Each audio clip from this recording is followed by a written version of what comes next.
Chapter 236 Behavior. The thoughts in Bai Quan's mind were extremely clear. He has now completely understood that the idea that he could gain support simply by winning on the battlefield could only be used on the battlefield. Now that he is on the political field, he must change his thinking. But even if he can do it, he will let some of the battleships and soldiers on them do missions that are almost certain to lead to victory. There was no way he could collude with scum like Zhuge Jing for revenge. Even now. But even without using such despicable methods, he can still accomplish some things.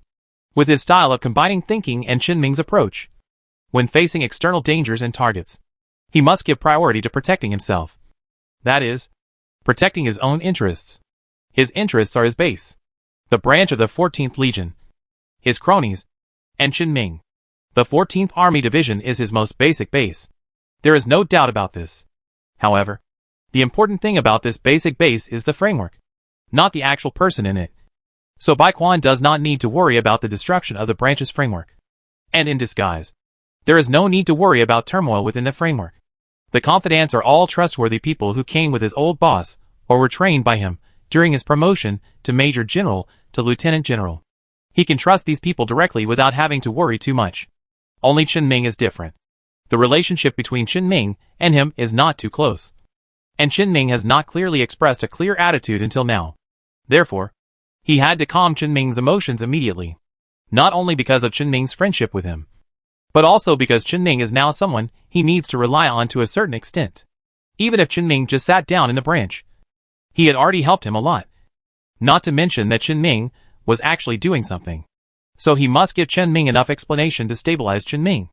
As long as the fundamentals are stable, it doesn't matter how the rest of the market fluctuates. Turmoils that do not affect the fundamentals can be easily eliminated. Just like what he tried to do before. As long as it cannot affect the opponent's foundation. It is a completely meaningless method. So from now on, he's going to change the way he does things. At this time, the depression in Bai Quan's heart had completely dissipated. And he had enough time to think calmly. Bai Quan knew that there were many people targeting him. It would be extremely difficult to find out who they are one by one, and then take revenge one by one. So he didn't need to care about who was targeting him and Qin Ming. Nor who did it. All he had to do was the simplest thing. To put the blame on what had just happened. Just find someone to put the pot on. It's best to pin the blame on the culprit. But it doesn't matter if it's on someone else. Because the most urgent thing next is definitely not him as the victim. And since he has captured the leftists who finally carried out the mission, isn't it just a matter of one sentence to interrogate everything from the mouths of the leftists? As a lieutenant general, he doesn't even need to say the words himself. Nor does he need to issue any orders like in the army. As long as he expresses a similar meaning, the people below will naturally say everything for him. Speak out. And his cronies will definitely do what he wants to see. It just so happened that he had just had a conflict with Lu Wei. And Lu Wei had not yet started to verify Qin Ming's psychic abilities. So soon, a rumor will spread within the 14th Legion. Since the cost of the 2 industrial colonies was too high. And Lu Wei was worried that Qin Ming was not actually cheating. He sent the cargo ship pilot to destroy the dome, and waste Qin Ming's time even if he was involved with Zhuge Jing. They even planned to use the samples of the machine race to directly destroy the research institute and kill the researchers. This would not only waste Qin Ming's time for repeated research, but also delay the actual test date. The contents of Bai Chuan's interrogation from the arrested leftists also confirmed these contents. Bai Quan has already planned the future development in his mind. Since someone wanted to involve him in Zhuge Jing's affairs, he would throw away this big pot that no one dared to shoulder. This is something he would never do before. Because if it were him before, he would definitely give priority to dealing with the disgusting left path. And then follow the driver's clues to trace it. Although he would definitely find something in the end. He would not be able to do any harm to his main enemy. But now, the matter is not over yet. And the internal investigation has not yet ended. This is when the incident is at its peak.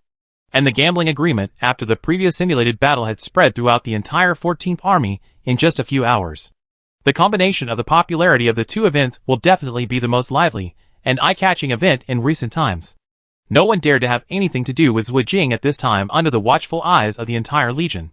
And after a period of time, this news will also spread outside the 14th Army Corps. Bai Quan didn't even have to take the initiative to spread the news. Because someone would definitely do it. The 14th Legion is no longer just reorganized. The internal factional struggle will definitely allow the factions that are in conflict with Lu Wei's faction to spread this news. Once this kind of family scandal is spread, the top few people of the 14th Legion will definitely not be able to sit still. Then, there is a deadline for the victim by Quan Chenming to resolve the matter. It is better to let Lu Wei, who is suspected to be the most likely murderer, to solve the matter and find the real culprit. The answer will be clear. This is what Bai Quan understands after thinking about it, and what he should do now. It doesn't matter who is tacitly allowing Zhu Jing to do things, or who wants to target him. It is enough for him to turn this matter into something beneficial to him. This is political thinking. Bai Quan needs this kind of thinking now, not the previous kind of thinking on the battlefield. He was still too young before, and his thoughts were too simple. The more Bai Quan thought about it, the more he felt like a fool before. There were obviously many people who had taken the initiative to give them opportunities before, but he failed to seize any of them. But fortunately it's not too late. Now that his opponent is still actively giving opportunities, he will definitely not let them go. Moreover, in the previous incident involving Lu Wei, it was not just Lu Wei who made a mistake.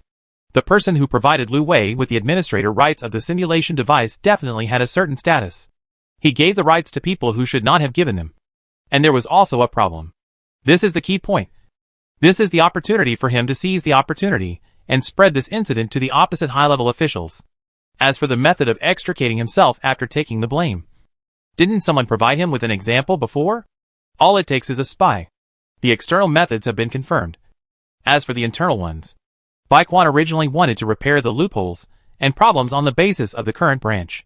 But now, repair? Fix shit.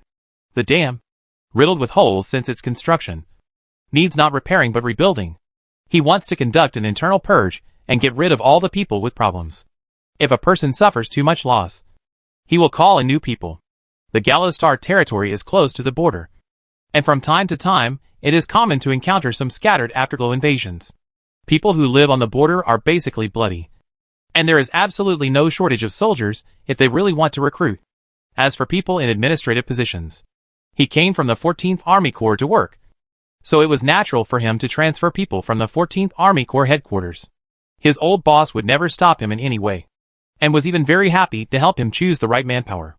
Both the soldiers and the government affairs system at the branch must undergo a blood change. Bai Quan now understands that his old boss was really afraid that he would have an easy life in the branch, and would definitely allow others to mix in a lot of sand when organizing the initial team of the branch. The amount of sand actually hidden is definitely many times more than what was exposed during the last intervention in the war zone. Although his old boss's actions made his life very difficult these days. Once he understood all this, his progress in politics was absolutely unprecedented. Bai Quan's eyes gradually became as cold as when he was on the battlefield. The current political field is his battlefield. That night, Chenming spent a whole day writing down in black and white what he had said before in front of a bunch of people, and all the contents of the memory in the simulation, including the design blueprint of the giant shipyard, were recorded in the computer. Then, I also sorted out the content of the repeated research to be carried out next. After doing these things and having dinner, Chenming called Lu Kang into his office in the Dome Central Laboratory. In Lu Kang's slightly reserved and frightened eyes, Chenming asked him to sit on the sofa next to the coffee table, and sat opposite him. "Thank you for recording that video before." When Lu Kang heard this, his expression instantly relaxed and he said, "It's not hard. I just happened to be there. Anyway, you did help me discover the problem in advance, so I will definitely reward you. There are many empty laboratories in the laboratory building now. I can assign you a permanent laboratory. You can just pick one that you can tolerate. Then I saw in your video that you were interested in the Purgatory Corps. Right. I can also help you apply for one. There will also be a bonus of 500,000. It's not a lot in terms of quantity, but it's enough to cover Lu Kang's salary for about half a year." Lu Kang's face also showed uncontrollable joy. But Chenming suddenly said seriously, "But there is one thing I have to tell you clearly." Lu Kang suddenly became worried again. "Say, remember to clean up the garbage on the rooftop yourself. The cleaning staff may not go up there every day, but don't make it too messy." Lu Kang breathed a sigh of relief again and said firmly, "I know. I will clean it up." "Okay. Go ahead. The bonus will be credited to your card tomorrow. Remember to go to the warehouse to pick up your Purgatory Core in a few days. When you get the core and actually want to test it, remember to apply for a special experimental site." Lu Kang was also a little flattered by Chenming's detailed concern. He repeatedly said that he understood, then left. And just when Lu Kang left, Chenming, was about to start doing some research now. Bai Quan suddenly pushed open the door of his office. Qin Ming immediately took a cup and poured a cup of tea for Bai Quan. At the same time, he noticed that Bai Quan's face was very calm, and the depression during the day was gone from his brows. When he handed the tea to Bai Quan, he took the opportunity to ask, "You seem a little more relaxed?" Bai Quan took the tea, blew it for a while, took a slow sip of wine, and said in an unhurried manner, "Well, I figured out some things during the day. Thank you very much." Qin Ming didn't react for a while and asked, "Thank me?" "Right."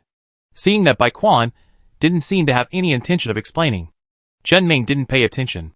It is most likely that Bai Quan became like this during the day and had an idea. This is not a bad thing. But I still have to ask Qin Ming. "Then you are here now because you have clues about what happened during the day?" "Now that I have the clues, I have also thought about how to deal with this matter. I will make them pay a sufficient price. But I came here mainly to give you something." When Bai Quan came in, Qin Ming noticed that Bai Quan was carrying a small bag. When Qin Ming looked at the small bag, Bai Quan put the bag directly on the table and opened it to reveal a square metal box inside.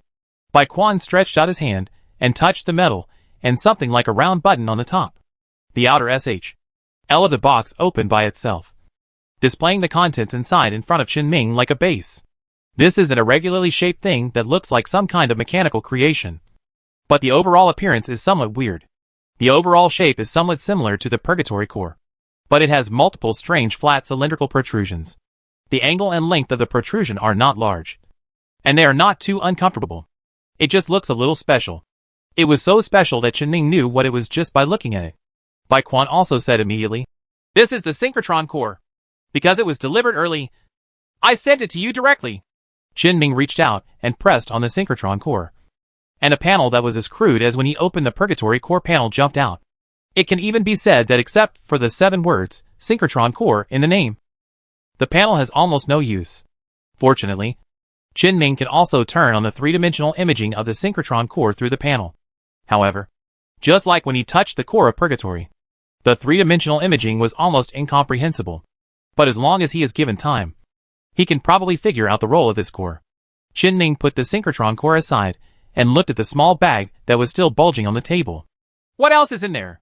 Bai Quan reached out and took out a colorful spherical object. Qin Ming's eyes were instantly attracted and he asked, "What is this?" "Aurora Wind Spirit's egg. The pet you asked for some time ago." Qin Ming recalled it for a moment and remembered what happened some time ago. He shook his head slightly and said, "I almost forgot, but I still remember." Bai Quan handed the Aurora Wind Spirit's egg to Qin Ming and said, "The approval of this thing is even more troublesome than the synchrotron core, but it has just arrived now." After speaking, he picked up the small bag, shook it twice, and poured out a dozen small medicine bottles. These small medicine bottles all had weak psychic energy fluctuations.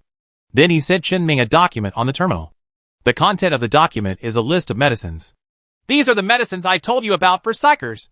Qin Ming put the egg aside again and moved closer with great interest. Bai Quan picked up a medicine bottle at random and said, "For example, this is a healing medicine used to cure mental trauma caused by excessive use of mental power. Then this is a healing drug for people whose brains have been damaged by psychic shocks. And this one is a stimulant drug used to stimulate mental power and improve the effect of psychic energy in a short period of time. It is really used by psychics. There is also this spray, which is administered intranasally and stimulates the cerebral cortex and nerves to speed up the transmission of nerve electrical signals. It is also a stimulant drug." Bai Quan pushed most of the poured medicine bottles together. "These are medicines used under special circumstances." Then he pointed to the remaining bottles of medicine and said, "The rest are auxiliary medicines that help stabilize the mood and improve the quality of meditation. But I feel that these things are of no use to you. Your talent is already incomparable to many people who take drugs." Qin Ming said nothing and looked at the medicines and their documentation one by one. He is still very interested in these things, even if he does not need to rely on external forces for spiritual training. The value of these things is there. What's more, he is not the only one with psychic powers around him. Both the Insect Queen and Little Ten possess psychic powers. They may be able to rely on these drugs to do things they couldn't do before. Qin Ming is still very optimistic about the possibility of the Insect Queen's psychic powers continuing to develop. Just when Qin Ming was thinking about whether these drugs should be given to the Queen of Worms first, so that she could try to reproduce, Bai Quan suddenly took out another card from his pocket and handed it to Chen Ming. And this thing. Chen Ming took it and found that it was a savings card. Then he raised his head and looked at Bai Quan with some confusion. This is what I give you. It is considered as compensation for the trouble you have encountered during this period. It is not much. Just 1 billion. I originally wanted to give you something else, but I didn't know what you needed. So in the end, I could only give you some money. Chen Ming turned the savings card around in his hand and put it away. Thanks, but you've encountered more trouble and losses these days than me. Right. When Bai Quan saw Chen Ming accept the money and asked him this question in turn, it basically confirmed that Chen Ming's current mentality was relatively stable, and there was no sign of anger because of what he had experienced these days. It seems that nothing will happen to Chen Ming's basic base. So when Bai Quan answered Chen Ming's question, he just smiled and said, The trouble I encountered was expected. The trouble you encountered was an unforeseen disaster, and the compensation you deserve must be indispensable.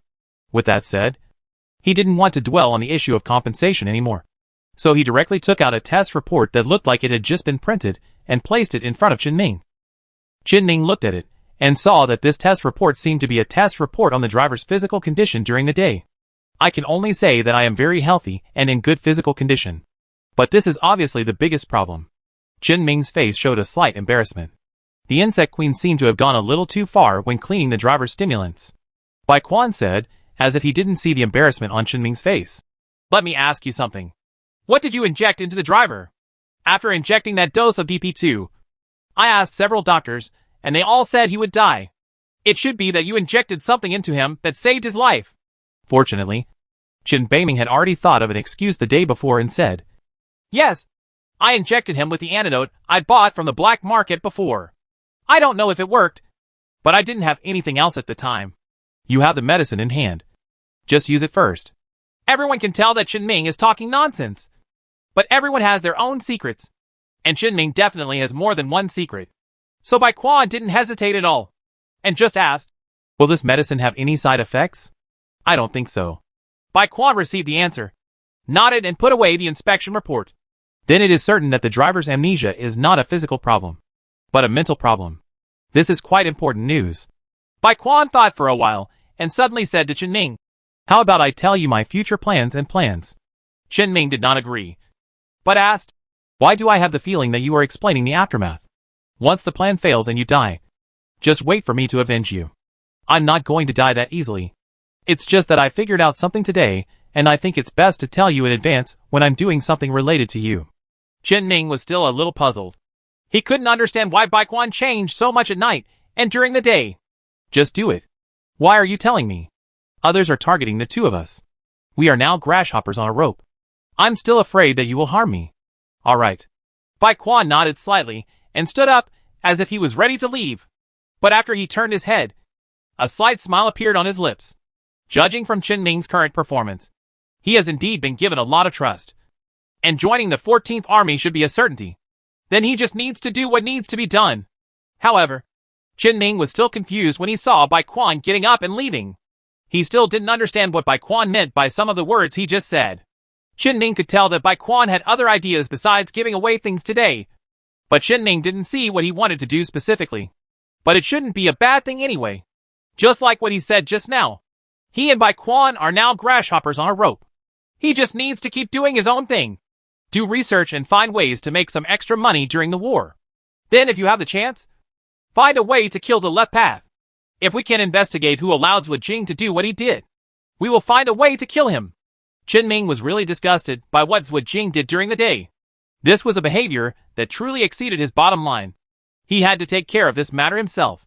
Just when Chen Ming lowered his head and was about to sort out the things Bai Quan had brought over and write them down to continue doing other things, Bai Quan suddenly stopped at the door of Chen Ming's office. He turned back and said to Chen Ming, I receive a report every day that someone specially compiles for me. Do you need me to give you one every day? Chen Ming suddenly stopped moving his hands on several things on the table and asked, Is this something I can see?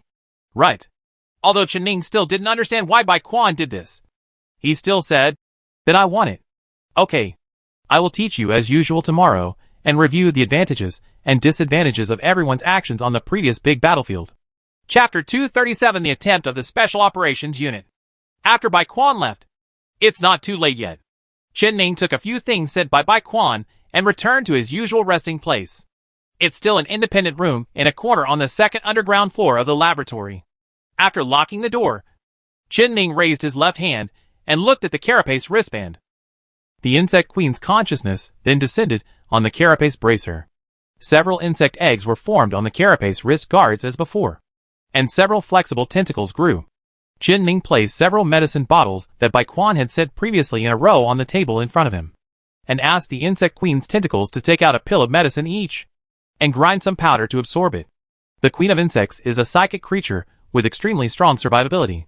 Moreover, the prosthesis currently contains only a small part of the body tissue, so there is no problem in using these drugs. Moreover, the insect queen is quite sensitive to any absorbed substances, so it only needs to absorb a little to help Ning analyze the ingredients of these drugs. It was Ning who confirmed that this part of the insect queen's body had absorbed the drugs. Some relatively violent psychic fluctuations caused by the drugs appeared on several tentacles, and the insect queen had also analyzed the composition of the drugs. He had to find a way to find out what these substances were from the insect queen, who couldn't learn to speak. Fortunately, we went through a series of difficult exchanges of consciousness. Ning still wrote down the different materials used in these different medicines at the end of the list of medicines given by Quan. Some of the ingredients in these medicines specifically for psychics can be synthesized using chemical substances, but most of them are natural psychic materials. And there is a special place for these psychic materials from which medicines are made. That is, they are not particularly directional materials, but a certain type of material with certain special properties. For example, several of the medicines given by Quan to aid meditation all require the extract of the fairy tree as the main ingredient. Ning once drank tea brewed from fairy leaves. Its psychic energy fluctuations were very mild, and could be used as the main ingredient for this type of medicine. As for other materials with mild psychic properties, as long as their properties are close to those of the fairy tree, they can also be used as materials for this medicine. Therefore, the materials of the medicines used by psychics are not fixed. It is mainly the properties of the psychic materials that determine what medicines can be made, rather than the materials themselves. So this leads to a problem. That is, Ning cannot reproduce these drugs now, because Ning didn't have anything on hand that could be used as medicine. Speaking of which, Ning suddenly remembered that in the past, someone he knew at the boss's side seemed to want to trade the fairy tree for Yin Xiong. Ning thought about it, and did not change it because he discovered that Yin Xiong could mass-produce metals with certain psychic properties. And Yin Xiong now also uses Chaofan as a source of materials for researching psychic metals. Although these drugs are very good in Ning's opinion. But he has no materials now. So the insect queen cannot create substances with similar properties. We can only wait and see if there is a chance to get psychic plants with similar properties. The kind that can be developed sustainably. And maybe they can be mass-produced. Ning put away these medicines, and planned to go back and find an opportunity to send these medicines out to the main body. Some of the drugs that stimulate mental power for a short period of time can be kept, while other drugs that assist mental power training can be given to the Queen of Insects or given to Xiao Shi. After storing all the medicines, Ning looked at another thing. The egg of Aurora Wind Spirit. Aurora Wind Spirit, a giant butterfly that lives in the atmosphere and can produce and control aurora, also known as plasma, is the existence that Ning has been looking for to provide top-quality genes for the insect queen. Ning placed the fist-sized and colorful insect eggs in his hand next to the tentacles on the wrist of his other hand, and asked the queen, "Should we eat some or all of them? Or do we need to hatch them and wait for them to form cocoons and become butterflies?" The insect queen responded vaguely to Ning. Then its tentacles surrounded the egg, and extended a smaller tentacle at the tip of the tentacles, directly piercing the egg. The tiny tentacles were pulled out immediately, and the Aurora Wind Spirit's egg instantly returned to its original appearance, seemingly without any damage. But the insect queen's consciousness actually said that it had indeed extracted the genes of Aurora Wind Spirit. Ning immediately opened the insect queen's panel and looked at the bottom line of the panel. Executable operations. Patch, deep patching, /evolution /decomposition /gene retrospection. The genetic retrospection option is now gray, because some time ago, when Ning's spiritual power advanced to the point where he could use deep repair, he had already recorrected the insect queen's genes. All valuable genes have been mastered by the Queen of Insects, and there is no need for genetic backtracking. Genes that are worthless and cannot be traced back have also been completely eliminated, so this function is of little use for the time being. Ning simply clicked on the evolution option. A dense array of new options instantly appeared on the panel. These are the genes that the Insect Queen regained after being deeply repaired by Qinming's psychic energy, as well as the new genes that it acquired during its development on the planet where the mechanical city was located. Qinming had seen this page before, and spent a lot of time studying the genes before attacking the mechanical colony planet. So now he didn't look much, but directly looked for the newly acquired genes after the Insect Queen obtained the genes of Aurora Wind Spirit, because the Queen has eaten a few giant butterflies. Therefore, after absorbing the genes of Aurora Fengling, the Insect Queen now has a small number of extra genes. After a little screening, Qinming found those unique genes that belong to the name of Aurora Fengling: Plasma Storage Chamber, Plasma Magnetic Induction Unit Cell, Strong Magnetic Field Control Brain Matter, Plasma Isolation Scales, and Plasma Isolation Membrane. Qinming took a rough look and then switched his perspective to an ordinary insect on the Insect Queen's side. The Insect Queen has actually created a new creature with these unique abilities after acquiring the genes, since it was purely for testing. The thing the Insect Queen created now seemed to be just a piece of meat about 10 meters in diameter that simply had the ability to generate and control plasma. After Qinming helped send a destroyer-level afterglow spacecraft that had been damaged during recent external exploration and had not yet had time to repair, the piece of meat with the Aurora Spirit created plasma on the spacecraft that exuded the magnificent colors of the Aurora. The already damaged spacecraft system could not withstand the continuous plasma attack, and the shield quickly collapsed in contact with the plasma in just 10 seconds. The armor's subsequent contact with the plasma took a little longer, but it was also penetrated within a minute, allowing the plasma to damage the inner hull. After all, it is a technology that can be used by Yu Hui on the brilliant level, even if it is just a plasma produced by a living creature. It goes without saying that it is powerful. While the spacecraft was being destroyed, the area around where the spacecraft was docked was also being continuously destroyed by plasma. An area emitting high heat and auroral-like colors gradually formed around the spacecraft. It wasn't until a few minutes later that the unique side of this area faded away. There's a lot of plasma that's reacting with spacecraft and other things and dying out. But more plasma was absorbed into the body by the power of the magnetic field controlled by the meat pieces created by the Queen of Worms, and was stored in a cavity dedicated to storing plasma. This kind of plasma, which can destroy spacecraft, has almost dominant destructive power if used on biological and ground combat units. At this moment, Qinming suddenly thought of something he had wanted to do before: create a powerful special combat individual belonging to the Zerg tribe similar to the Purgatory Demon King of the Machine tribe. Qinming has been trying before, but the existing genes of the Insect Queen are difficult to have enough power to match the Purgatory core. And from the current genes of Aurora Fengling, he saw the hope of creating special combat individuals. Plasma and plasma are good weapons in space, but on the ground they crush the same ground units. If this dangerous substance can be controlled at will, then it should not be impossible to catch up with the core of Purgatory. Maybe it will work. And it just so happened that Qinming had another very interesting idea, one that might be useful in the near future. He had to try it. It's this time that's a little tight again. It definitely takes a lot of time to research this kind of stuff. Some time ago, Qinming originally had insufficient time on his body, so he could only arrange a tight schedule to do things. It wasn't until I had a prosthesis that took over some of the tasks that I got a little better. As a result, just a short while later, there were several new tasks that took a long time to complete on my head. You must know that the brilliant side has completed its second jump and has begun to establish a second transfer point. There are a lot of things here that need his body's help to deal with. The main body is busy enough. As for the prosthesis, in addition to learning command techniques during the day, I also have to do research at night, which is just as busy as HL. If you add a new task to your head, the pressure will be quite high. But after carefully thinking about the benefits of this research to himself, Qinming decided to honestly find time to arrange this matter into his daily tasks. He had to get a Zerg special combat unit out. Such a special combat unit must meet at least 3 requirements: survive, move, and fight. The requirements for ensuring the survival of special operations units are simple, but not simple, because plasma, as a group of charged particles with extremely strong destructive capabilities, not only has great damage to the enemy, but also to itself. Therefore, special operations units must have the survivability to survive plasma. And the special operations unit doesn't just need to use Aurora Wind Spirit's genes directly, although the Aurora Wind Spirit itself possesses the ability that Qinming needs.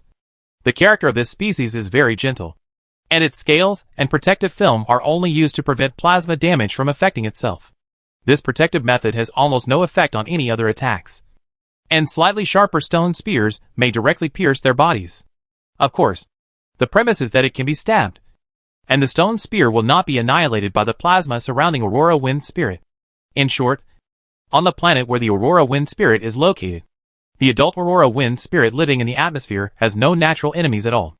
Even after entering the breeding season, when the Aurora Wind Spirits return to the ground, no creature dared to approach them with the plasma. Only in the egg and larvae stages can native creatures kill the Aurora Wind Spirit. But there is really no threat to the adult body from any living thing. Without natural enemies, there is naturally no need to evolve more combat abilities. Aurora Wind Spirit's active fighting ability and adaptability to dangerous environments are not strong, which makes it impossible for Qinming to directly let the insect queen fight with insects that only have the Aurora Wind Spirit gene. Even the outermost layer of Aurora Wind Spirit scales or protective film won't do. The fragile scales can easily be shattered on the battlefield. Once the scales are damaged, the bug may even be burned to death by its own plasma. Moreover, Qinming also has other manufacturing requirements for this special combat unit Zerg. That is, this kind of bug must rely on the most basic body, without the influence of any external factors, to be able to directly bear the damage caused by plasma. Because the Zerg in Qinming's hands not only rely on their physical existence, they can also rely on the spiritual energy of the queen. The insect queen's psychic powers are purely about enhancing physical fitness and physical strength. In the period from becoming a psychic creature to today, the queen's psychic abilities have also improved significantly. Under the premise that the insect queen uses psychic powers, its body can even directly resist the damage caused by plasma. Even if Qinming Lai uses the psychic power of the insect queen, when he faces some ordinary swords and small caliber bullets, he can guarantee that he will not be harmed at all by purely relying on the strength of human tissue and the amplification of the insect queen's psychic energy. Even if you face some large caliber weapons directly, you will receive some skin injuries at most. Of course, spaceship level weapons will not count. So that's how powerful the queen's psychic powers are right now. Although it hasn't been too long since the queen of insects became a psychic creature, the queen's psychic abilities are not slow to increase. Even though it does not have the amplifying effect of the additional objects stated above, it still has a hive mind and the consciousness of a huge number of Zerg units that can feed back to the Zerg queen. The hive mind of the Zerg can provide Qinming with additional mental power. So of course they are also providing this kind of treatment to the main consciousness of the Zerg hive, the queen. It was precisely for this reason that Qinming had previously considered getting some medicine for the queen, although the medicine is no longer available. But the strength of the insect queen itself will not be reduced, and Qinming does not have other means to strengthen the insect queen. For Qinming now, even if one condensed spiritual energy source is separated, it is not a big problem. One condensed spiritual energy source has the same nature as two condensed spiritual energy sources, and the intensity of the spiritual energy fluctuations provided to the environment is also the same. There is no way to get water that is 100 degrees from water that is twice 50 degrees. Therefore, assigning a condensed spiritual energy source to the insect queen and letting it absorb the high concentration spiritual energy fluctuations emitted by the condensed spiritual energy source will definitely improve it faster. Try to let Qinming personally resist plasma as soon as possible when using the psychic power of the insect queen. In short, it is because of the existence of the insect queen's spiritual energy that Qinming wants to create a special Zerg combat unit with the ability to directly resist plasma with its physical body. The more powerful the body, the more powerful it will be when it receives the increase in the psychic energy of the insect queen. At the same time, it also prevents the situation where the queen's mental power is exhausted one day, and then the special operations unit is burned to death by herself.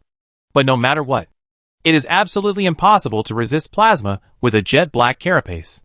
Now Qinming can only use two different genes to mix the insect queen to create a new SHL.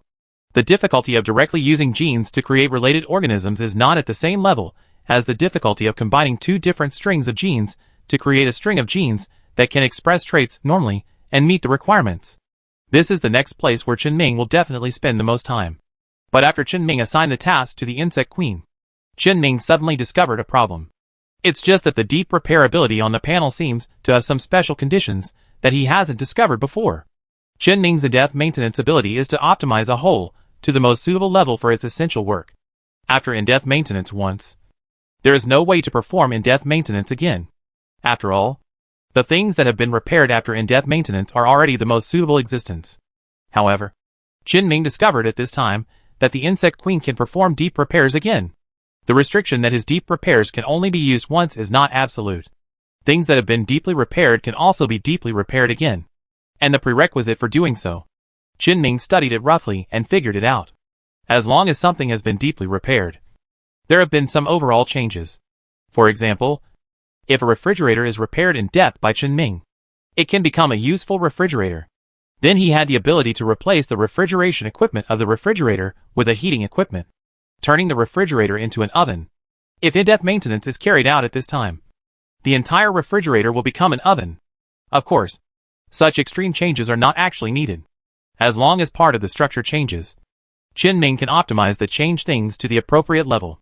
For example, the insect queen only undergoes some genetic changes after absorbing some organisms, and the insect queen can undergo another deep repair.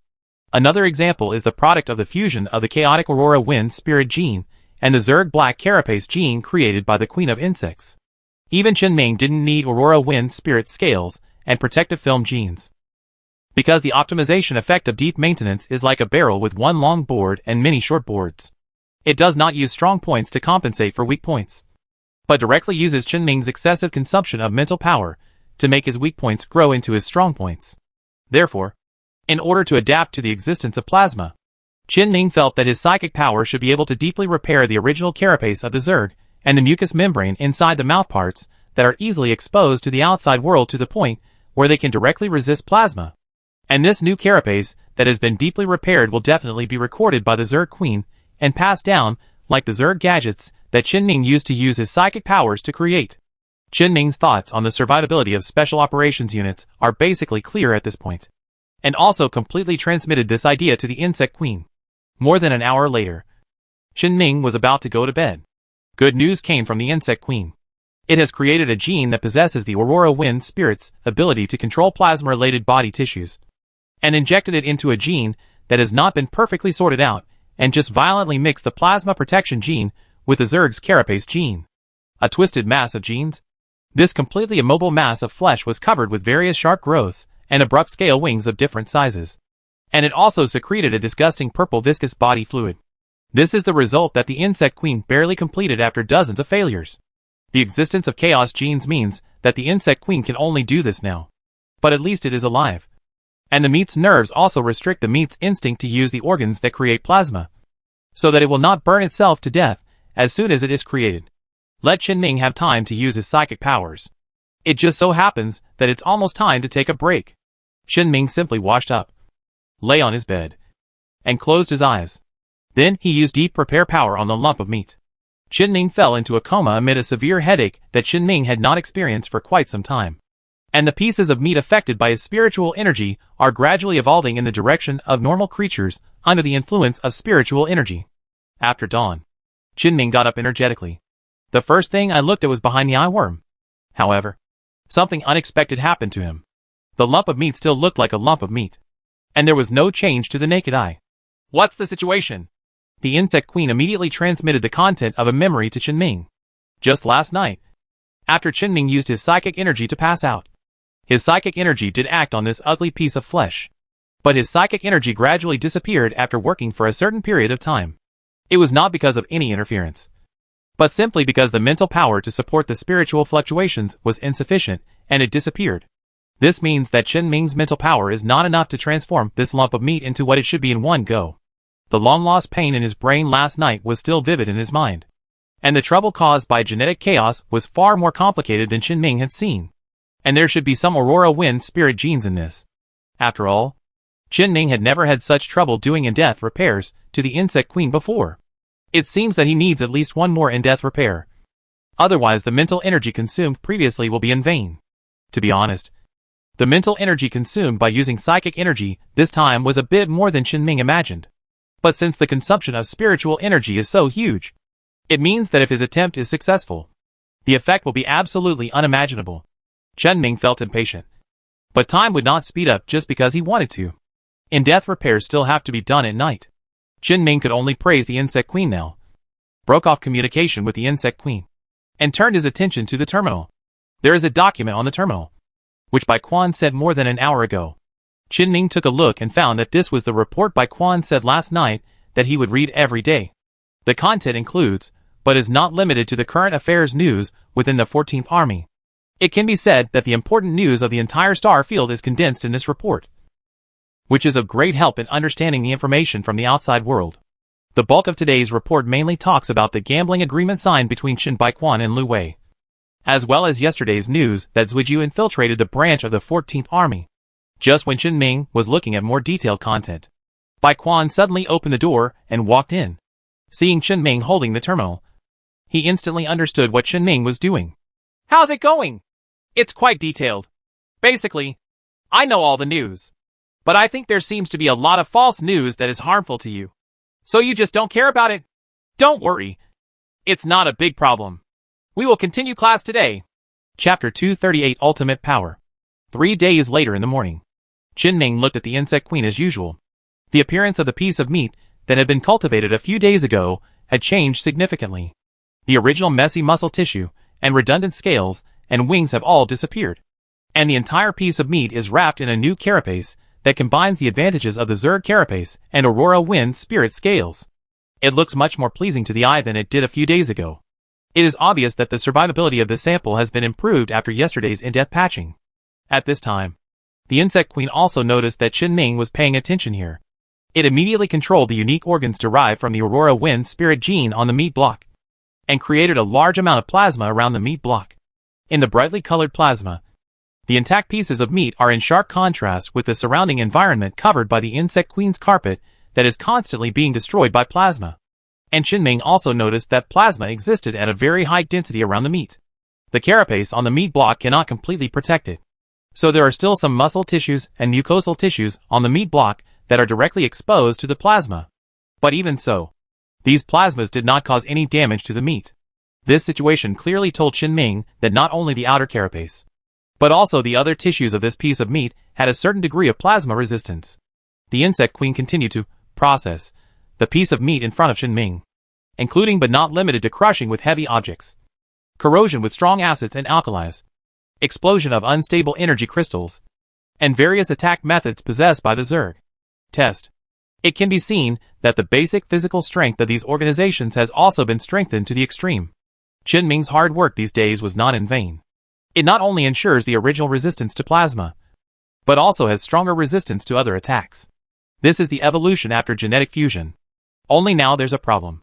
It's the color of the carapace covering this piece of meat. At this time, the carapace of the meat block is different from the original pitch black carapace of the Zerg. It has undergone some noticeable changes after Qin Ming used his spiritual power, since the Aurora Wind Spirit scales are colorful and similar to Aurora. After the genetic fusion, the carapace of this piece of meat was also made colorful.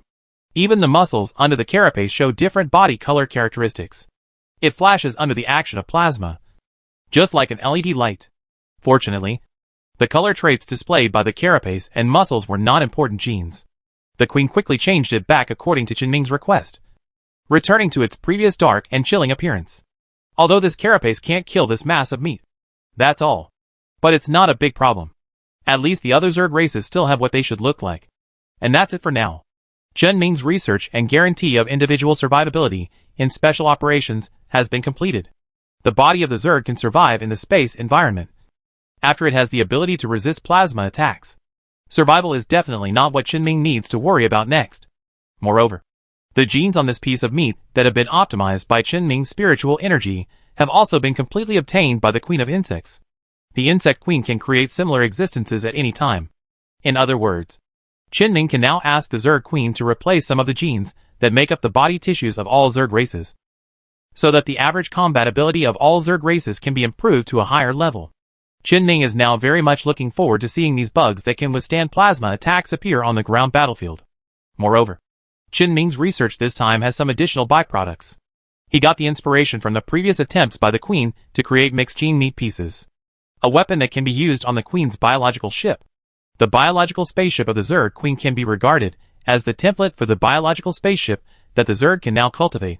As for the weapons on the Queen's spaceship, except for the acid jet capsule that Fellow was unable to bear and had long ago, there is another kind. which is some insect eggs that are about to hatch on the side of the biological spacecraft. The biological spacecraft can launch these insect eggs at high speed, and these insect eggs will hatch during the flight.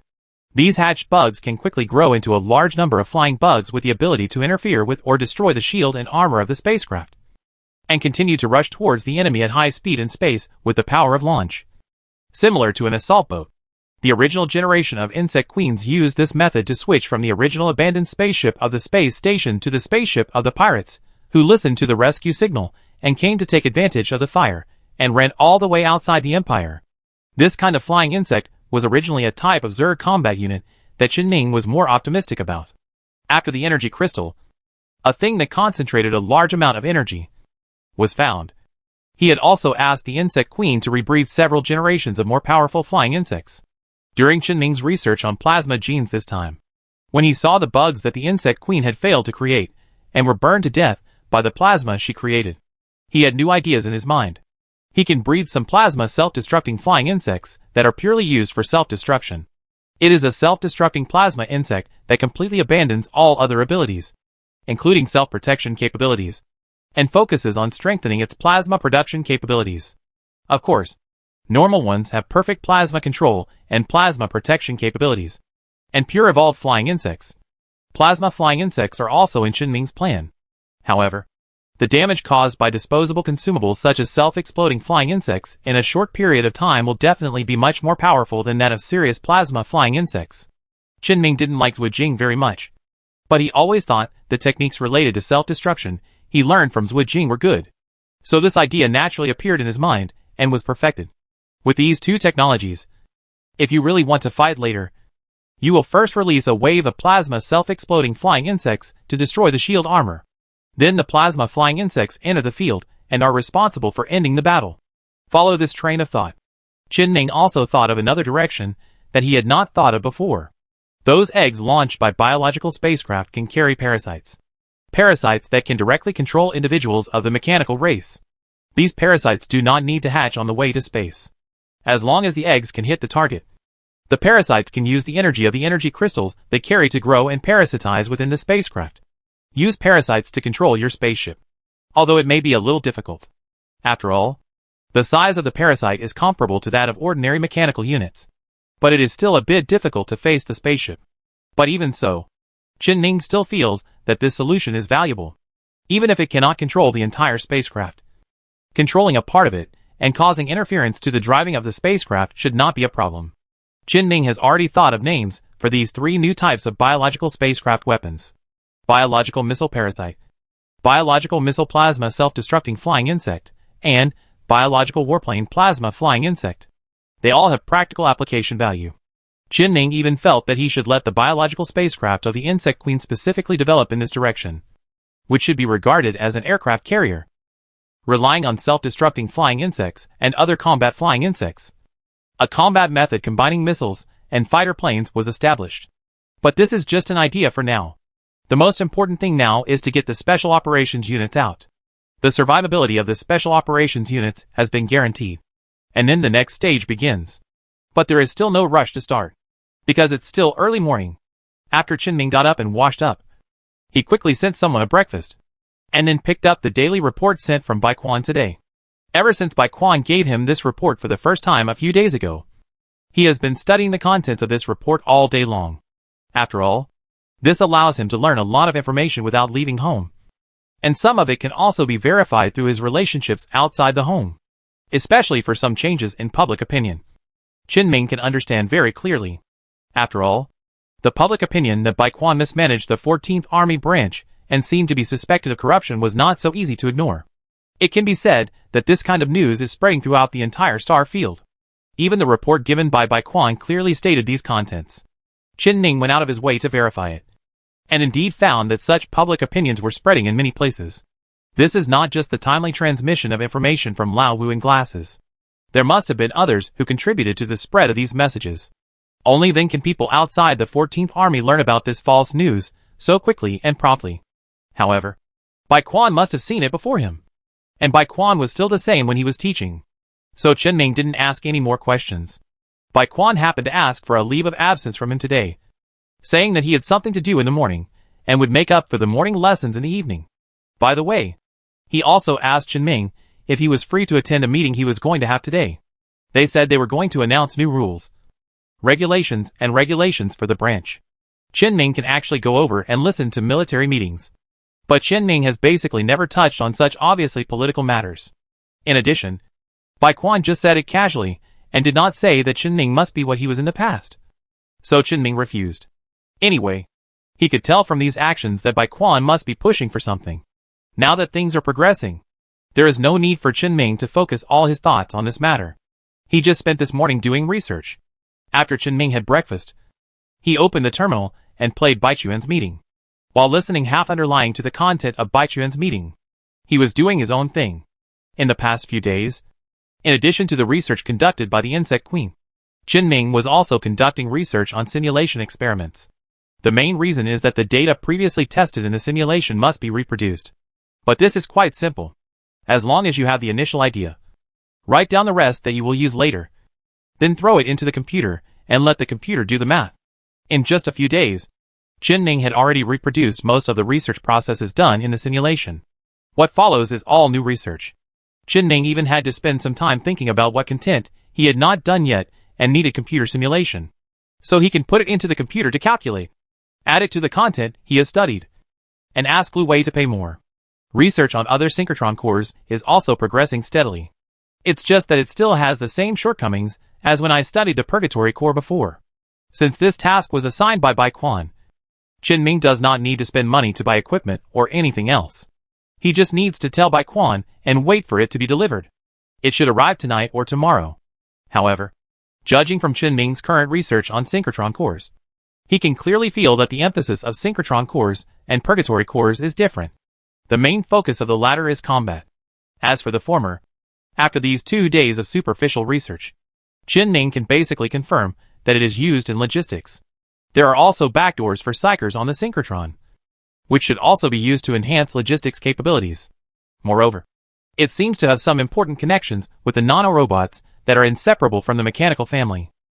Of course, Qinming can't do further research now, so he still has to wait. So now, the research on Zerg units is more important. Qinming's 3 requirements for Zerg special operations units are survival, activity and combat. Survival is no longer a problem, so activities are the next problem to be solved. Qinming wants more than just giving special operations individuals the ability to carry out normal activities. After all, ordinary activities on the ground must be no problem now. Even if it is the piece of meat lying there now, as long as it is slightly adjusted to make the muscle tissue normal, it will not be a problem to move. And considering the physical strength of that piece of meat, the mobility is definitely not bad. Therefore, Qinming wanted more. He wanted to follow Yin Xiong's original standards. Let this special combat unit have the ability to physically break through the gravity of the planet and move in the space environment. It sounds like the biological spacecraft actually meets this condition. If you want to physically break through the atmosphere and escape the gravity of the planet, you can rely on the biomass propeller and the biological engine rigid digestive sac, equipped with a hyperspace stable connective tissue that is equivalent to a hyperspace channel engine system and evolved from a generation of insect queens. It can even physically enter hyperspace. It can indeed meet Qinming's needs. But what Qinming wants is a special unit specialized in ground combat that is more flexible, smaller, and more capable of comprehensive combat capabilities. Battleships cannot always replace ground units.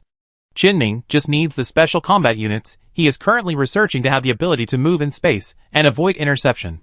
To satisfy this idea, it means that the size of the entire special operations unit must be miniaturized. All body tissue parts must be stuffed into a body with a maximum size of no more than 8 meters. This is Qinming's ideal body shape. It is also the size of a general shuttle craft that can land on a planet and take off again. If you can continue to shrink, then shrink as much as possible, preferably to the size of an ordinary person. Anyway, the main attack method of the final special operations unit will definitely be plasma. Such a large-scale attack method really does not require a large size. So Qinming's needs are very clear. All the large volume organs possessed by the biological spaceship must be reduced to a size that can be used in the body of a creature of several meters in size. And it must also be ensured that these organs can still play their original role. As long as the original function can be ensured, it is enough. And the remaining organs will play their due role on their own. Now that he has the idea, Qinming already has ideas for actually doing it. Qinming communicated with the insect queen, and soon asked the insect queen to create a new body size of about 20 meters. A piece of meat slightly smaller than the size of an ordinary frigate. But it's different from the previous one. The inside of this piece of meat is no longer pure muscle tissue and some life-sustaining tissues, but various materials that are stuffed in at extremely high density under the deliberate design of the insect queen to create special combat individuals. Organ. These crowded organs are constantly repelling each other, squeezing and hurting each other. Over time, there will either be problems with the internal organs or with the outer layer of epidermal tissue. This is the most intensive way the insect queen can currently design the arrangement of organs in an organism. This is what Qinming wants. Such a design is obviously very unreasonable. So next, as long as he uses the spiritual power of deep repair, his spiritual power will optimize this obviously unreasonable structure. Qinming has mastered the power of deep repair for some time. Naturally, he knows the effects of how to use psychic energy. Such a design would definitely allow his spiritual power to gradually and rationally shrink every structure without losing functionality. This is Qinming's control and use of his spiritual energy. The day passed quickly. Early the next morning, Qinming once again turned his attention to the insect queen. This time, the optimization was not as successful as the previous piece of meat with chaotic genes. The optimization was indeed successful, but deep repairs don't go far enough. The mass of meat, which was more than 20 meters in size, had not shrunk much. Only the internal organs in its body had been shrunk a lot, and were arranged very reasonably and perfectly within the body of the meat. Therefore, Qinming had to let the insect queen master the manufacturing methods of these various organs that had shrunk a lot, and then repeat the previous steps. Qinming estimated that it would take a few days. Not too long. Today, the research equipment needed for the synchrotron core has also been transported here, and it was sent through a transfer station previously set up by Baiquan. After what happened before, Baiquan was indeed constantly optimizing various situations on Qinming's side, and doing his best to ensure Qinming's safety. That's just right. The time can be staggered, and the in-depth optimization of the synchrotron core and special operations unit activity capabilities can be carried out at the same time. Time flies. A week passed in a blink of an eye. It took a little longer than Qinming thought to complete the activities of the special operations unit as envisaged by Qinming, because after Qinming optimized to the original level, he was still thinking about whether he could continue to optimize. So I spent a few more days doing in-depth repairs. It took a few more days, and the effect was very satisfactory. In the end, the minimum size of the piece of meat was reached by Qinming to about 3 meters. And under this premise, the overall ability has not been significantly reduced. Rather, the convenience brought by the reduced body size is definitely greater than the slight difference in combat effectiveness caused by the original size. This is the special combat unit that Qinming wants. 2. On the same day that the activity, design of the special operations unit was completed, Qinming still read the report that Baiquan sent every day without hesitation. Baiquan has made new moves in the past week. He began an internal purge. All financial statements and all administrative documents of the branch were disclosed to the headquarters of the 14th Army. Baiquan has secretly calculated every account within the 14th Legion and put it in the eyes of everyone. What this means is very clear to Qinming. The entire branch of the 14th Army was arrested everywhere, and all those who had made mistakes were captured without exception. It even included some of Baiquan's own people. Several staff members from Qinming's side were also taken away and never appeared again, and their jobs were quickly taken over by some people who seemed to be transferred from the headquarters and had very innocent identities and backgrounds, which basically did not affect their work. Presumably it's the same elsewhere. Although Qinming didn't care, others seemed worried. Moreover, Baiquan's actions made the public opinion that had been rising in the past even more uproar. The whole matter has never been less popular, and the public opinion attacking him has become more obvious. Qinming went to ask specifically. As a result, Baiquan said that everything was under control and it would be over soon. Qinming did not continue to ask any more questions. Continue to immerse yourself in your research. Obviously, before Baiquan can solve this matter, all other matters can only be put aside. Then the new needs of the Zerg combat units were naturally placed in front of Qinming. Fighting. Once survival and activity are met, combat becomes the final condition that needs to be met. Under the premise of having the previous foundations, there is nothing much to say about the most basic melee combat ability of the special Zerg unit. After all, this is where the Zerg is most powerful. And although Qinming did not consider the blessing of the insect queen's psychic energy when designing, The Insect Queen's psychic blessing will definitely be indispensable during actual combat. It is no longer a problem that the physical strength of the physical body that can withstand plasma is combined with the psychic power of the Insect Queen. It is stronger than pure sky steel, the top of the advanced materials. Even some materials with relatively weak strength among special materials can completely surpass it. For example, Qin Ming has been carrying a chainsaw made of special materials in the repair kit he has carried with him since a long time ago. This thing is made of relatively low-strength special materials.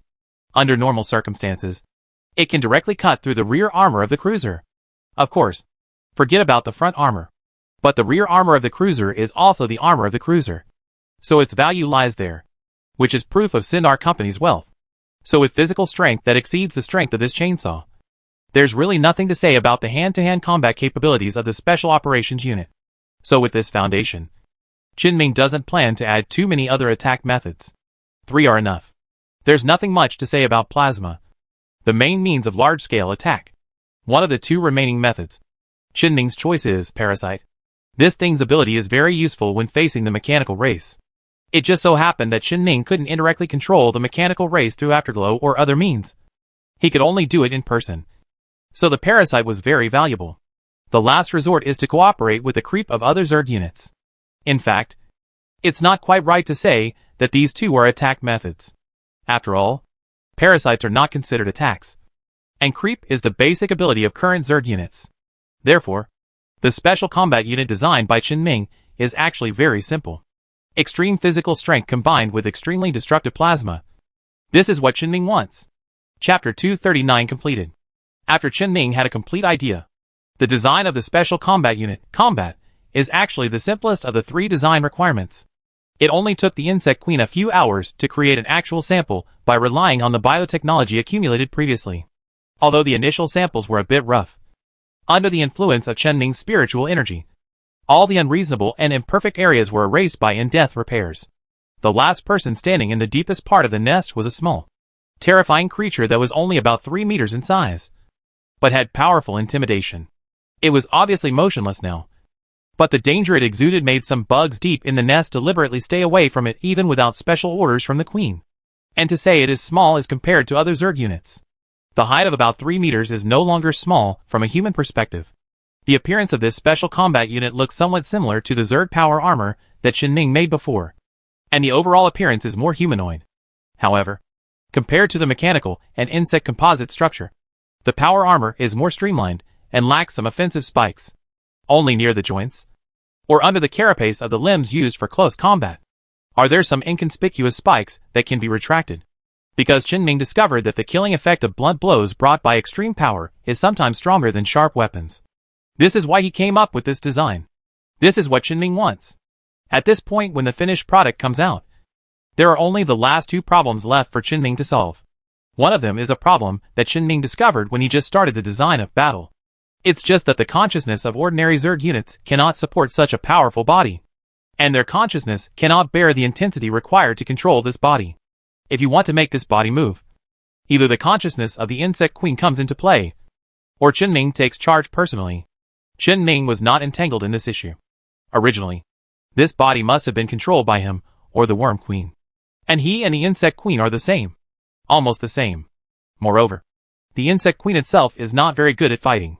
Most of the time it fights by relying on its numerical advantage, and then taking advantage of it. If there are any suitable bugs, they will evolve and be used. But other than that, they will be gone. After all, the Insect Queen's body is located at the heart of the biological spacecraft. It is a bloated big insect, and it does not look like it has the ability to fight at all. On the contrary, it was Qin Ming. Because when he fought with Cheng Xinghai in the simulation, the whip kick that almost killed him really left a deep impression on him. So in the recent period, he and Bai Quan took the time to learn a few fighting moves in the army. At least not to the point where he would not be able to resist when fighting with people. Combat experience is always better than that of the Insect Queen simply waiting in the rear to command. It's a pity that the consciousness of those bugs that purely rely on the ferocious instinct of the Zerg to fight is not strong enough. Otherwise Qin Ming will definitely let these bugs take over the body directly during the battle at least. So in the end, this special operations unit was still controlled by Qin Ming himself, just as he wished. Then, there is the second question. which is that Qinming also wants the psychic effects of the Insect Queen to be permanently stationed on this special combat unit. The psionic power of the Insect Queen is a pure increase in physical fitness.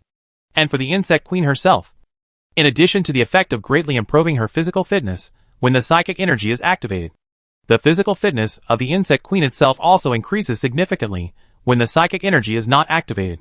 Qinming doesn't expect this passive effect, which can be regarded as psychic energy, but Qinming hopes that this active effect can always be attached to the special combat units. And it is the kind of mount that does not require the Queen of Bugs to keep an eye on this body. Nor does Qinming need to keep borrowing the Queen of Bugs' spiritual energy. It is to allow the effect of this psychic energy to always exist on this body. It would definitely not work under normal circumstances, because the function of psychic energy is a combination of psychic energy fluctuations and mental power. The mental power will dissipate, and once the mental power dissipates, there will be no way to support the psychic energy fluctuations. Therefore, Qinming had already thought of a solution to this problem when he was studying the core of Purgatory. Because the design of the Purgatory core is to use isolation materials to restrain the mental power that maintains psychic fluctuations within the core. Although Qinming is still unable to replicate the Purgatory core and create a Zerg core that can stabilize or even increase the Insect Queen's spiritual energy, but it is still possible to create a device that restrains mental power by relying on the materials of the Purgatory core. Fortunately, Qinming still has a lot of resources to apply for. It is very simple to apply for a new Purgatory core, or apply for some psychic materials to make the Purgatory core. It can fully meet the material needs of special combat units to restrain their mental power in the body for a long time. However, while fulfilling this requirement, maintaining psychic energy fluctuations is also an important point. Because just like mental power will naturally dissipate when psychic energy acts, the psychic energy fluctuations that are part of the psychic energy will also be naturally smoothed out. When the Purgatory core is designed, it can solidify psychic energy fluctuations using psychic materials and special structures. So only external materials are needed to solve the problem of mental power.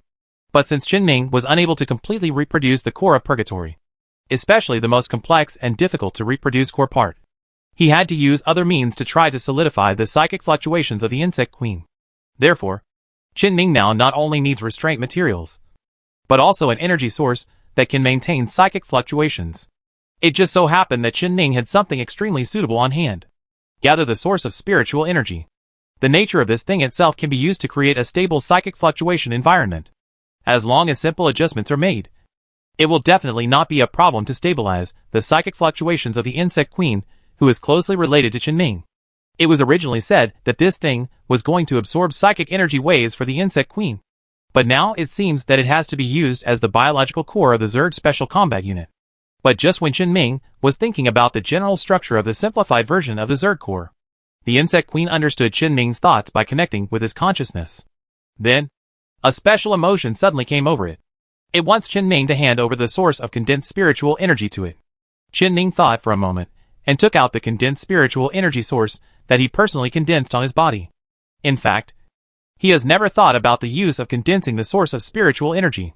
After all, he is very interested in several uses mentioned by the president before, and it is not easy to choose.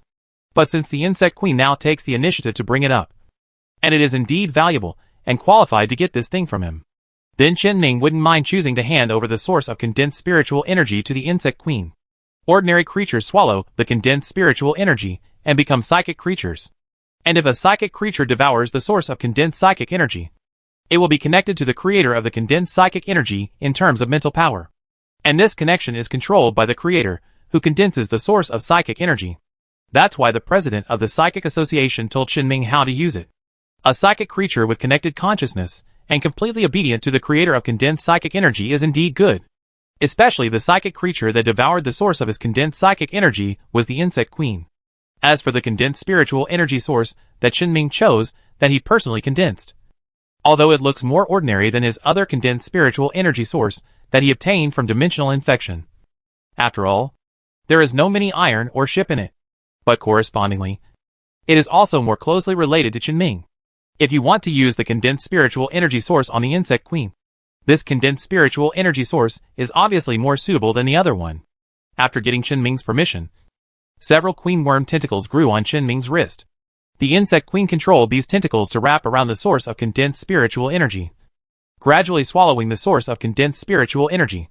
At the moment, when the last trace of condensed spiritual energy disappeared into a few tentacles, the insect queen's mental power, which had a spiritual connection with Qinming in the first place, was completely synchronized with Qinming's. Symbiosis with Qinming. Mutual amplification with Qinming. In this instant, the various increases that Qinming obtained from the original Zerg's hive mind network, including mental power, psychic energy fluctuation intensity, and thinking speed, increased by 50% in an instant. Of course, if you look at it as a whole, it's not that exaggerated. If Qinming's current increases in all aspects are taken into account, the overall increase will be about 10%. But this is exaggerated enough, because it was this act of letting the insect queen absorb and condense the source of spiritual energy that allowed Qinming to fully control 8 cruisers from the original limit to 9. It was only the last step away from the critical node that Qinming felt was 10 ships. And this is the benefit brought by the serious use method of condensing the source of spiritual energy. Qinming silently adapted to the changed thinking speed again, and returned his attention to the insect queen. This time, the insect queen did not form a cocoon as soon as there was any major evolution like before, and just completed the synchronization with Qinming's mental power in an ordinary way. It also benefits greatly from the synchronized connection between Qinming and its spiritual power.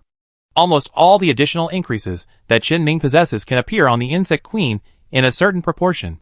Presumably, for a long time to come, the insect queen's spiritual power will be greatly enhanced. The insect queen soon adapted to the increase obtained from Qinming. Then its body suddenly spit out a bunch of sticky stuff. It exudes a rich spiritual energy fluctuation that combines the spiritual energy fluctuations of the insect queen and Qinming's spiritual energy fluctuations. Judging from what Qinming observed, the nature of this thing is somewhat similar to a sub-individual that condenses the source of spiritual energy. And it also possesses the psionic properties of both psionic powers. This means that when this sub-individual provides the effect of maintaining psychic energy fluctuations for the Zerg core, it can better fit the psychic energy of the insect queen. And the efficiency of maintaining the psychic energy of the insect queen will be higher. Qinming immediately used his spiritual power to imitate the design of the purgatory core, and transformed the same isolation material of the purgatory core around the sticky thing. This slightly disgusting looking thing was gradually transformed into a bionic heart that can be manufactured with current medical technology. This is the biological core to be installed in the body of the Special Operations Unit. Just after Qinming finished his work, the insect queen controlled the flesh and blood tissue of the biological spacecraft around her to extend a flexible tentacle, picked up the biological core on the ground and stuffed it directly into the heart of the Special Combat Unit. The muscles and organs in the Special Combat Unit's body are squirming, adapting to the foreign matter in its heart that is extremely beneficial to it. And when it completely adapted to the foreign object, the insect queen directly covered the Special Combat Unit with the extremely powerful psychic fluctuations it could achieve now. Psychic waves are at work, due to the genes of the insect queen contained in the genes of the Special Combat Units. The friendly psychic fluctuations instantly strengthen the physical strength of the Special Combat Units to the extreme. The Worm Queen can provide everything needed for the core operation of the Zerg in a more efficient way through the mass it spits out.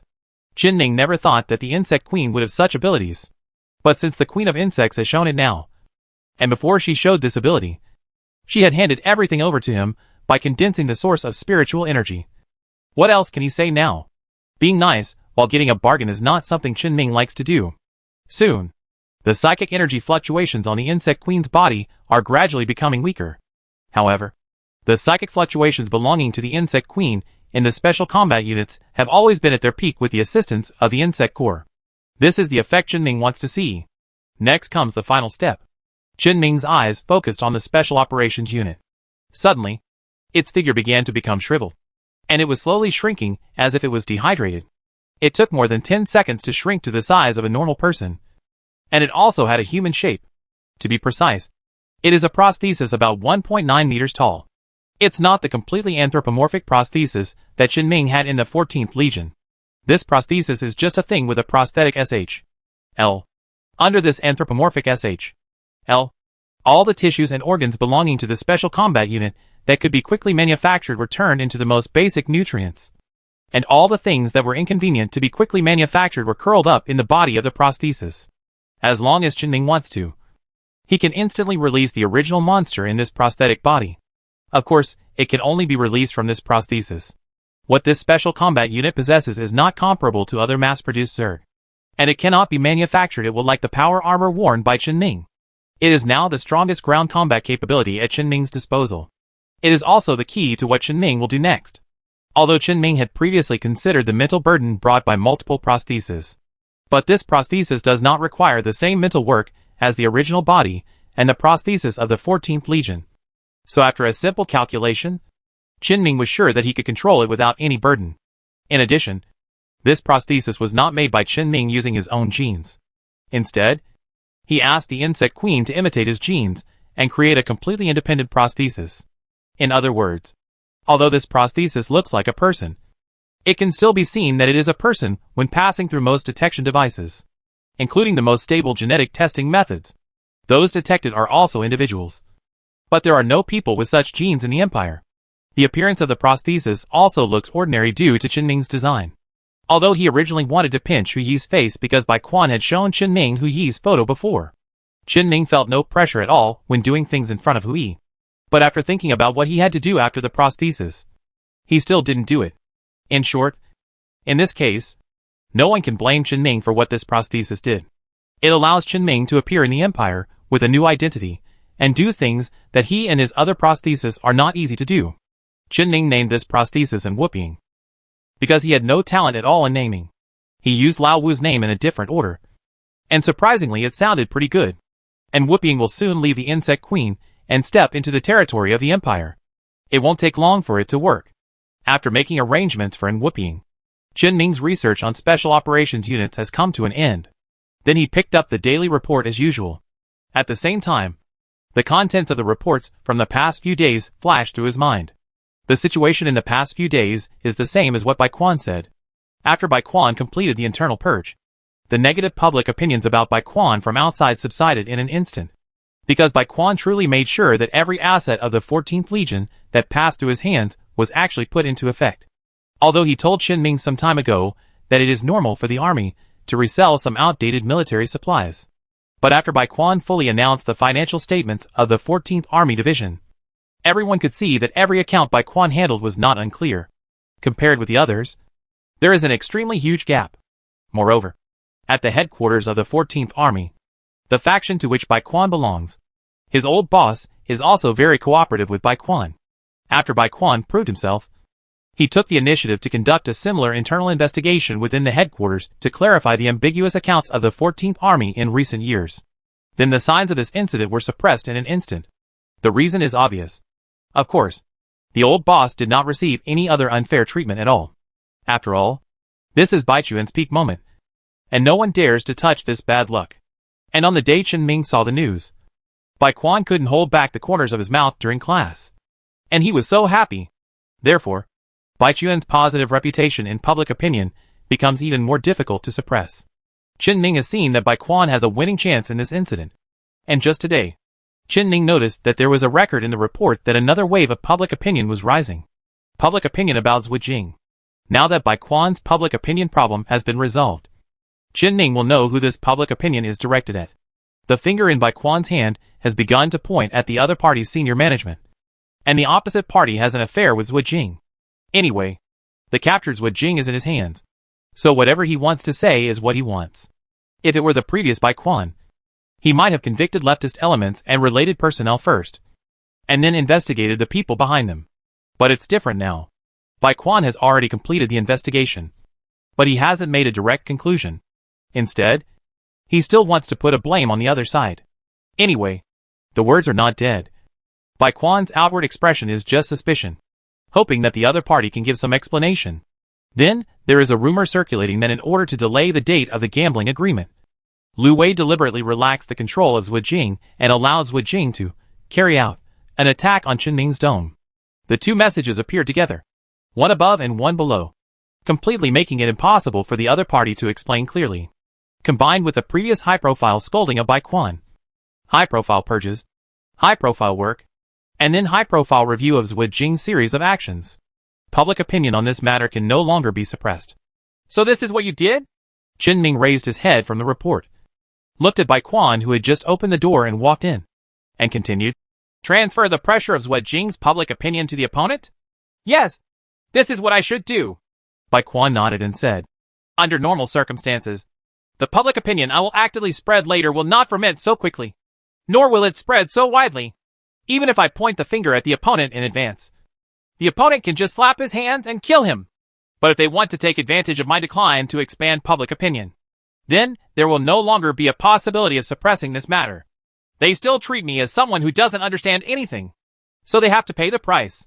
Qinming finally understood Bai Quan's arrangement for more than half a month today and said, "Now it's the other side's turn to be worried." That's right. Someone from their side will give an explanation soon. Otherwise, the one at the top will be the one who should give an explanation. At this time, Qinming suddenly thought of a possible development in the future and asked, "But why do I still feel the same as before? This public opinion alone should not be enough to directly bring down the opponent." Right. Anyone who can be brought down can, or the people down there. Bai Quan looked at Qinming as if he understood Qinming very well and said, "You have never been in the political field and you don't know. How can you succeed in overthrowing the opponent in one go? It's not something that directly involves the highest level of the opponent. Sexual evidence. You have to think about the difference between now and before. Before, our investigation revealed the results. The people below them suffered, and then they were fished out by the people above. Now, it's us who push the problem to their top management, so that the top management is forced to let the people below suffer. It's completely different. And it's not just the bottom level. The emergence of a left path within our 14th Army also has an impact on the top level. If I don't handle Li Jing's affairs well, then I will be responsible for it. If they don't handle it well, they will also have to be responsible. Look at me. How many people were scolding me when I was cleaning up internally a few days ago? They said I was not strict in management. What about now? Anyway, it's not me who caused the problem, but other people. Let them bear the pressure of public opinion. In a civilized society, public opinion also has its weight." Listening to Bai Quan's tirade, Qinming covered his forehead and said, "I have a headache just listening to it." Bai Quan looked at Qinming and thought of his previous self for a moment, and said with a smile, "It's okay. I will be able to solve this kind of thing in the future." "Ah, right." Bai Quan suddenly coughed dryly and said, "Xinghai asked me to ask you, when will you be free to play simulated battles? It's been half a month since the last in-depth simulation, and she hasn't played a single ordinary simulated battle. She's a little itchy." Qinming asked, "Why didn't she just call and ask?" "She said she was worried that you were too busy doing research. And she also said that you basically ignored her when doing research in the simulation. So she stopped being rejected and asked me to help her ask." "Oh, it seems true." Qinming thought about the previous simulation. All he could think about was using the simulation equipment to steal more information and conduct more experimental simulations. He was just subconsciously chatting with the idle Chung Xinghai. It's normal to be too immersed sometimes and not here. Bai Quan suddenly mentioned this matter. After thinking about it for a while, Qinming did not refuse and said, "I'm usually free." "Okay, that's what I'll tell her." Bai Quan immediately followed the words, not giving Qinming a chance to regret. At the same time, he mentioned another thing. "Things with Lu Wei should start soon." Chapter 240 Progress of Synchrotron Core. Upon hearing the news from Bai Quan, Qinming immediately asked, "Are the 2 colonies in Lu Wei ready?" Bai Quan shook his head slightly and said, "There is no definite news yet, but the time seems to be almost there. As I just said, it has been almost half a month since the end of the simulation. The final verification should be in the next few days. You may need to go out by then. Anyway, all the preparations I need to make here have been made. The rest depends on whether the other side is doing things quickly. By the way, are you working on the lost research data? Remember to bring it with you when you go back, or send it to the people responsible for testing when you get it." Qinming didn't understand why he had to bring his research data with him when verifying his psychic abilities, and asked, "I'm ready, but it's not 24 days yet? Is it so urgent?" Bai Quan explained, "Because the situation has changed a bit. What Lu Wei said is that you can't do this for 24 days in the simulation. It's impossible to really give you 24 days to do research. After all, you have done a lot of things in the simulation. So there is nothing to say about this. So the review team made a final deliberation and decided to calculate the time for you from the day the simulation ends until the day Lu Wei takes out the 2 colonies for you to test. After all, the data has not been restored yet. So there is no way to confirm how many days you have been active. It can be regarded as a disguised form of forcing Lu Wei not to delay. Otherwise it will give you more time to conduct experiments. Of course, there is a minimum period, which is 12 days, which is considered a guarantee. It won't mean that Lu Wei will bring out the colony to trick you the next day. So this result is also beneficial to you. Qinming thought about what Bai Quan said carefully, and there seemed to be nothing wrong with it. He picked up the terminal aside, looked at the schedule and said, "That's okay. You tell me in advance when the time comes, and I'll arrange the time." Bai Quan nodded, turned around and sorted out today's lesson plan on Qinming's computer, and asked Qinming, "How is the condition of the synchrotron core I gave you before? Are there any problems? Do you need me? Can I get you some more equipment?" "There's no problem. The progress is pretty good. I don't need the equipment for the time being, but I don't mind if you give it to me." Qinming smiled and said, "Anyway, I have figured out the general purpose. I just need to make a final summary and finish writing the paper. If you want to listen, I can give you a general explanation now." Bai Quan's hand that was moving on the computer immediately stopped, raised his head, and said to Qinming, "Tell me. I'm quite interested." Qinming thought for a moment about what to say, and then said, "The core of this synchrotron is a device for producing nanorobots. The psychic structure inside it is used to produce nanorobots. What's special about it is that it adapts to the industrial facility where it's installed. To put it simply, after it is installed, it will put all the nanorobots it makes into the production line. These nanorobots will synchronize with any industrial production equipment. After about a day of synchronization, the nanorobots will begin to assist production and speed up the overall production efficiency." Bai Quan basically understood the effect of the synchrotron core just by listening to Qinming's story. But he still had a question. How is this done? First, the synchrotron core can control nanorobots. Secondly, there is a device inside the core that is similar to an analysis device. It can use the nanorobots controlled by the core to analyze the situation of the production equipment installed in the core. Based on the data of the civilization in the core, we will carry out lightweight transformation of the entire production facility. The capabilities of these nanorobots are actually somewhat similar to mine. They can change the structure of the production line to a certain extent and optimize the logic of the production line. But it needs a foundation. Unlike me who can just create it out of thin air. That's probably the effect." Qinming paused for a moment and then continued. "Of course, there are limits to this thing. This synchrotron core can only be used in factories that can complete all industrial production steps in one factory. It cannot be used in factories that require the cooperation of multiple factories to complete production." Bai Quan asked again, "Why is this?" "Because of the nanobot remnants. In factories or industrial facilities that have accelerated production efficiency through synchrotron core synchronization, the production lines inside will be filled with nanorobots. Although they are often invisible to the naked eye, nanorobots are there, and there must be many of them even in the things produced. It will not affect the use, but it will affect other factories for secondary processing. Well, I can't say it will affect it. The main reason is that the nanorobots produced by different synchrotron cores will interfere with each other, unless there is the ability to directly remove the nanorobot residues. The nanorobot residues manufactured by different cores will conflict. Once there are too many residues, they will all accumulate in the secondary processing factory, affecting the quality of the secondary processing. So either one factory can produce everything, or there can be only one factory among several factories that houses the synchrotron core. For example, when building a spaceship, the armor, engine, hull, and weapons of the spacecraft all need to be manufactured separately and finally sent to the assembly plant. It is best to install only one synchrotron core in these factories, and it is best to try to arrange factories with later processes or longer construction periods. One is that the probability of problems is smaller, and the other is that work efficiency is accelerated. Many thoughts about the core of the synchrotron flashed through Bai Quan's mind. Then the synchrotron core can't control the nanorobots to leave the things they produced? It's really not possible, because the remaining nanorobots are damaged nanorobots. It would be okay if I were here. I can repair the nanorobots. But as for others, Qinming spread his hands. It's quite difficult to completely remove these damaged nanobots.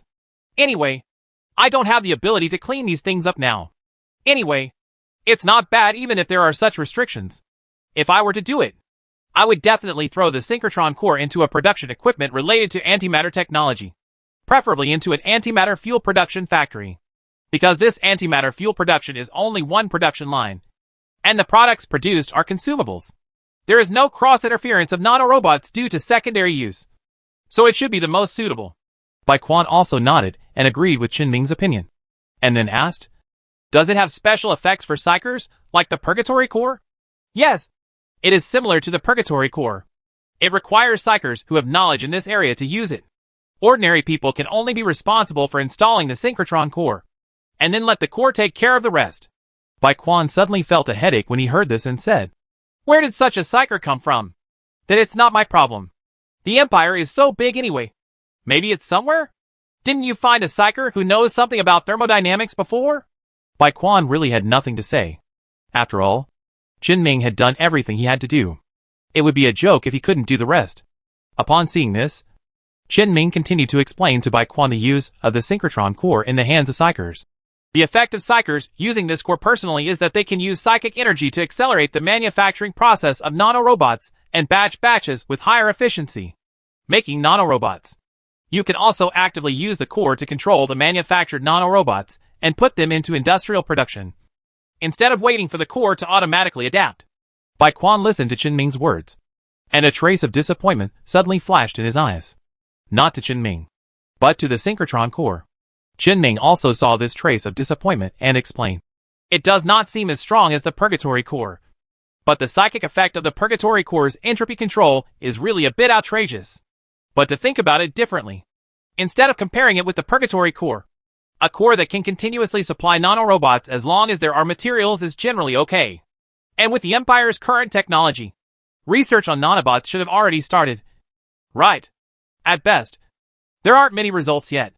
Even if you use this core to accelerate the research of nanorobots, it won't be a loss. Besides, the uses of nanorobots are not limited to these two. There are many other places where they can be used. This thing is a self-adapting synchrotron core. It can adapt to all kinds of strange factories, and it can also adapt to all kinds of strange functions. As long as it is an imaginable function, nanorobots can do it." Bai Quan's curiosity was aroused again by Qin Ming's words, and he asked, "Can you do everything you imagine?" "Yes, just like this," Qin Ming said as he opened the drawer of the table next to him and took out the synchrotron core that he had stuffed into the drawer after studying it last night. "Is this how you put this thing?" Amidst Bai Quan's complaints, Qin Ming's psychic fluctuations inspired the core of the synchrotron controlled by him. The metallic liquid that then appeared out of thin air wrapped around the uneven core and was continuously absorbed into the interior by the core. The synchrotron core used these metallic liquids containing all the materials it needed to make nanorobots to produce countless nanorobots that completely wrapped Qin Ming's arms. The appearance of the nanorobot cluster also looks somewhat similar to metallic liquid, but it is rougher than the metallic liquid that looks purely smooth. These nanorobots wrapped around Qin Ming's arm quickly formed a somewhat bionic-looking arm guard made entirely of nanorobots that fit perfectly with Qin Ming's arm.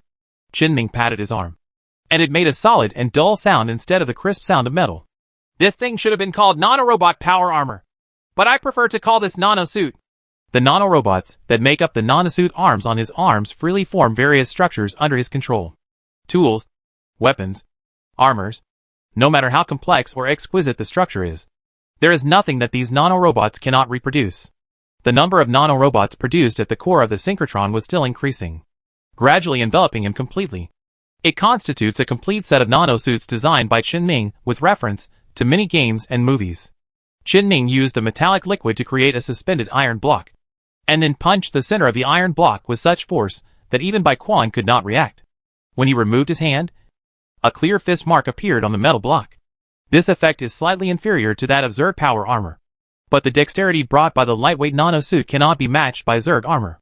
In Bai Quan's slightly changed eyes, Qin Ming then pulled out the revolver hanging from his waist and pointed it at his arm. The trigger was pulled and a gunshot rang out, but Qin Ming was unhurt. The bullet didn't even leave a mark on the nanosuit. Qin Ming put the pistol back into the holster on his waist, once again created a powerful and high-penetrating electromagnetic javelin in his hand, aimed it at his arm, and pulled the trigger. After the flash of electric light and the dull hammering sound, subtle water wave-like fluctuations appeared at the location where the nanosuit was hit, but they quickly disappeared. Qin Ming waved his hand and let the nanorobot separate, revealing his intact arm. There was a hint of interest in Bai Quan's eyes, and he stepped forward and held Qin Ming's arm, observing the fault in the center of the nanosuit when the nanorobot separated. However, it is obviously impossible to tell anything with the naked eye. Qin Ming saw this and spoke again. As you can see, the nanorobot itself is very strong and has nano-level buffering properties. It is definitely not a problem when used in combat. The core of the synchrotron has a control center. As long as we figure out how to control the nanorobots, mass production of nanosuits is not a problem. And if it weren't for the poor compatibility between nanorobots and Zerg, Qinming wouldn't be able to get them together. Otherwise, the unwhooping he just made would definitely have more than the current technology. At this moment, Qinming suddenly heard a knock on the door. The guard's voice sounded outside the door. "Mr. Qinming, what happened?" Qinming immediately said to the outside. "It's okay. I'm doing an experiment." Although the previous security company was withdrawn at Qinming's request, the entire dome was handed over to Afterglow Core and security robots to handle the security work. However, Afterglow Cores also have limitations, at least when dealing with things that don't directly kill people. These Afterglow Cores are not too convenient. Therefore, Qinming asked Baiquan to arrange some guards, so that Baiquan could receive the news from his side of the dome as soon as possible, which could be regarded as reassuring Baiquan. After the guards left, Qinming took off the nanosuit on his body, leaving behind a square brick made of dormant nanorobots. Then he looked at Baiquan and said, "Do you want to try it? I'll give it to you as soon as I turn around, along with research materials and so on." Seeing Baiquan shake his head, Qinming stuffed the nanosuit and the synchrotron core into the drawer again without saying anything. "If you ask me to build things like nanobots, I definitely won't be able to build them.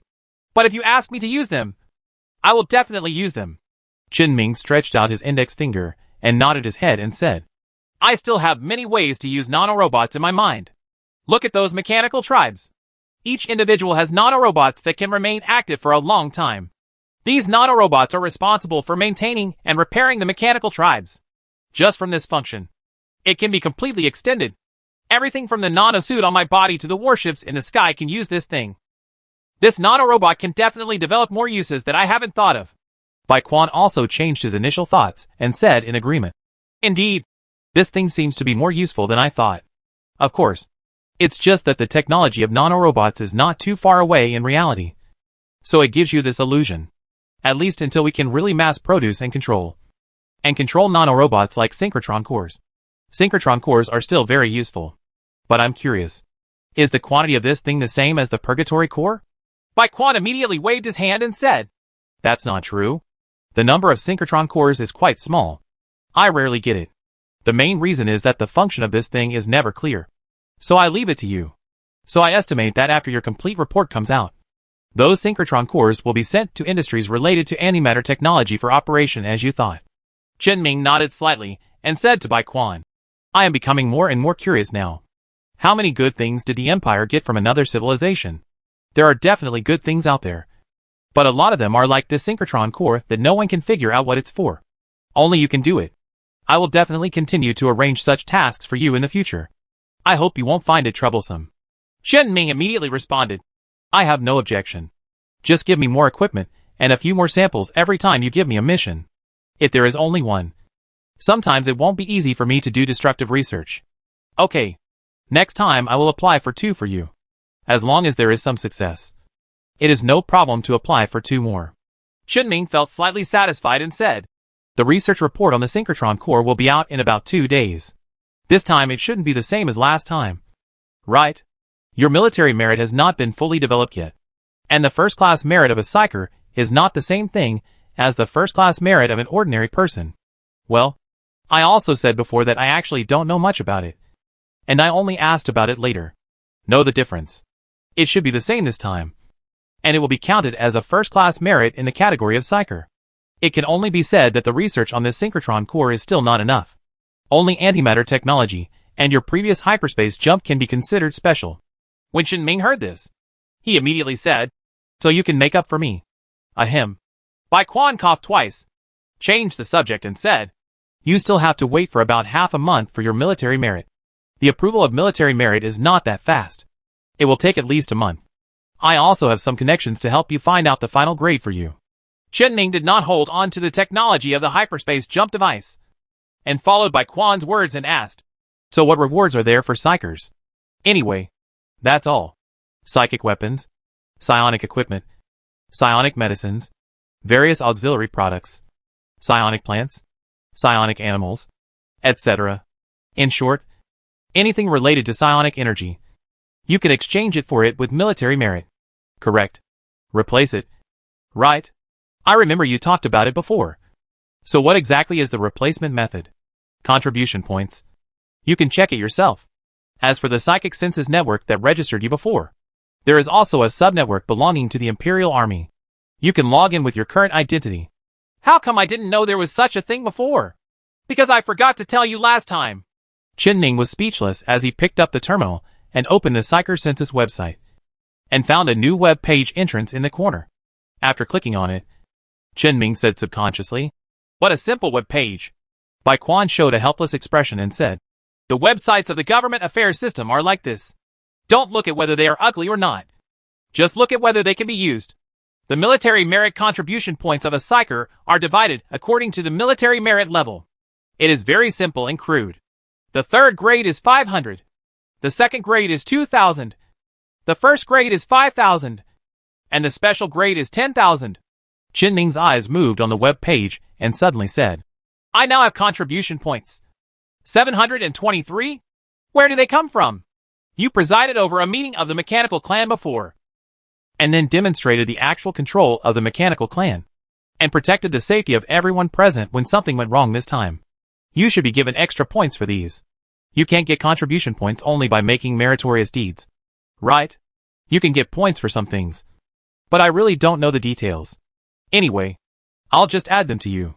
What a casual military merit system. Bai Quan also agreed with Chen-Ning and said, "The military industry system of psychers is quite casual.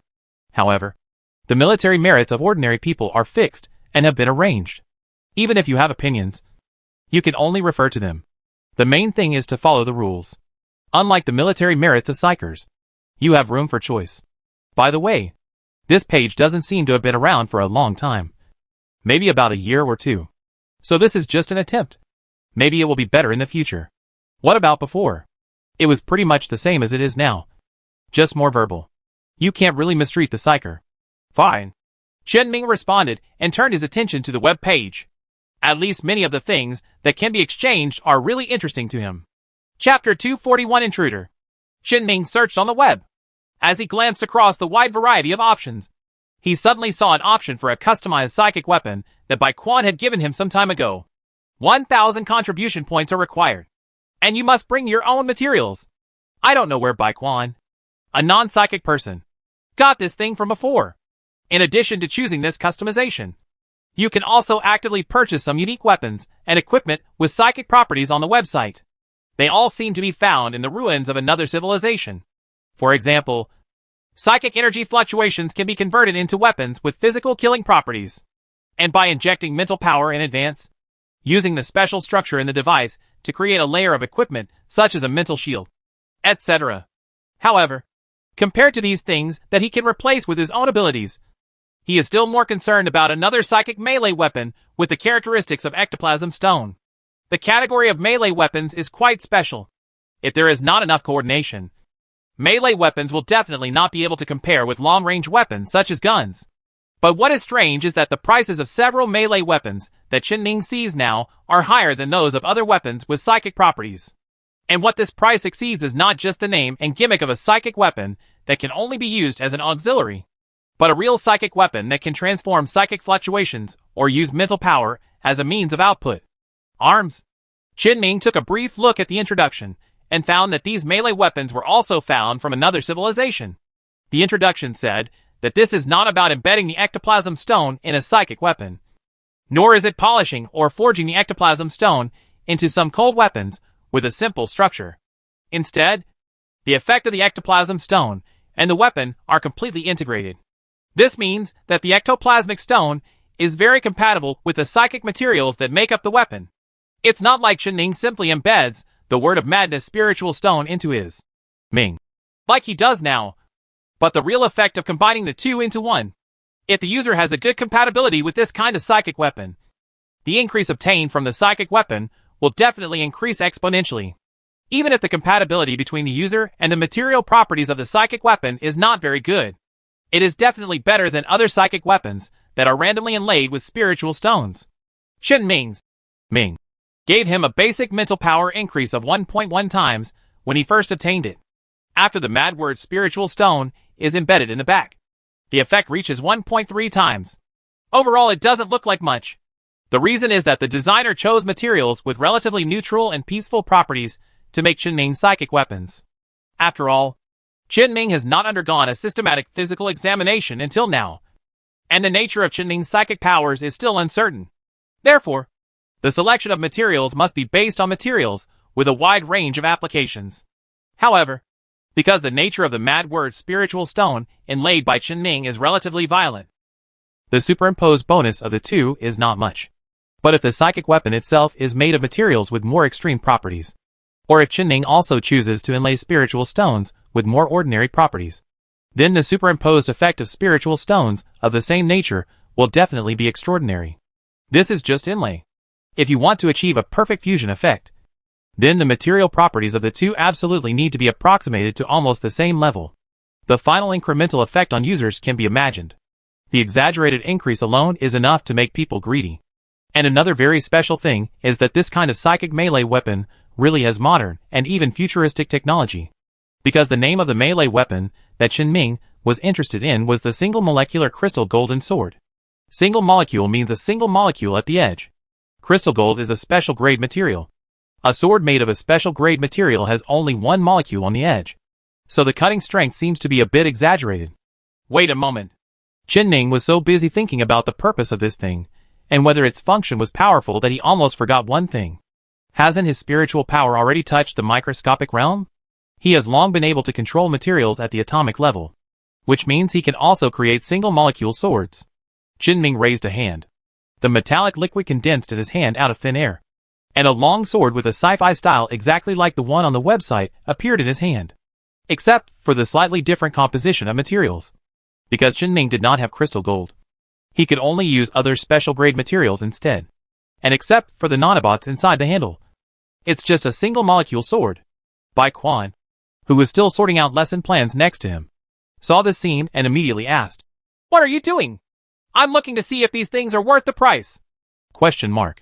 Bai Quan let go of the computer, walked to Qinming's side, glanced at the terminal and the formed sword in Qinming's hand, and said, "Then you made your own monomolecule sword?" "Yes. But I can't fuse the psionic material with the ectoplasm stone. And there seems to be another problem." Qinming turned the tip of the sword so that it pointed directly at the ground, and then let go of his hand. It did not sink directly into the ground, as Qinming originally expected, leaving only the hilt outside. Instead, after piercing the ground for about 1/3 of the sword's length, it was fixed in place crookedly. Its blade is dull. The blade of the monomolecular sword is a pure single molecule, after possessing the terrifying cutting ability. It also means that the blade is extremely fragile. Now Qinming knew what the nanorobot in the sword hilt was used for. It is used to maintain the sword blade to ensure that the single molecular structure of the sword blade is not damaged. It can only be said that another civilization really used some unexpected things in unexpected places in its design. Qinming bent down and pulled out the sword from the ground, raised it to the previous position and released it again. But this time when the monomolecular sword fell, Qinming continued to use repair power on the sword. This time the sword blade successfully submerged completely into the ground, leaving only the hilt outside. Seeing this scene, Bai Quan said, "So what is your conclusion? Is it worth it?" "Okay. It's really worth the price for other people, but it's a bit of a loss for me." After all, Qinming can replace single molecules and nanorobots by himself. The only thing valuable to him about this weapon is the fusion of ectoplasm stone and psychic weapon. And this nanorobot gave Qinming the feeling of using a circuit board on an arrow. Although judging from the technology of that civilization, there must be a reason for this kind of thing to exist. And he could think of it himself.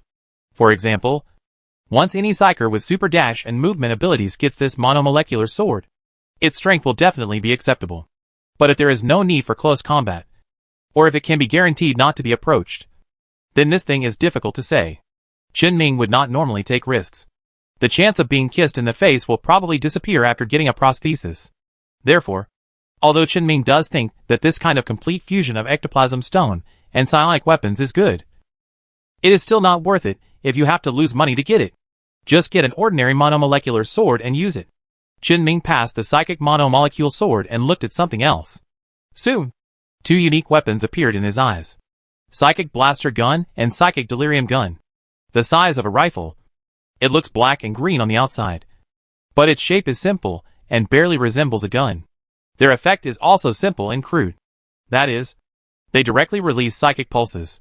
One pulse will directly cause a mental shock and knock people out, while the other pulse will interfere with the consciousness of the person hit. It will cause the brain of the person hit to become confused and attack other people around them indiscriminately, just like the psychic pulse generators that the mechanical tribe once threw randomly. However, the manual states that this is a weapon for riot control and is non-lethal. It seems to be a little gentler than what the machine tribe uses. But the introduction also said that this thing has a chance of burning the brain due to psychic impact. It is difficult for people not to doubt who is responsible for this.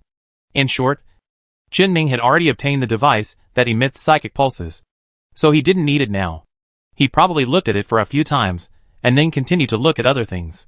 Jinming found that many things on this website look good, but either he doesn't need it, or he already has a replacement.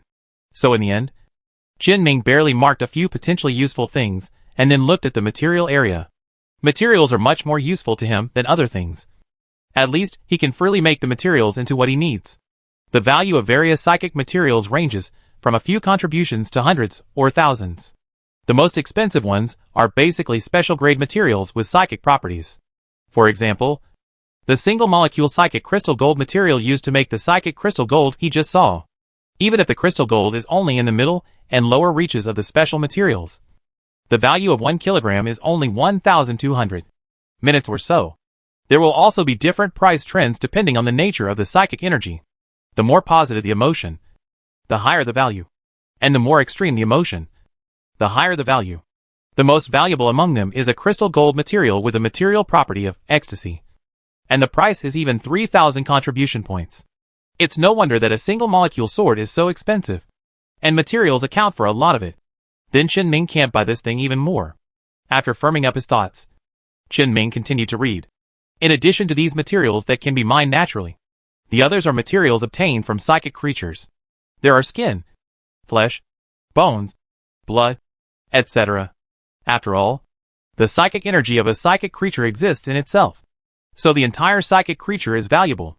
It was Jinming who suddenly realized that he had never seen many psychic creatures until now, let alone powerful psychic creatures. We have seen powerful creatures, including the Insect Queen, the Aurora Wind Spirit, and the previous phase beast, but there are really not many psychic creatures. If he could encounter a few of these, he would definitely try to catch them. Jinming looked at the list of biological materials, and various strange thoughts kept flashing in his mind. And one of these strange thoughts suddenly appeared in his mind. Are the materials produced by Yin Xiong considered as materials for psychic creatures or other materials that can be mined? No. What he should be struggling with is not the nature of the psychic materials, but the uses of these psychic materials. Jinming suddenly looked up at Bai Quan and said, "Let me ask you something. Where do all the things exchanged on these websites come from? Many of these materials are materials captured in various wars, and some are sold by psychers on their own initiative and then distributed here. Does this mean I can sell this kind of thing?" "Yes. There is a special person to purchase it. It's over at the Psychic Research Institute of the headquarters. I'll go back and find out for you. What do you want to sell? I haven't thought about it yet. So don't worry. Can the things I get in exchange for contribution points be resold? If you are short of money, you can indeed sell it. There are also marks in the introduction on the website. If you have marked it, you cannot sell it. Selling it is against the rules. But if you don't mark it, you can do whatever you want." Bai Quan randomly clicked on something on the terminal in Jinming's hand and pointed at an inconspicuous little hook. Jinming nodded. This also seems to be a way to make extra money. Can psychers trade these things internally with each other? Yes. Yes. But just like reselling, only those who have checked the box can be sold casually. And those who have not checked can only be sold among psychers of official forces, such as the military and government. And I heard that the things used by you psychics are generally traded face to face. It is said that you are very particular about whether things are suitable. You will only trade after face-to-face confirmation. If it is not suitable, it will be terminated. Jinming nodded again and said, "Similar concepts do exist. Just like when he was condensing the source of spiritual energy before. It all depends on fate whether a material is suitable or not." Just before Jinming was about to continue asking questions, Bai Quan said, "But we only have 3 psychers in the branch now. including you. And only a little more in the headquarters. It's not easy to trade now. Oh. It seems that if I have the opportunity to go to the headquarters, I can try to trade something with others. Ming lowered his head again. He looked at another thing that interested him. Fairy tree species.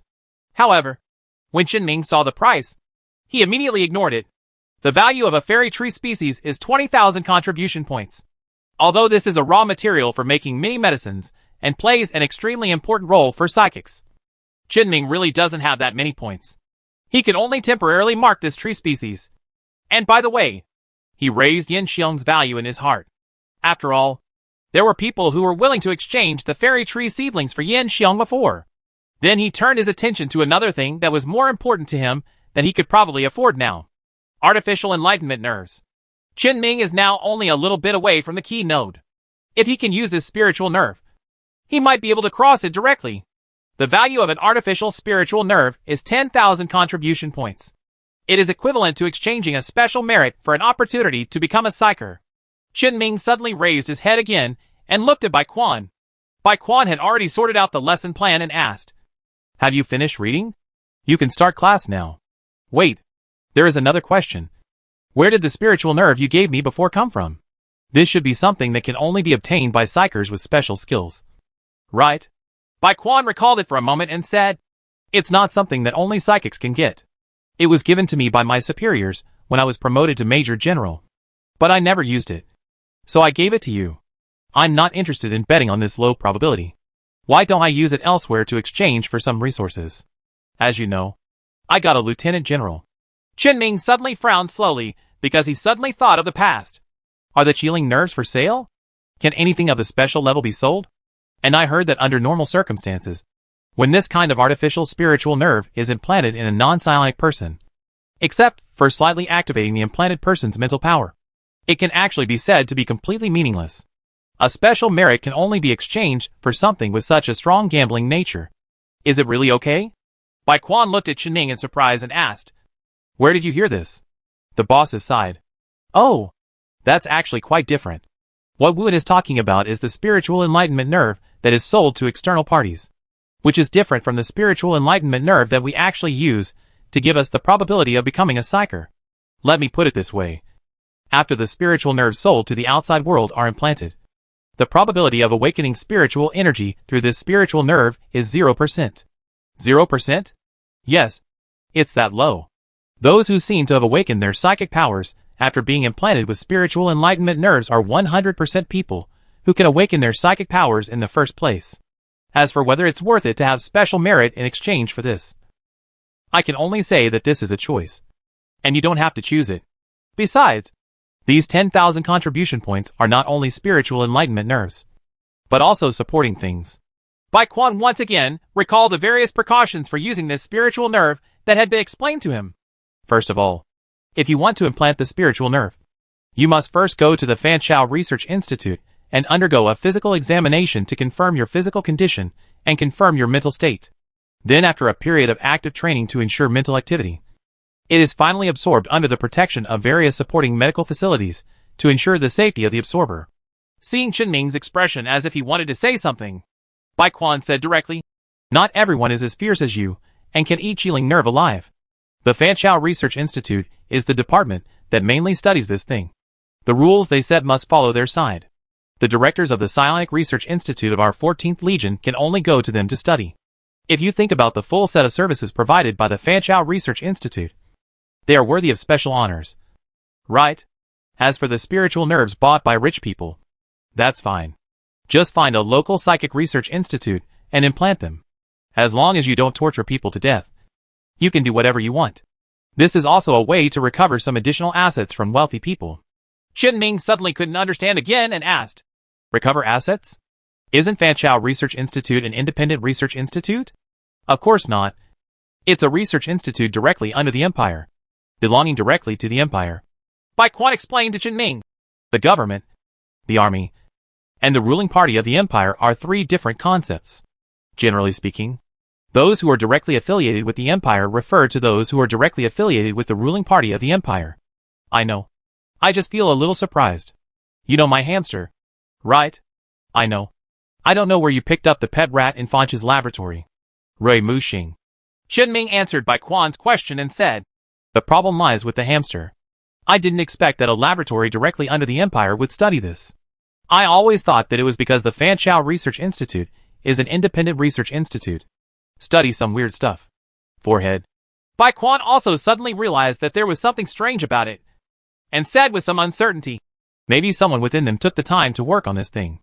Qinming just felt a little strange, so he asked casually, and didn't get too entangled with Bai Quan on this matter, because there is another thing that he is more concerned about. Is this 10,000 contribution points fixed? You know my situation. I don't need anyone to help me. I can absorb it myself. I can't ask them to check me. So I don't want these things. Can it be cheaper? Bai Quan couldn't give an answer for a while.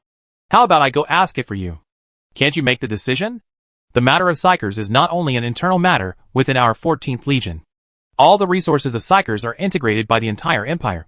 And it involves the Fanchao Research Institute. This matter really needs to be asked. Okay. Let's talk about this later. Qinming threw away the terminal and sat down in his usual lecture position. It can only be said that the number of things on this webpage is still very large. At least he can't finish it now. He can only mark the things he is interested in first, and see if there are any remaining contribution points that can be exchanged later. Now he has other things to do. 3 days later, Bai Quan came to Qinming as usual. But today was the day that he informed Qinming in advance that he was going to another place. Bai Quan pushed open the door of Qinming's room, as before, and saw Qinming, who was ready to leave at any time. How are the preparations going? Qinming patted the suitcase beside him and said, it's all in there. I also stuffed a copy of the synchrotron core log I gave you yesterday. Nearly a month was wasted for a Psycher's first-class scientific research merit. I am very curious whether Lu Wei dares to take this responsibility. Bai Quan smiled and patted Qinming and said, you want him to die. Okay. Let's go and drive your boat. Half an hour later, Qinming and Bai Quan, along with several guards and Bai Quan's secretary, boarded the Stardust-class ship that Qinming had not sailed for a long time. When boarding the ship, Bai Quan repeated the process of their trip. This time we are going to go to a prosperous star field called Meteor first. Meet with Lu Wei and the others there, and collect the data in your hand first, hand it over, and then go to the colony location. Should we jump directly there or walk slowly? Of course. Walk slowly. You can jump over there and maintain it for free. If you arrive early, you still have to wait for others. Why not let others wait for you? Also, Qinming quickly set the route and arranged other accompanying personnel. Then he took Bai Quan to his room on the Stardust level. After using psychic energy to separate a classroom and study room, Qinming continued to start today's class. Even if you go out to do errands, there are some things you can't stop doing. The Stardust class travels alone in hyperspace, and is expected to arrive in the bustling star field where it can detect the value of data in 3 days. However, only 1/3 of the time on the road has passed. Just during the day the next day, the sense of danger that had not been touched for a long time suddenly stung Qinming's brain. The prosthesis on the Stardust stage is about to face danger. Qinming's face changed. He put down all the work at hand on the main body, and focused all his attention on the prosthetic body. Bai Quan, who was teaching Qinming in the classroom at this time, noticed the change in Qinming's expression. Just as he was about to speak, he saw that Qinming in front of him was instantly covered in a layer of nanosuits. And he couldn't help but have an extra layer of protective clothing on his body that gave people a sense of security. What happened? Qinming did not respond. He closed his eyes slightly and concentrated on feeling the source of the danger perception. But for some reason, this time, the sense of danger didn't point clearly to a certain place. It's not a threat that completely covers the entire Stardust. Nor is it a threat that's too far away. It's just that there's no way to clearly sense it. The source of danger is changing. And it seems to exist in every corner. Suddenly, a subtle spiritual energy fluctuation was suddenly noticed by Qinming. Psychic. Qinming immediately moved closer to Bai Quan. In front of psychics, Bai Quan, an ordinary person, is extremely vulnerable. Only by his side can he find ways to protect Baichuan's safety. Qinming immediately tried to use the three-dimensional imaging of the spacecraft to locate the intruder. But there was no sign of other human activities on the three-dimensional imaging.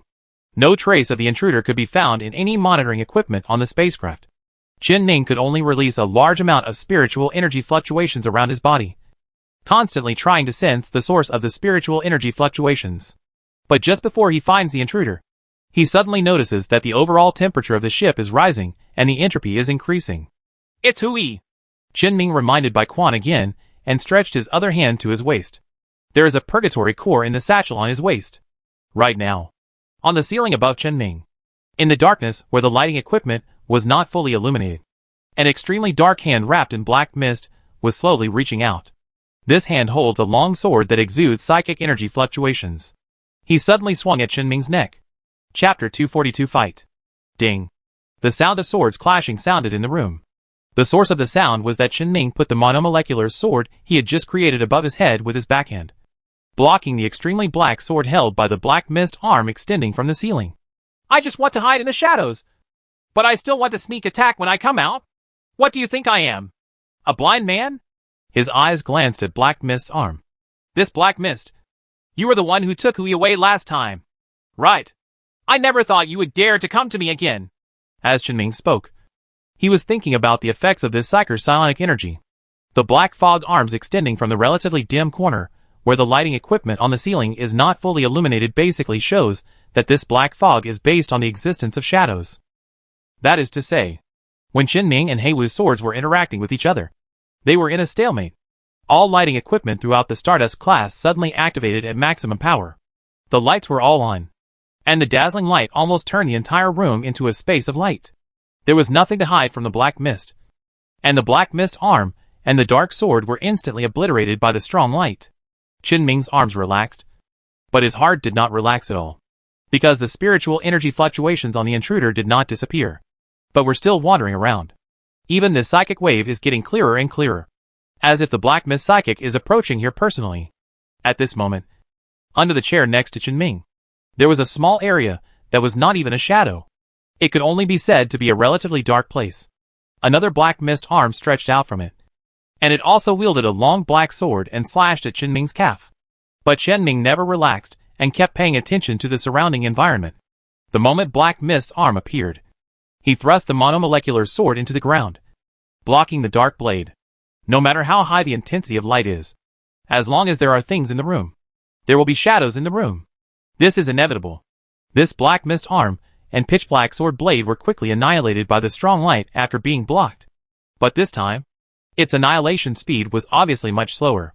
The Psyker himself must be on the ship, nearby, maybe even hiding in his room. Maybe the arm that looks like it's made of black mist is part of his body. However, it seems that Black Mist's ability has limits. Otherwise it would just be a hole in the shadow of the human body where the heart is. Obviously, the appearance of the Black Mist arm must have one of the most obvious limitations: the space for movement. But having said that, Qinming has no way to guarantee that this Black Mist psychic will not be able to do this in the future. So if there is a chance, he must kill people directly here to avoid being targeted by such a psyker. Qinming made up his mind and immediately began to dismantle and move things in the room, clear the room, and try to leave only him and Bai Quan in the room. In this way, all he needed to pay attention to was the shadows beneath their feet. And while Qinming was cleaning the room and erasing the Black Mist arms that sneaked up from various shadows, the movement of his other hand never stopped. The purgatory core was activated in the small bag he carried, and the ability to control entropy was extended to the entire ship. Entropy at the Stardust level is gradually stabilizing. However, what made Qinming feel strange was that Hui seemed to have only increased the Stardust level entropy at first, and did not continue to compete with Qinming in spiritual energy. It was completely different from the last time when he tried to use the volcano to assassinate him. There seems to be something wrong here. Although Qinming was a little confused, it didn't stop him from finding a way to kill the Black Mist psychic. This person was more dangerous than Hui. He had to think of a way to force the person out of the shadows without being able to use all the usual methods to find the person. Qinming quickly thought of this method. His mental power suddenly wrapped around Bai Quan's body and solidified into a layer of mental armor. While protecting Bai Quan from being harmed by the Black Mist psychic, he can also protect Bai Quan from being accidentally harmed by what he is going to do next. At the same time, Qinming also made a complete set of protective suits for those entourage who were in other rooms and did not understand the situation, threw them directly out of the Stardust level, and went to find them later. After using a lot of mental power to wrap Bai Quan 3 layers outside, a palm-sized device suddenly appeared in Qinming's hand. This is a portable mind wave generator. Jing once used this thing to amplify the psychic pulse effect of the negative ectoplasm stone to cause chaos. Now, Qin Ming wants to use this thing to locate the black mist psychic. As for the specific positioning method, Qin Ming took out his revolver. Ming. When he asked the prosthesis to come to the 14th Legion, he specifically asked the prosthesis to carry Ming. And on the bright side, there is a spiritual stone of words of madness embedded in it. The Mad Words ectoplasm stone was quickly removed from the gun and stuffed into the psychic wave generator. After adjusting the generator's magnification to the maximum, Qin Ming directly pressed the start button without any hesitation. Crazy psychic fluctuations accompanied by terrifying whispers instantly filled the entire Stardust-class ship. Even though Bai Quan was protected by Qin Ming's mental shield, some heart-wrenching visions suddenly flashed before his eyes. He immediately closed his eyes, took a deep breath to adjust his condition, and tried to keep himself as close as possible to Qin Ming. If you don't cause trouble for Qin Ming, it won't cause Qin Ming to not rescue him in time. The battle between psychers was definitely not something he could interfere with. But at the moment, when the frantic spiritual energy fluctuations appeared, Qin Ming's state was extremely calm. He has long been accustomed to fluctuations of such intensity, and these crazy psychic fluctuations have no way of causing any effective interference to him. But the situation is completely different for the Black Mist Psychic. Just as Qin Ming was sensing it, the spiritual energy fluctuations that permeated every shadow corner around him suddenly oscillated violently, and then dissipated after the oscillation. These psychic fluctuations related to the black mist that fill the surrounding environment are all caused by this shock. At the same time, he also heard a cry of pain. "Got you!" Qin Ming turned to the direction of the sound. In this direction, the internal structure of the Stardust grade instantly melted into metallic liquid, opening a path for him to lead to the direction of the sound. And at the end of this road, there was a figure whose whole body was wrapped in rioting black mist. A large number of high-intensity spotlights were directly created by Qin Ming nearby, immediately completely submerging the figure in the black fog into the ocean of light. The black mist continued to dissipate under the light, gradually revealing the appearance of the psyker. But this psyker was completely covered in black clothes, with only one pair of eyes exposed, making it impossible to see his specific appearance. But it's okay. If you can't see clearly, don't look at it. If a person dies, it doesn't matter what he looks like. Qin Ming's psychic energy fluctuations continuously acted on the spacecraft. The room where the Black Mist Psyker was located was also changing rapidly, and a large amount of metallic liquid rolled towards him like a mudslide. But at this moment, the portable psychic wave generator in Qin Ming's hand suddenly overloaded and stopped operating, emitting black smoke. This was much shorter than the time he had just expected to be able to use it. Qin Ming immediately realized that this was because the effect of the Whispering Spiritual Stone itself was too powerful, which was completely different from when the generator used the ordinary Whispering Spiritual Stone. This device can't hold up anymore. After understanding the situation, Qin Ming couldn't help but frown, and immediately used his spiritual energy to repair the things in his hands. But in just a few seconds, the Black Mist Psyker's arm covering his head relaxed, and the thin rioting black mist around him gradually calmed down, and once again enveloped the Psyker in it. Before the black mist completely covered his figure, Qin Ming noticed that there was a hint of fear in his eyes as he looked at him, and pure hatred besides fear. The Black Mist Psyker waved the long sword in his hand, which had substance and was completely different from the one held by the Black Mist arm just now, and dived into the shadow caused by the metallic liquid. The next moment, he rushed out from the shadowed corner of the different rooms that had just been opened in front of Qin Ming, and stabbed Qin Ming in the neck with his sword.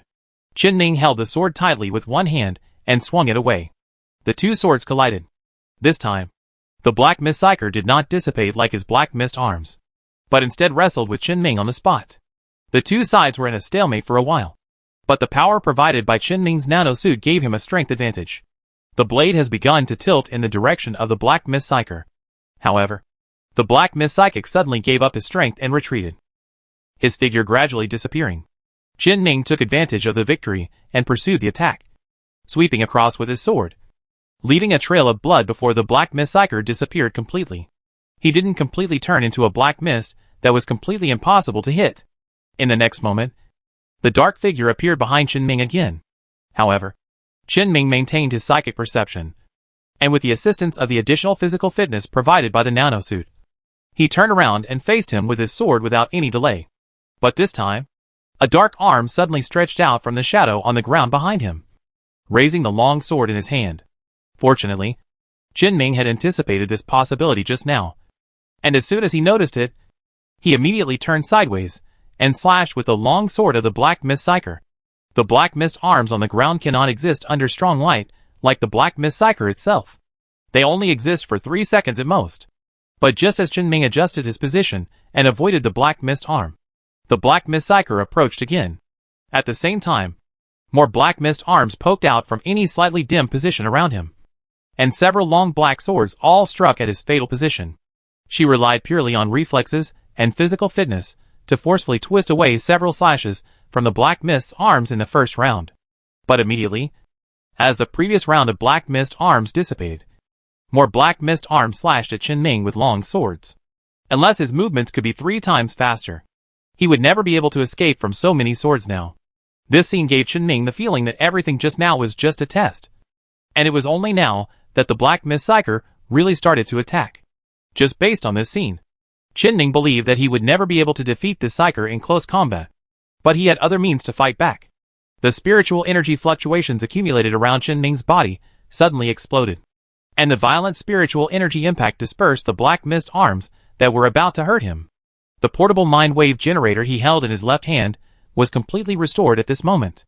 A trace of fear flashed in the eyes of the Black Mist Psyker. He gave up his continued suppression of Chen-Ming and retreated into the shadows, trying to move away from Chen-Ming through shadow movement. But the psychic fluctuations of the Word of Madness inspired by Chen-Ming once again swept across the entire ship, and the Black Mist Psyker once again let out a cry of pain. His entire body's spiritual energy was trembling, and he was unable to maintain his shadow state. So he was squeezed out of the shadow, and was found again by Chen-Ming, who took control of the entire cruiser. Another passage was opened directly from inside the battleship. The Black Mist Psychic half knelt on the ground in pain, covering his head, and looked at Chen-Ming with eyes full of confusion. He didn't understand why Chen-Ming was completely unaffected by this terrifying spiritual energy fluctuation. But before he could figure it out, Chen-Ming had already started to move. But this time, Chen-Ming would not give the Black Mist Psyker a chance to escape.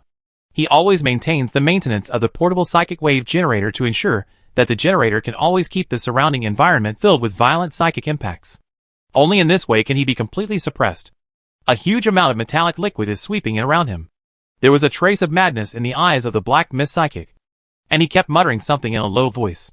He stood up despite the severe headache and the frantic whispering in his ears. The black mist on his body surged, filling the surrounding environment just like Chen-Ming's spiritual energy fluctuations and the spiritual energy fluctuations of the Mad Word's spiritual stone. Then something unexpected happened. Suddenly, a completely invisible black mist rolled out from the shadow of the generator in Chen-Ming's hand, swallowing the generator inside. All psychic fluctuations were isolated, and the frantic whispers disappeared on the spacecraft instantly.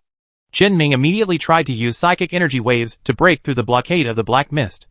But the small cage formed by the black mist was extremely hard, and could not be broken in less than half a minute. The Black Mist Psyker would not give Chen-Ming half a minute. After the psychic pulse ended, he directly raised his sword and rushed forward. This time, his target was obviously Chen-Ming's left hand. Only by destroying this thing could he have the capital to compete with Chen-Ming. Otherwise, no one would be able to respond effectively under the influence of that terrifying psychic pulse. Several arms of black mist appeared next to Chen-Ming again, and the long sword held by the Black Mist Psyker suddenly surged in black mist. The blade of the black mist sword instantly lengthened, and as the Psyker swung, it released streaks of black mist sword energy. Chen-Ming immediately gave up his plan to block with his sword. The monomolecular sword in his hand is really an ordinary monomolecular sword. Chen-Ming has been repairing it with his spiritual energy. Otherwise it would have broken early. But the weapon on the opposite side is a real psychic weapon. And it is definitely a special psychic weapon. He didn't dare to block this sword energy. Moreover, Chen-Ming can also clearly feel that the combat effectiveness of the Black Mist Psychic is stronger than Chen-Ming. This is a matter of combat experience. But Chen-Ming still had no intention of giving up his idea. If he can't kill people here now, he will definitely be in greater trouble later. Chen-Ming rolled on the spot without any shame, and his whole body fell directly under the floor of the ship's hull. To be honest, this Black Mist Psychic is very difficult to kill. He can't be hit or caught. He hides in the shadows again if he's not careful. It's very difficult to kill him. But Chen-Ming could feel that the mental power of the Black Mist Psyker was rapidly being consumed. And it was being consumed much faster than him, since the Black Mist Psychic's total mental power is not as good as his own. Then Qin Ming decided to use the most brutal means to win. Qin Ming sank into the spacecraft and was dragged by the metallic liquid to get closer to the Black Mist Psyker, who was stunned for a moment and prepared to dive into the shadows again. This time, Qin Ming no longer stayed behind and directly released all his mental power. A huge amount of mental power filled Qin Ming's side and the Black Mist Psyker's side.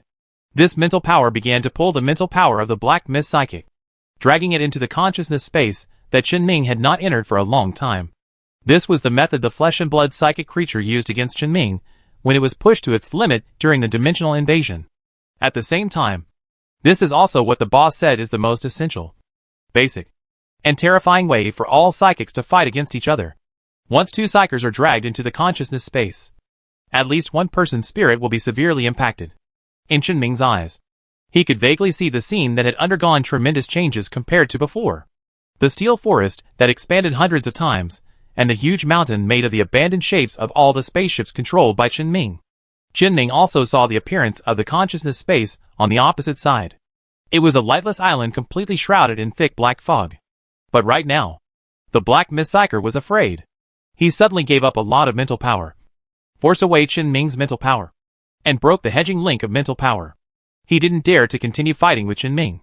A large loss of mental power also means a loss of combat effectiveness. The Black Mist Psychic, who consumed a large amount of mental power in the battle with Qin Ming, has no way to continue fighting Qin Ming. He pulled away, and all his spiritual energy fluctuations disappeared on the spacecraft. I don't know where I went, but Qin Ming already had an idea in his mind. Judging from the psychic effects, the amount of mental power, and the clothes he wears that have been observed so far, it is absolutely impossible for him to physically walk in space. Moreover, it had only been a day since Qin Ming set off from the 14th Legion branch, and he had not yet flown out of the Edge Star field. According to the correspondence between hyperspace and normal universe space coordinates, the galaxy where the Stardust level is currently located is a galaxy where no humans exist, because this galaxy is a barren planet with no minerals or resources. The only valuable habitable planet has just experienced a natural disaster that affected the entire planet not long ago, and the fragile ecosystem is still recovering. No one would stay on the planet at this time, and no one would come to this place. The Black Mist Psychic must have been ambushing here in advance with the help of the spaceship, waiting for Qin Ming to pass by, and then looking for an opportunity to board the ship. Therefore, either in this hyperspace or in the normal universe, there is definitely a spaceship, and there is definitely the possibility of continuing to track it. Want to escape? If the Black Mist Psychic remained on the ship and faced him face to face, Qin Ming would still need to worry about the safety of Bai Quan and others. But if he ran away, the situation would be reversed instantly. Qin Ming immediately sent out several shuttle boats to bring back all the people who had just been thrown out. At the same time, he used the remaining half of his mental power to release psychic energy fluctuations that were enough to cover the entire Stardust class, preventing the Black Mist Psychics from invading again. Then, a huge device was built by Qin Ming outside the Stardust class armor. What's this?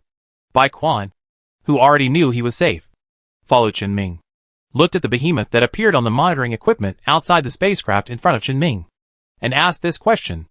Galaxy-level detection equipment at the highest point. With the infinite jump? Why can he run today?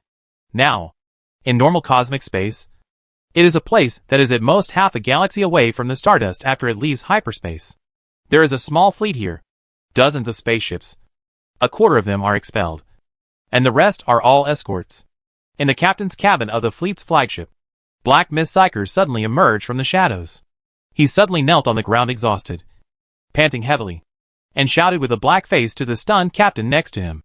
Let everyone prepare. Prepare to leave. But remember to slow down and hide for a while. Okay. The captain immediately sent a message to the entire fleet. At the same time, he also noticed the injuries on the Black Mist Psyker's body, and immediately found a medical kit from the corner of the captain's cabin and handed it to the Black Mist Psyker. The Black Mist Psychic immediately tore off the tightly wrapped clothes on his body, and quickly dealt with the place where Qin Ming had cut him. However, he had just put the medicine on his arm. However, he found that the porthole window of the captain's cabin suddenly became dark. He looked up and saw that a huge ship shadow had leapt to the vicinity of the fleet, blocking the light from the star. Countless red light spots flickered on the sides of the huge ship. Those are countless meteorite drones. The bandage in the Black Mist Psyker's hand fell to the ground. and the words that the person who gave him the mission said to him before he went out to perform the mission suddenly flashed through his mind. Don't give Chinning a chance to fight you with his psychic powers. He didn't feel much when he was on the boat. He even felt that this sentence was a bit of a fuss. Chinming's psychic power looked like that. But now, looking at the Stardust class that suddenly appeared in front of his fleet without any warning, the Black Mist Psychic suddenly understood the meaning of this sentence. Emergency activation of the hyperspace system. Return to the normal universe. Run away! The captain's roar echoed through the fleet's communication systems. The entire fleet began to flee in panic. The black turban on the Black Mist Psyker's forehead suddenly felt a little wet. Wet with sweat. He stared at the red dots in the space that looked like disaster stars coming to the world. He quickly picked up the bandage and wrapped it around his arm a few times before putting on his clothes again. He must not die here today. Chapter 243 Glass Beads. The Black Mist Psyker quickly asked the captain to send a distress signal at the critical moment. In his mind, he was constantly thinking about where was the safest place when Chinning was chasing him. His psychic powers allow him to move quickly wherever there are shadows, even if there is space between the two shadows. But now his mental strength is only enough to support the last long-distance move. If he fails to avoid Chinning's tracking after this move, he will really be finished. He had to make a decision about where to use his last chance to use his powers. It was to choose a spaceship farthest from Chinning's cruiser, and bet that Chinning would not kill this spaceship. Or, the Black Mist Psychic looked out the window, bypassing Chinming's Stardust, and looked at the livable planet where the ecosystem was still gradually recovering. Half an hour later, dozens of small ships in the fleet were all turned into space junk under Chinming's attack. Even if they can jump and pull repeatedly through hyperspace and the normal universe, they can't escape the pursuit of a cruiser with unlimited jump capabilities. At most, it will delay for a while, after Chinning solved them without any pressure.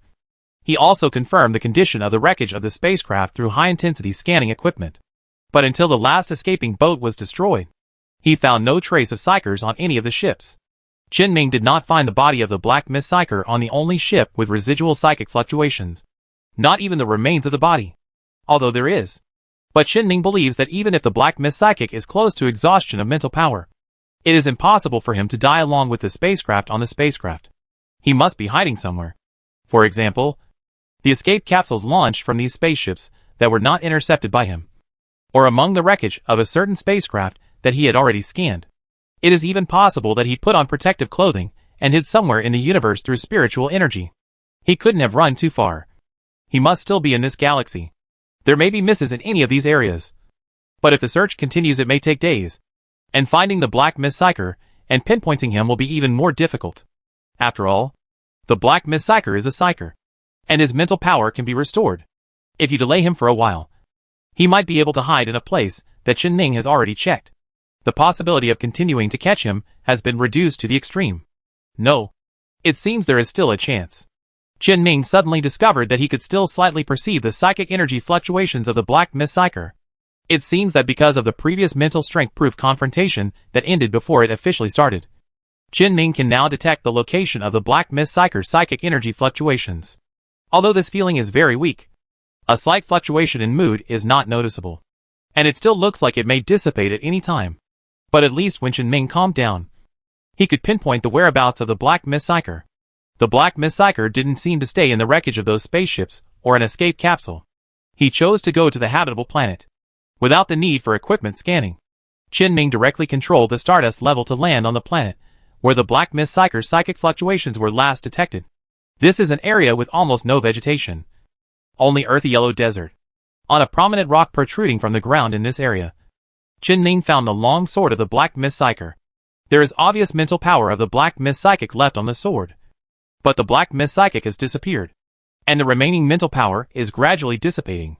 Moreover, Chinning has now lost his position on the mental power of the Black Mist Psychic, and can no longer find any traces of him. Chinning jumped onto the huge rock and glanced around.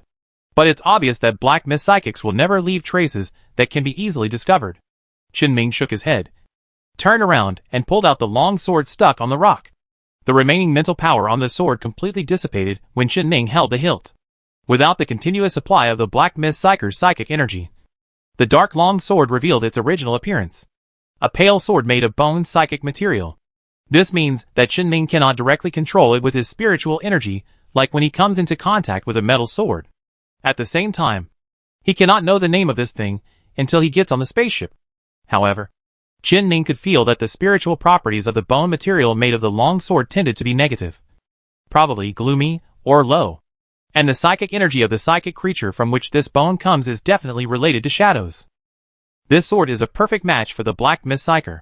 He was able to leave his sword here because he was really desperate. It's a pity that the sword's compatibility is not very good for Qin Ming. But it can also be used. It is a psychic weapon after all. And the negative effects are not too bad and can be tolerated. In addition to bringing negative effects to oneself, psionic weapons with negative effects can also exert the same effect on the opponent. At least it is not a loss. It's just that Qin Ming didn't feel anything when he fought with the Black Mist Psyker before. It should be that the threshold was raised by the mad word spiritual stone. Qin Ming shook the long sword in his hand and poured spiritual energy into the sword. All remaining traces of the Black Mist Psykers were completely washed away. But after doing this, he suddenly felt a sense of discomfort. The sword seemed to be the gun on his waist, and the bone sword in his hand. It seems that these two psychic weapons are in conflict. Their properties conflict. Qin Ming felt that the increase in spiritual energy given to him by his Ming was gradually disappearing due to the conflict in the nature of the spiritual energy. He doesn't seem to be able to use two different psychic weapons at the same time. Qin Ming frowned and pulled out the spiritual energy he poured into the sword. The discomfort immediately disappeared. And the increase, Ming, gave him gradually recovered. He had never expected this situation. For this situation where he was in a blind spot of knowledge, it was best to ask professionals. Qin Ming hung the sword on his waist and suddenly said, "In the end, he ran away. Where can he run?" Bai Quan, who was staying on the spaceship at this time, was communicating via video with Qin Ming through the terminal. When he heard Qin Ming's words, he immediately said, "Has the Black Mist Psyker escaped? Then I remember you just said that there is another Hui coming? Where has he gone? He was very strange. Apart from activating his psychic energy once at the beginning, he disappeared and couldn't be found at all." Bai Quan guessed. "Will there be a third psychic? He first took away Hui, and then took away the Black Mist?" Qin Ming pointed to his waist. "Then there's no need to keep the sword. The sword may be a bait, specially attracting you here. And then the Black Mist Psyker is hiding in other places. By the time you find the sword, they have already escaped through other ways." Qin Ming was silent for a moment and said, "It was the Black Mist that took Hui away last time. So who is it this time? Actually, it doesn't have to be someone else to pick him up. Maybe Hui released a psychic energy and was sent away by the Black Mist Psychic. And then the Black Mist Psychic was consumed here with you. It is indeed possible. If we can't catch him now, when his spiritual energy recovers, we won't have the chance to catch him. Is that the end of it? Maybe. It's a pity." Just when Qin Ming said it was a pity, at Qin Ming's feet, about 50 meters deep underground, there was an underground cavity. The Black Mist Psyker, who had shrunk with his remaining abilities, restrained all psychic fluctuations, and whose mental power had been completely exhausted, managed to hear what Qin Ming said with his keen perception. He breathed a sigh of relief subconsciously. But just as he was relaxing, he suddenly heard the sound of dripping water next to him. The Black Mist Psychic immediately felt something was wrong. He obviously chose this underground cave that was full of rocks and very dry for his own life safety to prevent the cave from collapsing. Why is there a sound of dripping water now? He carefully reached out and groped in the darkness, and soon followed the sound and touched the cold liquid. His fingertips felt a completely different heaviness than ordinary water drops. At this moment, the Black Mist Psychic's heartbeat nearly stopped. He had no time and could not do anything to deal with it.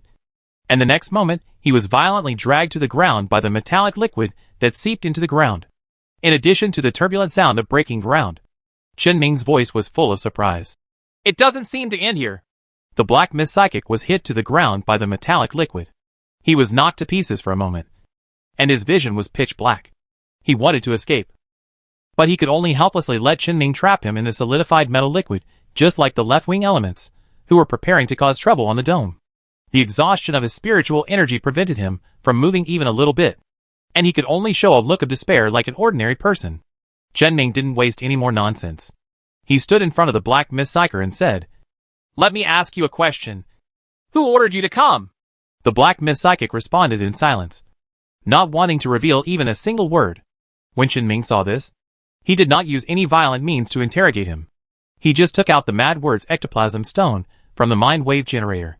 At the same time, the metallic liquid that trapped the Black Mist Psyker, who was completely exhausted, also relaxed a little and released one of his hands. The Black Mist Psychic instantly understood what Chen Ming was going to do, and his eyes were full of fear for Chen Ming and the ectoplasmic stone in Chen Ming's hand. Now he could only choose to use up his remaining strength to clench his fists without daring to let go. But just as he clenched his fist, it was immediately pulled away by the metallic liquid.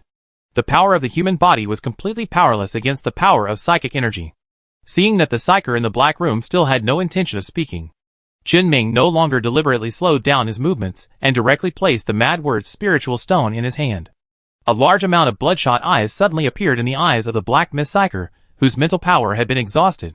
His ears were shrouded in crazy murmurs, and the impact on his mind penetrated deep into his brain. He did not struggle at all. His body went limp, and he passed out. Chen Ming checked and confirmed that his psychic fluctuations had completely subsided and that he had truly entered a coma. The Psyker should not be rushed to death, but he will definitely not wake up in a short time. Chen Ming relaxed a little, released the restrictions on the metallic liquid, took off the Black Mist Psyker's mask, and took a few photos of him to collect evidence. Then Chen Ming searched his body and found a few things that looked special. 3 glass beads. One is broken, but 2 are still intact. The broken glass bead is red and blue, while the 2 intact glass beads are extremely dark and the other is clear and transparent. All of them emit psychic energy fluctuations, but no specific purpose can be seen. Chen Ming thought for a while and stuffed them directly into the box used to house the portable psychic wave generator. This box is made of silent alloy, which can isolate psychic energy fluctuations. It can be used to place things like this whose specific purpose is unclear. The only other things the Black Mist Psyker has on him are some medicines, bandages, hemostatic spray, and a few bottles of what seemed to be medicine for psychics to restore and stabilize their mental powers. Chen Ming took away the medicine for the Psyker, and casually dismantled the rest, and threw them into the spaceship's warehouse. To be honest, the Black Mist Psyker was a bit poor. I don't know if he was that poor to begin with, or if he didn't bring much because of the assassination mission. Chen Ming felt a little regretful. But the content of the regret was a little different this time. But at least there is still a sword left by the Black Mist Psychic, and the value of this thing is still quite good. After confirming that there was nothing on the Black Room Psyker, Chen Ming directly built a cryosleep chamber with its own energy crystal power supply and stuffed him into it. Bai Quan was a little surprised when he watched this scene through the video call. He didn't expect that there was such a way to restrict Psykers. Chen Ming noticed the change in Bai Quan's expression, and guessed what Bai Quan was thinking, and said, "You look quite surprised. How do you deal with psionic criminals? Normally, 2 Psykers must be chasing them. If they are captured alive, they will be escorted by a special spaceship made of silent alloy. The Psykers who are hunting must remain highly focused throughout the process. So I feel that you are using cryosleep. The method of freezing people in warehouses can be promoted." Chen Ming immediately pointed out the shortcomings of this method. Then the Psyker must first be exhausted before he can use this method. And it doesn't mean much to a Psyker like me. Bai Quan was a little unconcerned. Meeting a psychic like you is purely a small probability event. Anyway, I will definitely have to tell someone later, no matter how many methods are used. By the way, what are you going to do with this Black Mist Psyker? Chen Ming moved his eyes away from Bai Quan on the terminal, looked at the cryosleep chamber next to him and said, "I must have killed him originally. After all, he is a Psyker with strong mobility and strong assassination ability. And he is still thinking about me. So it would be best to kill him to avoid future troubles. But since it's captured alive, it's still useful. This isn't a simulation. You can't do anything if you capture a Psyker. It feels like you're going to do something bad. It is indeed a bad thing. I want to take him to the Spirit Enlightening Nerve Extraction device to extract his Spirit Enlightening Nerve." Chen Ming admitted Bai Quan's guess and said this in a cold tone. He actually didn't want to use the chilling nerve extraction device before, even if he clearly had the opportunity to use it on Yin Xiong. But in the end, because his own personal experience made him feel that this method was a bit cruel for Psykers, he did not implement it. But since that incident some time ago, Chen Ming has no sympathy for the leftist elements in his heart. No matter how cruel things are done to them, even if they are executed with his own hands, he will never be soft-hearted. Bai Quan also knew about the chilling nerve extraction device. Because of this, he said with some confusion, "But that thing is not in the machinery clan." But mid-sentence, he suddenly realized, "Oh, you have touched this device before." "Yes. when I was still with Yue. My use of my psychic powers was not perfect enough, so the equipment was always placed there. But some time ago, my spiritual power was enough to take away the chilling nerve extraction device. I only had Yue's help in maintaining it, but I couldn't use it for the time being, so I didn't do it. Bai Quan said smoothly. Let Yue be a wage earner. Right? Sooner or later, all the afterglows will be my wage earners. Bai Quan shook his head. That's really okay. Are you planning to do it now? Chen Ming immediately denied it and said, it can't be done. There is still a spiritual enlightenment nerve missing. To extract the spiritual enlightenment nerve of a psyker, an artificial spiritual enlightenment nerve that has been specially cultivated must be used. I know the training method from the Afterglow Society, and I also know the process. Judging from the state of this Black Mist Psyker, the final extraction effect may not be very good, but if it's effective, he'll be more likely to escape. So I'd rather have a smaller chance of success. Bai Quan silently wrote down what Chen Ning said, and then asked, what about after the chilling nerve is extracted? There is a high probability that I will die. I'm not sure. After all, Yue's extraction of me was not completed at the beginning. I mean, after you extract the spiritual nerve, what will it be used for? Chen Ming was stunned. Not because he had not thought about the use of the extracted spiritual nerve, but because he suddenly thought of something that he had not realized yet. Something that could be catastrophic for a psyker. If the technology of chilling nerve extraction device spreads in the Empire, then there will definitely be many people who will fight for a spiritual enlightenment nerve. There will definitely be psychers who will act recklessly in order to steal other people's spiritual nerves. But most of them are definitely ordinary psychers who are struggling in the Empire to protect their spiritual nerves. Powerful psychers have the ability to protect themselves, but weak psychers have no room for struggle. Chen Ming had experienced before what a psyker would be like when his psychic powers were weak. Even if he was able to protect himself now, he didn't want to see such a scene. So Chen Ming thought for a long time, slightly changed his original idea, and said, let's study it, and find out whether a psyker has the ability to have a second spiritual nerve. If that doesn't work, try implanting it into ordinary people, and see if they can have the same spiritual power as this spiritual nerve. What if it doesn't work? If that doesn't work, then throw the spirit chi nerves into the cryosleep chamber and freeze them.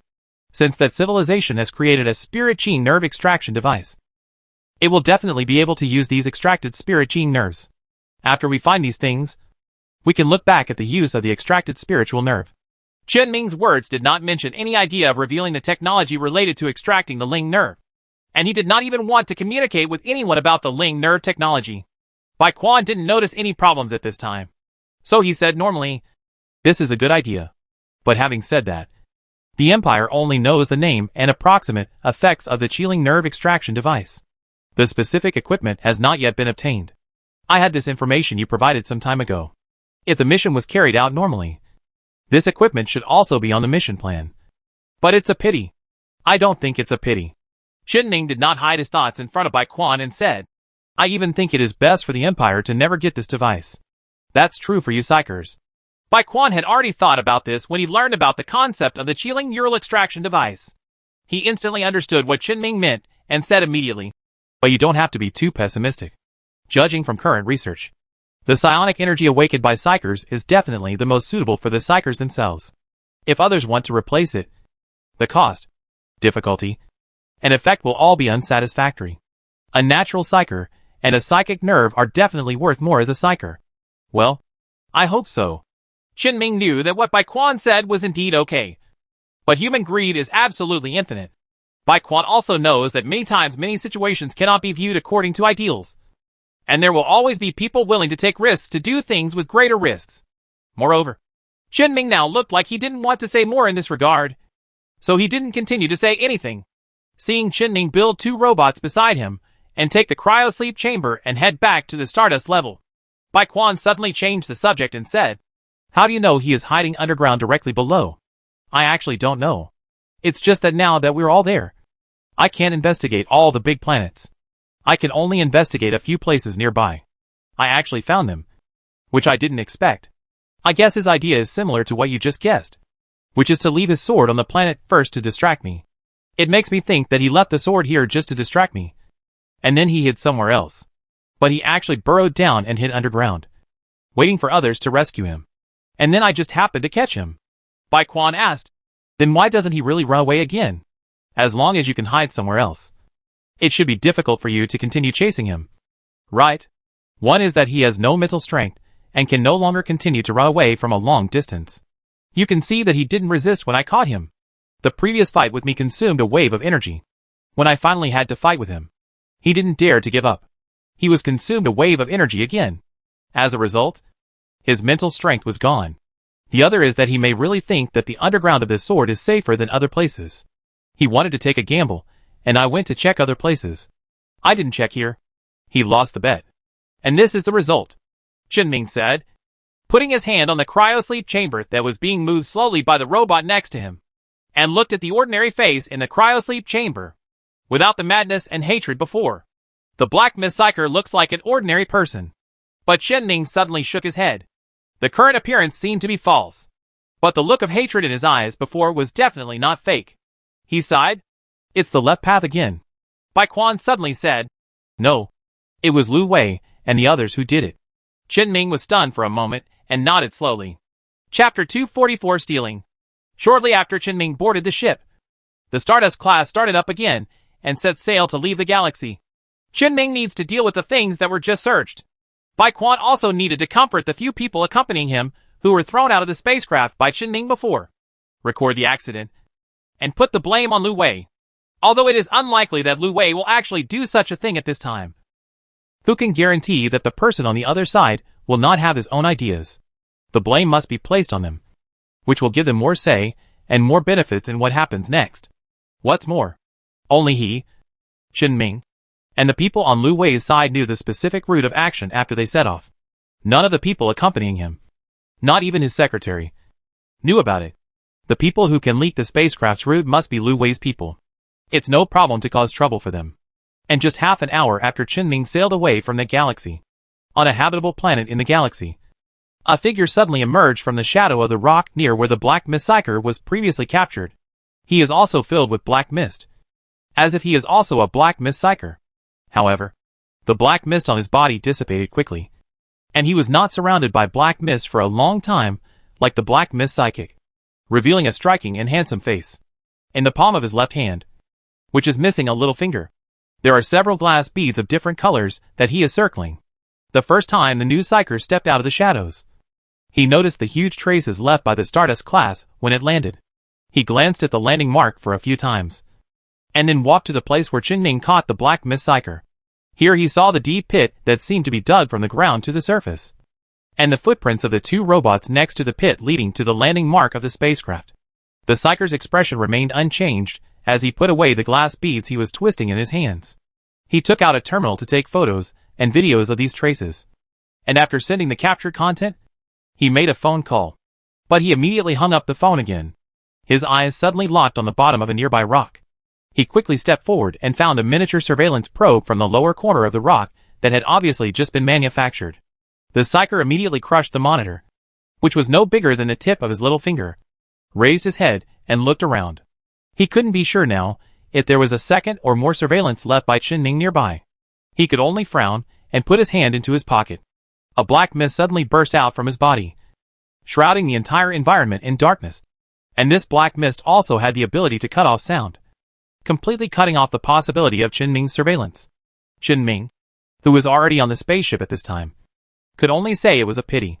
Although his psychic energy does not necessarily require a monitoring structure to be monitored. In fact, as long as there is a little bit of his psychic control left, even if there is only one iron atom left, he can observe it to a certain extent through this iron atom surrounding situation. But at this moment, in the dark fog, he really couldn't see anything. But fortunately, he still got some information through his casual arrangement. That Psyker and the glass beads he carries with him are absolutely inseparable from the fact that he can use the black mist psionic power of the Black Psyker. Within the black mist, the psychic dialed the phone again. The moment the call was connected, he said, Qinming left some tricks here. My current appearance has been seen. A vague, processed voice came from the other end of the phone. It doesn't matter. Where's the black mist? It has been found. The last traces of his spiritual energy fluctuations remain here. But I guess he is either dead or captured alive. No matter which one it is, we will probably never see him again. There was silence on the other end of the phone when I heard the news. The Psyker touched his pocket and pulled out a dark, Broken glass bead? He casually threw the broken glass beads on the ground, and took out a handful of glass beads from another pocket of his clothes that were the same as the clear and transparent glass beads that Qinming had found on the Black Mist Psyker before. The spiritual energy fluctuations belonging to him gradually gathered on these transparent beads, and these beads suddenly began to absorb the remaining spiritual energy fluctuations belonging to the Black Mist Psychics here under the stimulation of spiritual energy.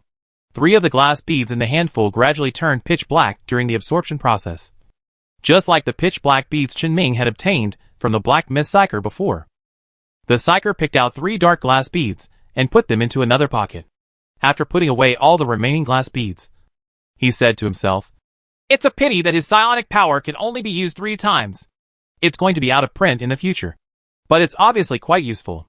After hearing these words, the other end of the phone immediately said, "Where is Qinming's remaining spiritual energy fluctuation?" The Psyker's eyes subconsciously glanced around him, and then at the surveillance wreckage not far away that was completely shrouded in black mist. No. Didn't he leave something at your place? Just because he left something behind doesn't mean he left psychic energy fluctuations. I have noticed before that there are no psychic fluctuations when his psychic energy acts on anything, and his psychic energy will only produce psychic fluctuations when it is stimulated. Qinming himself has been deliberately hiding his psychic energy fluctuations without leaving any traces unless I fight him head-on. I won't be able to extract it at all. If you are so cautious, can you get other information? Okay. He still has a lot of things that he can't hide. The Psyker responded and said, Qinming has a very strong spirit stone in his hand. The strength is not close to the level of spirit, but judging from the remaining traces, the nature is of a very extreme type. Qinming's spiritual power is there. He will definitely master some methods of manufacturing psychic pulse devices, and he will definitely use this as a means of attack. If you want to get close to Qinming, you must have the adaptability of psychic pulse. Black Mist should suffer from this, but Qinming's close combat ability shouldn't be strong. The other end of the phone asked, "How can you tell?" The Psyker squatted on the ground and rubbed his fingertips on the sand, revealing a few drops of blood that had melted and solidified with the sand. He filmed this and sent it over, saying, Kurwa was injured and bleeding, but it's not serious. He, a professional close combat assassin, was forced to come here and was killed or captured alive, with only minor injuries. It would be unreasonable if Qinming's close combat ability is strong. With the help of that extreme ectoplasmic stone, Heiwu would have been killed directly on the spaceship. So I think Qinming's close combat ability is definitely not strong. If you come again next time, find a Psyker with strong physical abilities. The Psyker patted the dust on his hands, stood up and continued. Then, the amount of Qinming's spiritual power is immeasurable, and his strength far exceeds that of Psykers at the same time. This can prove my confidence in Qinming's close proximity. Conjecture about combat effectiveness. Because the spiritual energy fluctuations and mental power left here in the Black Mist are unstable. It is definitely a sign that he will have it after he exploded a huge amount of mental power in an instant. Heiwu doesn't have the means to explode so much mental power. There is only one possibility for this situation to occur, which is mental power hedging. And it must have been initiated by Qinming. The Psyker said with sudden certainty. Heiwu had absolutely no problem getting close to Qinming in the beginning. People who didn't know him would be hard to guard against. But his first assassination failed. He was dragged into a frontal battle by Qinming. But Qinming's main combat power must be on the spaceship. It is impossible to take advantage of Heiwu, who specializes in close combat. In terms of spiritual energy, if he can't gain an advantage in spiritual energy, he can't beat me in physical combat. And the ectoplasm stone can't completely determine the victory. Then he seems to have to use this method. Qinming's close combat ability must be relatively poor. I'm afraid he also saw that Heiwu's mental power is not high. So he did this. Kurwa either gives up or loses. He must be scared. Otherwise his psychic fluctuations would be even worse. Wrong. He should have died directly on the spaceship. After he gave up and barely survived, he hid underground on the planet. But Qinming chased after him and captured Black Mist with almost no resistance. This should be what happened on the other side of the Black Mist. If we want to attack Qinming again, it would be best for 3 psychics to cooperate. One is responsible for approaching. The other is responsible for getting rid of Qinming's ectoplasm stone. And the last one is responsible for fighting hand-to-hand. The other end of the phone fell into silence again. And after a long time he said, "Really harsh conditions." The Psyker shrugged and said, "This is what I can analyze. and Black Mist can actually do it alone. But his mental power cannot support the task that 3 people should do. You think it's really worth losing a psyker like this to do this kind of thing? The person on the other end of the phone said. If Black Mist comes back alive, it will be worth it even if the assassination fails. Now that we have obtained Qin Ming's whereabouts, and know where Qin Ming is going, we must give it a try. You can try to assassinate Qin Ming. You can also create a troublesome enemy for Hui. And you can also discuss another faction of the 14th Army. Why not do it? The psyker clearly disagreed with the person on the other end of the phone and said into the phone. But unfortunately, Black Mist is dead. Who would have thought that he, who is the most suitable for assassination and has the strongest escape ability, would fall into Qin Ming's hands? His ability to escape is the strongest. So there must be a question mark. So what's next? What should we do? The phone was quiet for a while. And then he said, Come back. Don't continue to think about taking action against Qin Ming. We don't have many psychics in the first place. So we must think about a more complete plan. Anyway, we have already touched Qin Ming. Even if we don't do anything next, the 14th Legion will definitely start a quarrel. It would be best if it can trigger a civil war. It will be good for us no matter who we weaken. The psychic glanced at the terminal, hung up the phone, and said to himself, I don't expect this to happen. As he spoke, his figure fell into the shadows and disappeared from the planet. The surrounding black fog gradually dissipated, but no trace was left. At this time, on the Stardust level, Qin Ming watched the black fog dissipate with some regret. Unfortunately, the camera was not hidden enough and only a little information was obtained. But there's no use regretting now. It can't change what happened. Qin Ming kept all the information obtained through monitoring. Then he inspected the trophies he had just acquired that he had never seen before. He ruled out drugs and the like. Mainly the bone sword over there, and the 3 glass beads with psychic fluctuations. The full name of the bone sword is Night Owl Tail Blade Bone Long Sword, Lo. Qin Ming went to check the creature Night Owl specifically. This is a medium-sized carnivore that looks like a cross between a leopard and a tiger, with a bone blade on its tail. Live on a planet illuminated by only one faint star, but rich in underground life. The geological conditions of this planet are very special, and the ecosystem is also very unique. There are huge underground cavities that exist almost everywhere on the entire planet. And the surface of the crust is supported by countless giant pillars hundreds, or even thousands of meters in diameter. In this dark underground world where only fluorescent plants provide little illumination, but where life is extremely abundant, nocturnal owls are the top predators. As for the psychic creatures in such a dark world, their psychic abilities naturally develop in this direction. So it's just right for Black Mist psychers. This man is so lucky. Unfortunately, his good days have come to an end. Qin Ming put away his sword and then looked at the 3 glass beads.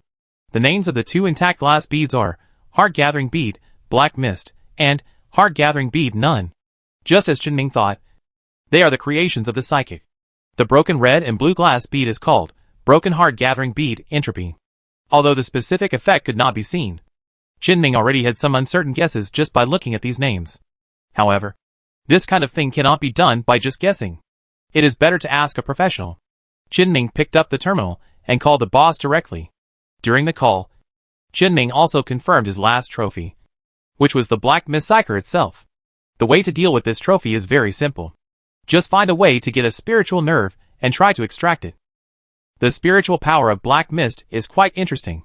Even when he finally got the spiritual enlightenment nerve, Qin Ming still had to consider whether to use it on himself or on Black Mist Psychers. The call was answered quickly. Qin Ming greeted. Long time no see, boss. Because it was a video call, Qin Ming noticed that the boss didn't seem to be at the hardware store, but somewhere else. And he was also wearing formal clothes. However, the boss didn't seem very busy. He still had time to say hello to Qin Ming. It's Xiao Ming. Are you okay? Well, I just had a fight with a psyker and got something from him. Wait, aren't you in the 14th Legion? I happened to be ambushed when I was out on business. It should be the psyker from Zhuijing and Hui. The boss glanced sideways, but immediately turned back and said, The psyker on the left path? What's the result? The result is that Hui ran away without even seeing his face. But the other psyker, who uses Black Mist, is now in my hands. I got something from him, but I can't understand the specific effect. The boss understood what Qin Ming meant and said, You want to ask me? Right. Take it out and have a look. Ming placed 3 glass beads on the table and said, "They all have psychic fluctuations." The boss stared at the glass bead for a while. His expression gradually became serious, and he said, "This is something I have never seen before. It should be related to the ability of psychers. Have you ever seen that psyker you captured use this thing? I've never seen anyone actually using it. But the color of this glass bead may correspond to other people's psychic abilities. Corresponds to other people's psychic powers? For example, this black one? I feel it probably corresponds to the psychic energy of the black Miss Psyker I captured. I also have 2 videos here that should be able to prove it. Send it to me. Okay."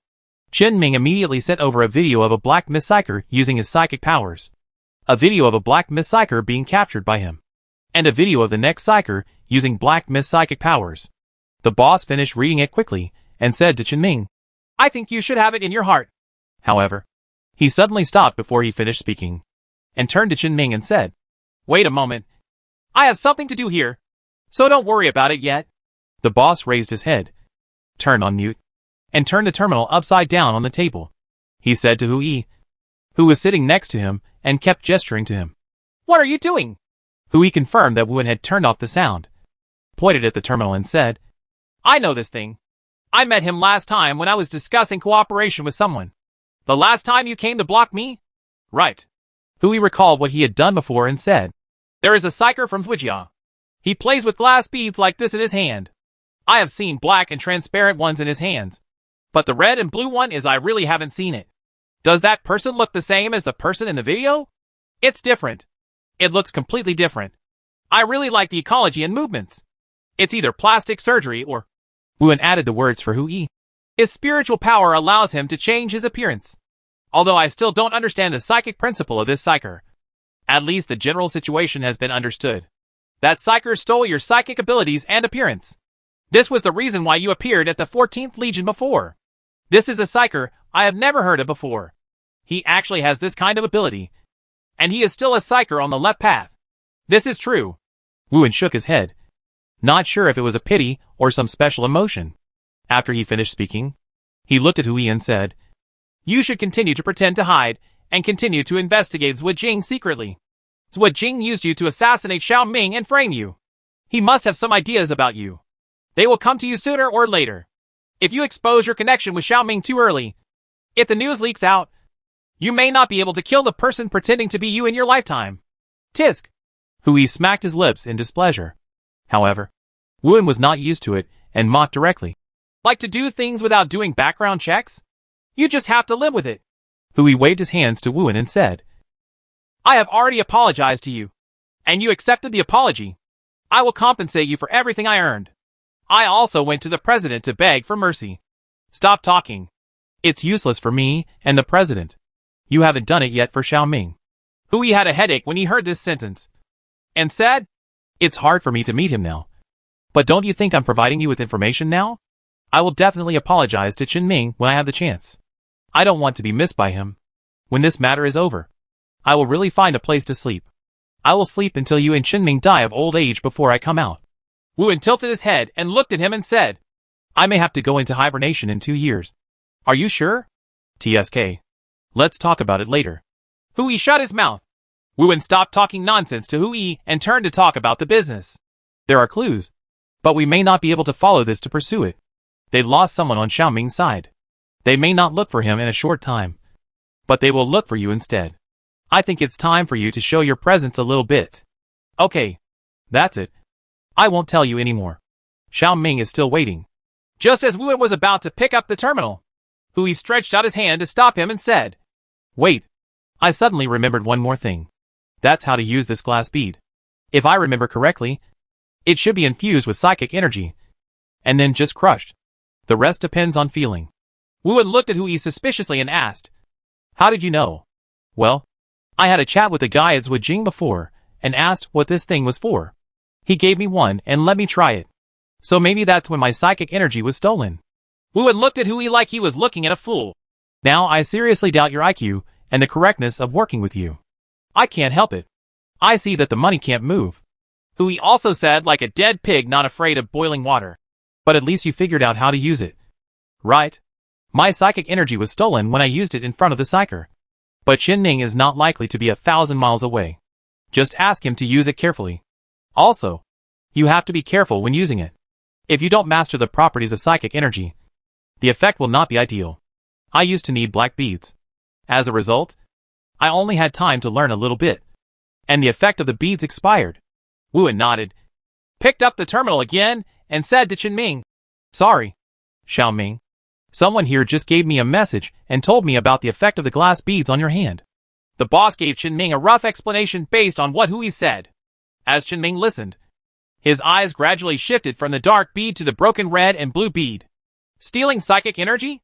The boss's words have basically verified the conjecture he had based on the name he obtained through psychic energy. Does this mean that the person who came to the volcano last time was not actually Hui, but the psyker who stole Hui's spiritual energy? Moreover, only Hui's face was photographed. A face often cannot be used as evidence. It was just because of Hui's spiritual power that Hui came to assassinate him. Now it seems that this matter has a big problem. However, Qin was still not 100% sure that Hui was not cooperating with Zhuijing.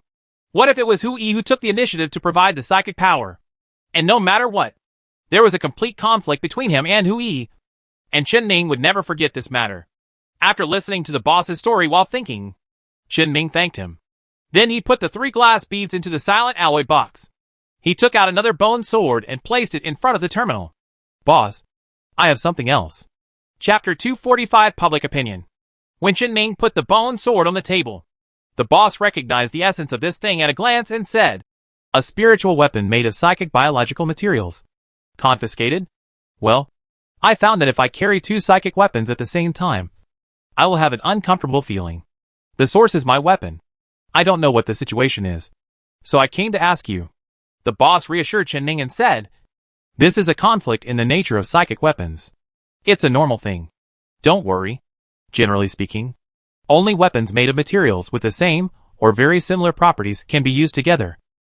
Because when you use a psionic weapon, while your own psionic energy is amplified, it will also be tainted with some of the properties of the psionic weapon material. So when using a second weapon, the different properties of the 2 psychic weapons will cause your psychic energy to be disordered. So that's it. Generally, just prepare 1 psychic weapon. Use whichever weapon you have in your hand that works best for you. You should have to change it in the future. This sword doesn't seem to be suitable for you. The one Baikuan gave you is no longer suitable for you now. The material properties are not good enough. You must choose better materials.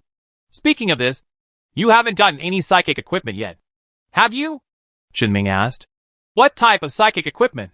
The boss pointed to his own body and said, "Just the clothes, armor and so on." "Indeed. No. But using psychic materials to make such a thing? Isn't it too luxurious? I think it shouldn't be a luxury for you. It's just that you didn't expect to be able to do this." The boss's words were basically a clear statement, and Qin immediately thought of Yanxiong again. It really is. Qin remembered that all the psychic metal materials made by Yanxiong would be contaminated with his psychic properties, a property that was a bit close to arrogance. He and Qin didn't get along well, and Qin was a little busy recently, so he always left Yanxiong to Chaofan to deal with, and didn't pay much attention to it. But now I think about it, even if Yanxiong's psychic properties are not compatible with him, there seems to be no problem if he just uses it once. Now he is only Yanxiong who can produce psychic materials of the same nature, so he really can't ask for too much. Besides, although Yanxiong only produces psychic metal, and metal is not convenient for making clothes for daily wear, there is still no problem in making some body armor. Even going a little further, Qin can use these materials to make power armor. The volume of power armor can be much larger than that of psionic weapons. With the same strength of psionic weapons, the size will obviously determine the final increase obtained by the psyker.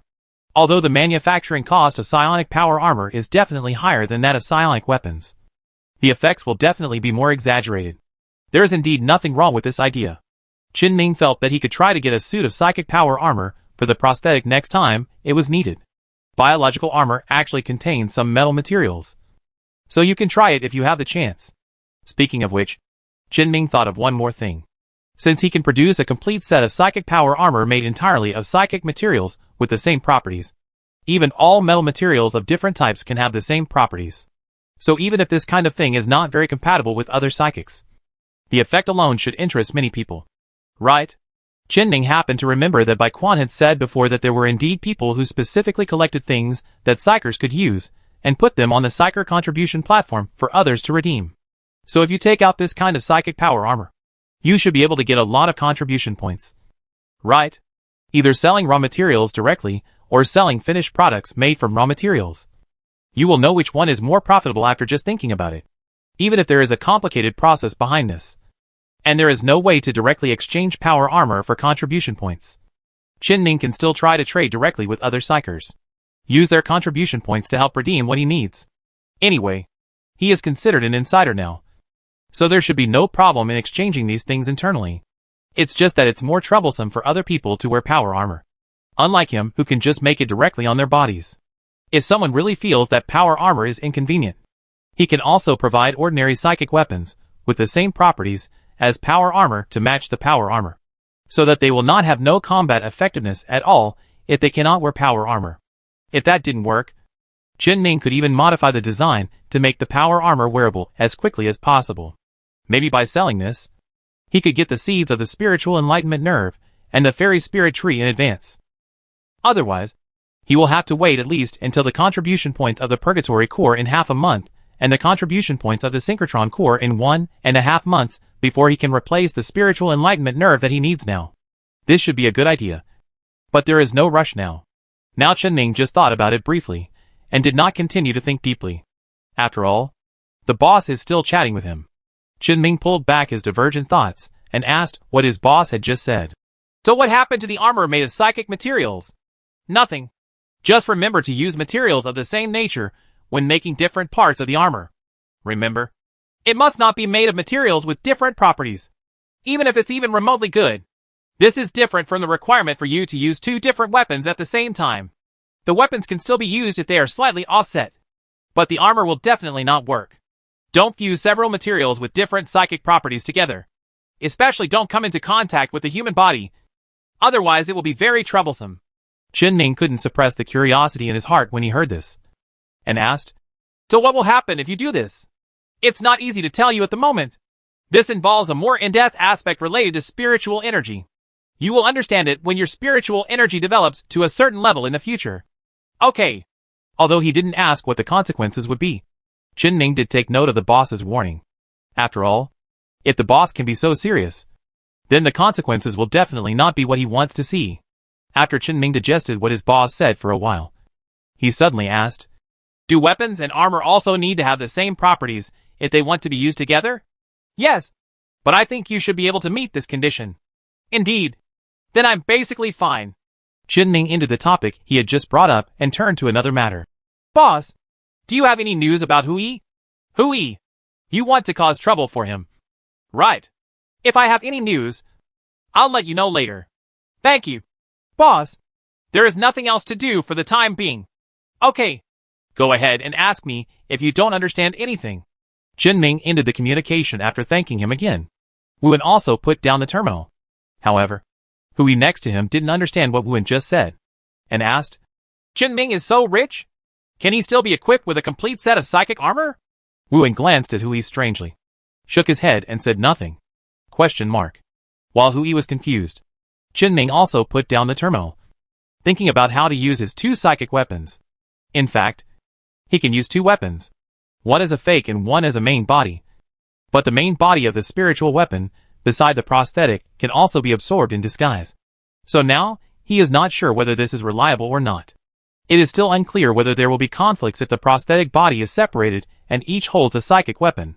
If there is, you can still only choose one of the 2 weapons. But if there is not, then this matter will be interesting. However, this idea is a bit metaphysical, and Ming does not intend to consider it now. Now let's consider the distribution of the 2 psychic weapons. He actually prefers to let the prosthesis carry the bone sword. After all, the prosthesis needs to face more dangers. A long sword with special properties made of pure psychic materials, and a psychic revolver purely used as a buff machine.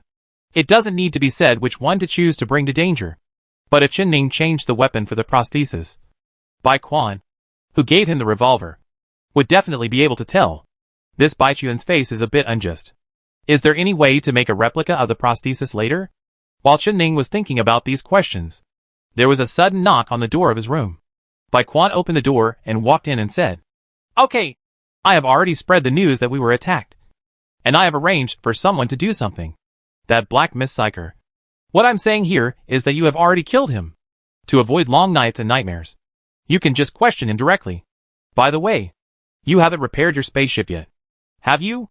Qin Ming shook his head. Because the black mist psychic came directly to him. And his room was at the edge of the spacecraft. It has always been a good tradition of the Navy to use the crew quarters as the armor of the ship. And the Space Navy is also the Navy. Therefore, in the battle just now, what was damaged was basically the edge of the spacecraft, which did not affect the use of the spacecraft itself. So Qin Ming was not in a hurry to repair it. And it just so happened that a new psyker arrived on the habitable planet behind and was captured by the surveillance camera. Qin Ming's attention immediately went there, and the spacecraft naturally remained the same. Bai Quan nodded slightly and said, "That's good. Let's keep it as it is now. We have to go to the nearest galaxy with spacecraft equipment to do a damage assessment. Hurry up. It's best to get it within a day. Otherwise it seems that the psychic energy fluctuations will dissipate, and it will be more troublesome to preserve some evidence. Is there such a place? If a psyker commits a crime, it's hard to find a department to deal with it. Generally speaking, there is at least one department in each sector." "I understand. But is there one in each star region?" "Yes. Although the probability of awakening psychers is not high, there will definitely be no shortage of them under the current population base of the Empire. There is almost one per star region. You don't see many psychers in normal times. One reason is that the Empire is large, and the other is because which psyker likes to come to the Edge star field. Isn't the prosperous star field bad? You are an exception. After all, you awakened in the Edge star field, and your spiritual energy also requires you to stay in this kind of place. What about the boss? Wu is also an exception. His situation is more complicated." Bai Quan looked like he didn't want to say more. So Qin Ming didn't ask any more questions. He actually asked the boss before why he came to a place like this. But the boss didn't want to say more. There must be some story behind this. And Bai Quan was also involved. Since the two parties involved don't want to talk about it, Qin Ming will definitely not take the initiative to get into trouble. "Where are the coordinates of the place you mentioned?" Bai Quan opened the terminal and pointed to Qin Ming a location on the star map and said, "Here." Qin Ming glanced at the star map and asked, "Military region?" "Of course, it's the military area. It doesn't matter. I've already said H, low in advance. Just go there." "Okay." Qin Ming didn't waste any time. After confirming the coordinates, he directly started the Stardust level jump engine. A minute later, the Stardust class appeared in the destination galaxy. However, it was useless just to arrive. Qin Ming continued to stay here for several hours to assess the damage. It wasn't until Bai Quan got a damage assessment report that he was finally able to repair the Stardust class and set off for the destination again. He originally wanted to jump directly over, but Bai Quan stopped him. Bai Quan must have a reason for doing this.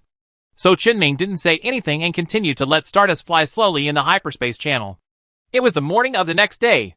Qin Ming had just finished washing when he discovered that Bai Quan was already sitting energetically on the sofa next to the repaired class area, looking at the report that was delivered even when he was away from home.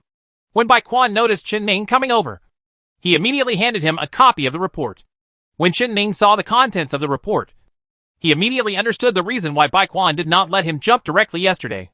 The contents of the report are very clear and concise, mainly due to the impact of the attack they received yesterday.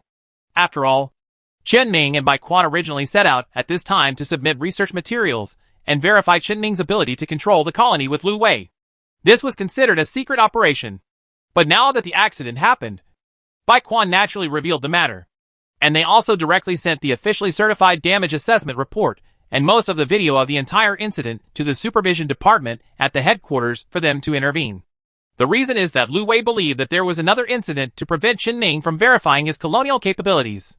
At the same time, Bai Quan also used some small means to let people privately release the damage assessment report and some videos that would not reveal the effects of Qin Ming's psychic powers to help the outside world confirm that this was not false news. And judging from today's report, external public opinion has certainly exploded.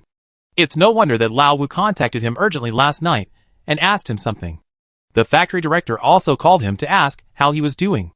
Although this news involves real psychers showing psychic abilities, ordinary people did not learn too much about the content in public opinion. Just like the previous gambling agreement, most people only had a basic understanding of Baiquan based on the previous negative public opinion about Baiquan, and then gained an understanding of the gambling agreement after Baiquan's public opinion reversed. The specific content of the bet is not known to outsiders. But that was enough. Because among the people attacked by Zhuo Jing this time, Baiquan was a lieutenant general. Left path. Attack. Lieutenant general. Put these three keywords together, and things cannot be small. Although external news said that Zhuo Jing was dealt with quickly, there were no casualties except Zhuo Jing, and more than 300 Zhuo Jing personnel died, and the fleet was completely destroyed. But the suicide attack by a small left-wing fleet on a military warship carrying out a mission was a slap in the face of the 14th Army, although it was the face of the entire 14th Legion that was slapped outside.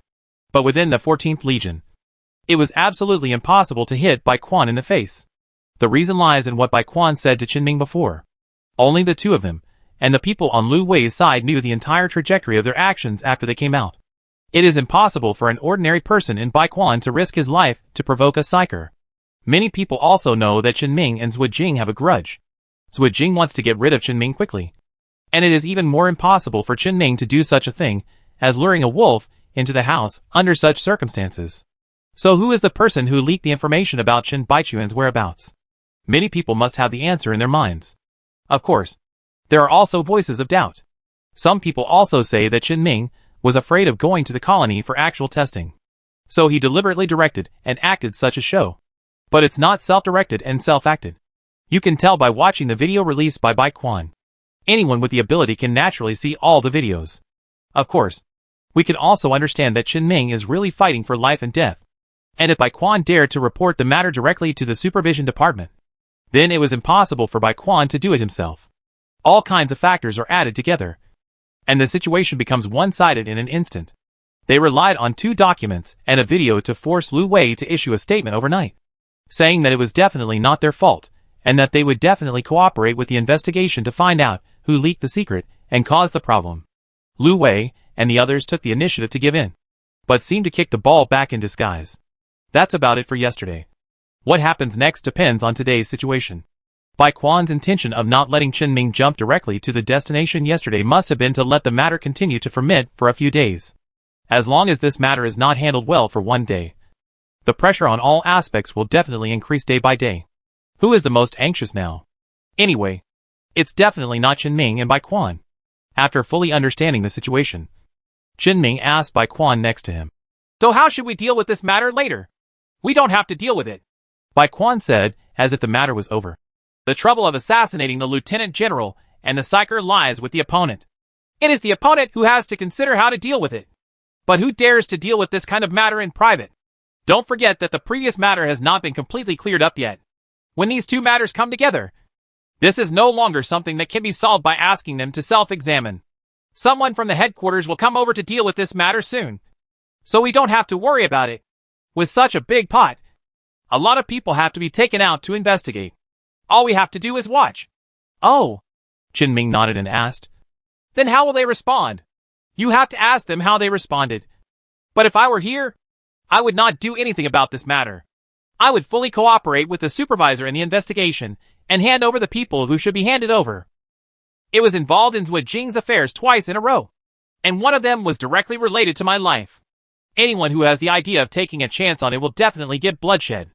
Qin Ming has experienced the previous things and probably understands the reasons.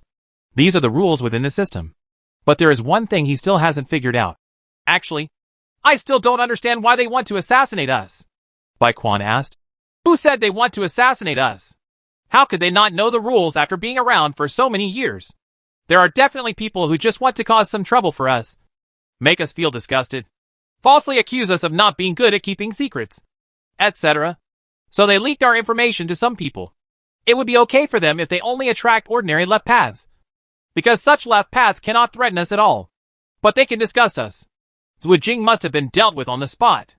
Even if we don't deal with it, Zhuo Jing will definitely rush up and deal with it himself. There will be no left for these Zhuo Jing. Then they can argue with us about who leaked the secret. It's quite troublesome to think about it.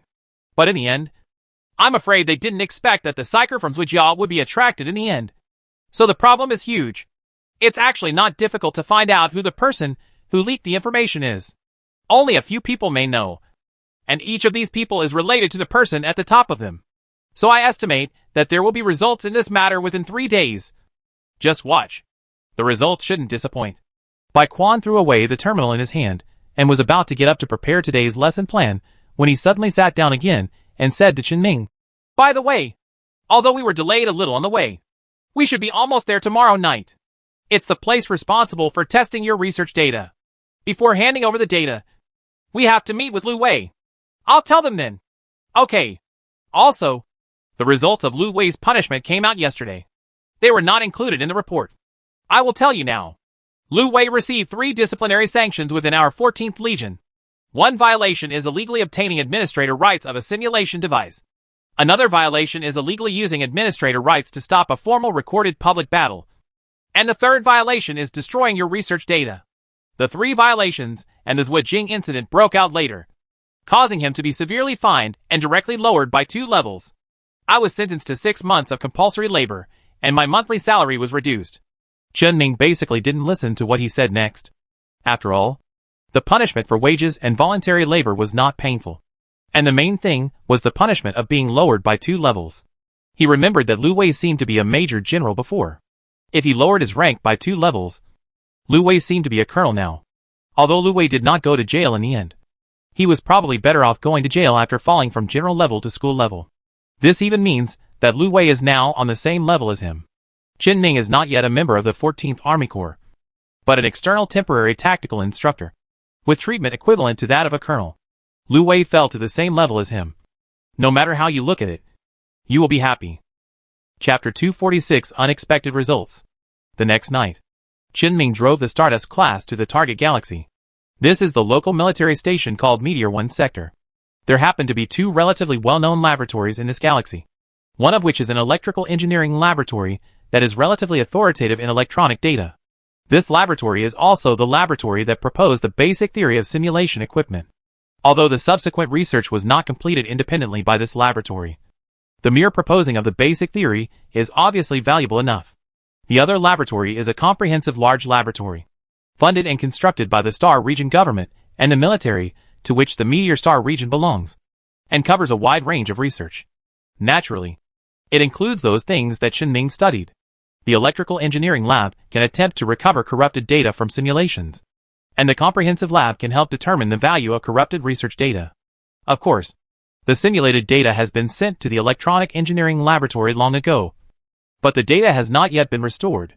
Therefore, Qinming's main purpose this time is to use this comprehensive large laboratory to judge the value of experimental data. When Qinming entered this galaxy, the first thing he saw was the red volcanic planet that looked similar to the headquarters of the 14th Legion branch. Just when he thought he was going to the volcanic planet to see the ecological domes that looked like the 14th Legion branch, Bai Quan suddenly turned Qinming's spaceship around and headed to another habitable planet in the galaxy. Although there is a military base in this galaxy, civilians are not blocked from entering, because in this galaxy, there is a scientific research colony open to the outside world on the habitable planet that Qinming is about to arrive at. A large number of research institutes are gathered here, and the 2 laboratories that Qinming is going to are located in this colony. Although the Stardust class is a combat-type cruiser, it successfully bypassed the transit space station in orbit and began to land on the surface of the planet due to Baichuan's advance arrangements. While he was still in the air, Qinming could see the tall buildings and various buildings with the characteristics of scientific researchers intertwined in the city. As the height decreased, more details of the colonial city appeared before his eyes.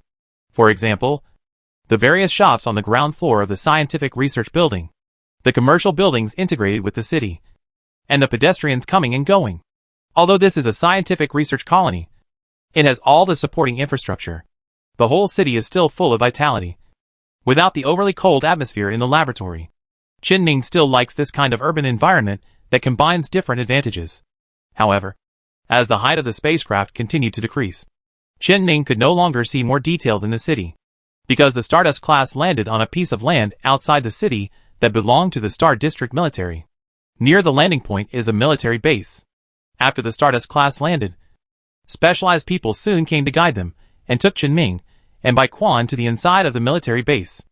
After walking through a long and winding line, they arrived at a conference room. when the leader pushed open the door of the conference room from the front. Chen-Ning noticed that there were already people sitting on one side of the conference table in the conference room. There were 6 people in total, one of whom was Lu Wei. And the military rank hanging on Lu Wei's chest has indeed been reduced from Major General to Colonel. Because of this, Lu Wei is actually not qualified to meet by Quan alone now. Therefore, there was also a person with the same rank of General accompanying him, sitting next to Lu Wei, with the rank mark of Major General on his chest. Lu Wei looked to be in his 40s or 50s, and he was at least 2 rounds older than Lu Wei, 60 or 70 years old, looking like he was half buried in the ground. Nowadays, the average lifespan of human beings seems to be 140 years, which is indeed half the lifespan of human beings. Chen-Ning had actually met this person before, at the small military meeting he had attended with Bai Quan. Unexpectedly, we would meet again in this place and under this background. He should be one of the senior members of Lu Wei's faction. By the way, Lu Wei should be considered a high-level executive, right? After all, he was a major general before, and ended up in this situation himself. I don't know if this person will have the same ending in the future. Chen-Ning sat across from them and glanced at the people in front of him. They all lowered their heads and didn't know what they were thinking. Bai Quan was not in a hurry to sit down. Instead, he greeted the Major General opposite and called him Major General Song. After shaking hands with him, he sat next to Chen-Ming. After all the 3 people on Chen-Ming's side were seated, Major General Song coughed lightly and said to Bai Quan, "We have contacted the laboratory here. They can help determine the damage based on the experimental data and analyze the experimental data. Keep it confidential and wait for your data." "Did you bring your data?" Bai Quan looked at Chen-Ming, and Chen-Ming picked up the suitcase he was carrying. After opening it, he took out a chip that stored a large amount of experimental data and placed it on the table. Chen-Ming thought about what Bai Quan had just said to him, and slowly pushed the chip towards Lu Wei and others sitting opposite. The chip slid on the table, but just after it had slid a few dozen centimeters, Bai Quan next to him suddenly reached out and held down the chip. While others were surprised, Major General Song's face, which was originally looking good, gradually turned bad. Bai Quan knocked on the table and completely attracted everyone's attention to him. "I think you all know what happened in the past 2 days. Until the leak is resolved, I will not agree to conduct verification, including verification of Chen-Ning's research data and verification of whether Chen-Ning has the ability to control colonies." Major General Song also knocked on the table lightly, drawing people's eyes towards him and said, "These are 2 different things." Bai Quan immediately said with a low face, "2 different things? Not necessarily. Only Chen-Ning and I know the trajectory of our actions. But you know best how many people there know about this matter. You should know who the person who leaked the information is. You also know who it is that relaxed the control of Zhujiao and allowed them to lurk into companies that we have cooperative relationships with. You let Zhu Jing go before, and you revealed Zhu Jing's position later, and you targeted Chen-Ming again and again. Are these 2 different things? Now I have reason to suspect that we will encounter the same thing when we get to the colonies. I'm afraid it will become 3 different things in your mouth by then." Major General Song obviously still wanted to speak, but Bai Quan interrupted without any shame. "The supervision department has come to an end now, and the matter will be resolved soon. Anyway, we brought the research results with us when we came out. We don't have the equipment here, and there won't be any new content added. It won't take more than a day or 2. Right. I hope I can see you again when the results come out in 2 days." The disposable cup in Major General Song's hand was slightly deformed.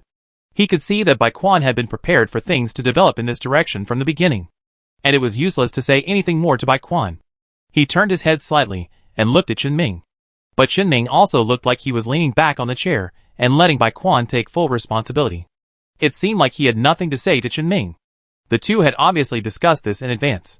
Major General Song simply said, "Okay, then let's leave." After saying that, he stood up and took the others to leave the conference room. But just when he left his seat and turned around, someone suddenly opened the door of the conference room and walked in. It was also someone Chen-Ming had met, the psycho researcher hired by Lu Wei, who had appeared in the simulation before. His eyes immediately looked at Chen-Ming in the conference room, and then at the others.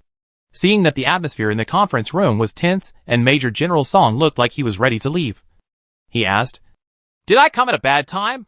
Major General Song respected the psycho researchers who came over and did not leave directly. Instead, she controlled her expression and said, low to him, and then asked, "Researcher Higu, why are you here? Isn't the headquarters busy?" Higu nodded to him and said, "Occasionally I go on a business trip. Are you guys planning on chatting anymore? I see you've just been in for a while." Major General Song glanced back at Bai Quan, then turned back and said, "Bai Quan has no plans to continue the test because of what happened 2 days ago. We have not reached an agreement, so we can only wait for the investigation from above, and the matter is over before continuing. This happened." "Oh," Higu said with a clear look. "I have also heard about this incident recently. I respect both of your ideas anyway, but as for myself, I probably don't have the temperament to talk to people when someone commits a crime. For other matters, you are free to do so." Higu's words were obviously biased towards Qinming. Major General Song's expression turned cold again, and he led the others out of the conference room. After the others left, Higu continued to look at Qinming, and when he was observing Qinming was also observing him. Higu's eyes no longer had the uncertainty that he had when he was still simulating. Today, even if Qinming has not verified his psychic abilities, he seems to really believe that Qinming has such abilities. Qinming felt that what could make him change like this was the video that was released 2 days ago. The two looked at each other for a while, and Higu suddenly said to Qinming, "Mr. Qinming, do you have time to chat?" "What to talk about?" "About your psychic powers." Qinming thought about it for a while, but couldn't figure out what Higu wanted to do, so he refused. "Forget it. I prefer to explore psychic things by myself. It's a pity." Higu didn't force it, but just added, "Then let me know when you conduct the colony ability test later. I really want to see it with my own eyes." "No problem," Bai Quan answered for Qinming before Qinming opened his mouth. Qinming didn't make any move and acquiesced to Bai Quan's answer. Higu nodded upon seeing this, turned around, and left the conference room. The conference room was empty, and Chen Bai Quan and the secretary who followed Bai Quan naturally didn't stay too long. After leaving the conference room, he walked towards the Stardust level. On the way, Bai Quan explained to Qinming the reason why he had just agreed to Higu. "Higu is a veteran psyker in the Psionic Research Institute of our 14th Legion. He is quite a nice person, at least when I have something to do with him. He is the one who contacts me. He is quite easy to talk to. It won't hurt to get in touch with him. And I feel like he might have wanted to invite you to the Psychic Research Institute just now. Of course, it mainly depends on you. Just follow the rules of the association." Qinming asked, "I have heard of the Psychic Research Institute several times. But what is this specifically for?" "The Psychic Research Institute must mainly study things related to psionic energy, medicines used by psychers, psionic weapons, and psychers themselves are all subjects of research. However, Higu's research direction is quite special. It seems to be the civilian application of psychic technology. But I don't understand this stuff." When Bai Quan heard this, he looked Qinming up and down and said, "Why don't you understand? Isn't it the core of purgatory? Just before I went to him once just to find a suitable user of the purgatory core. At that time, he seemed to be more interested in the basic effects of the purgatory core. That is, the purgatory core controller you created for ordinary people to use. I feel like he came to you this time for this reason." Qinming was a little surprised when he heard this. The scene in the previous simulation when Higu asked him those questions flashed through his mind.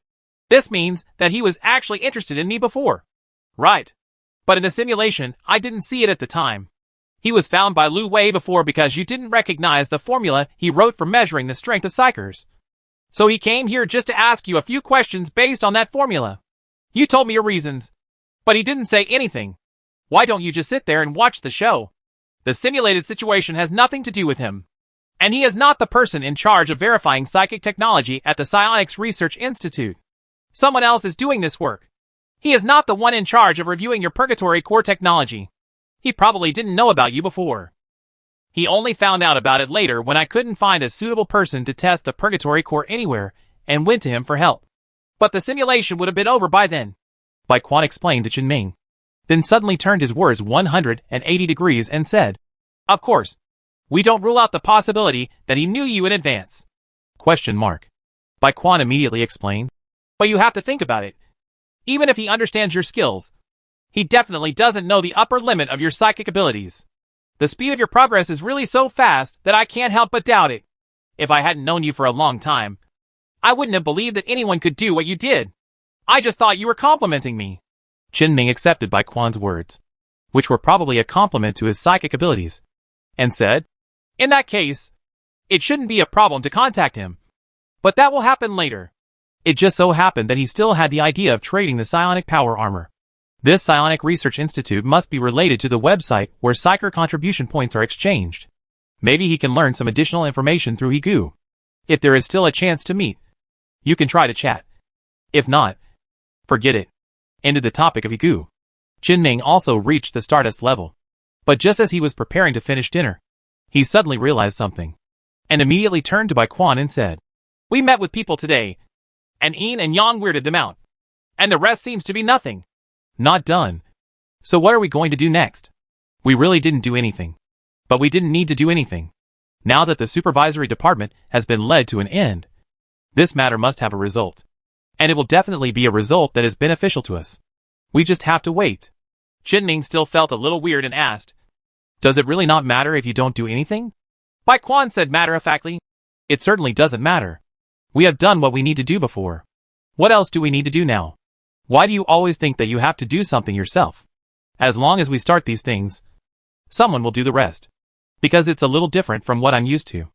Jinming said awkwardly, "I sometimes give out some tasks. But I usually explain all the tasks clearly. And the purpose is clear. At least there will be no problems in the general direction. I'm a little uncomfortable with the current situation of just doing things by myself and letting other people decide what to do. It gives me the feeling that someone didn't do a good job. What should I do?" Bai Quan still said in the same manner, "If you don't do it well, then let people change it. If it is the kind of thing where if there is a problem in one link, the whole problem will go wrong and there is no way to change it, then you should not go in this direction from the beginning. Normally, as long as you prepare a backup plan, the rest will be fine. If someone makes a mistake and can't correct it, then he is fired. There are always many capable people watching those positions." Jinming felt that what Bai Quan said was indeed correct. But he was still a little worried about a situation happening. Look at Lu Wei and the others. Is it because one person did not do a good job that led to the Psychers from Zwijia to assassinate us? Originally, if they were just a small fleet, they would not be investigated.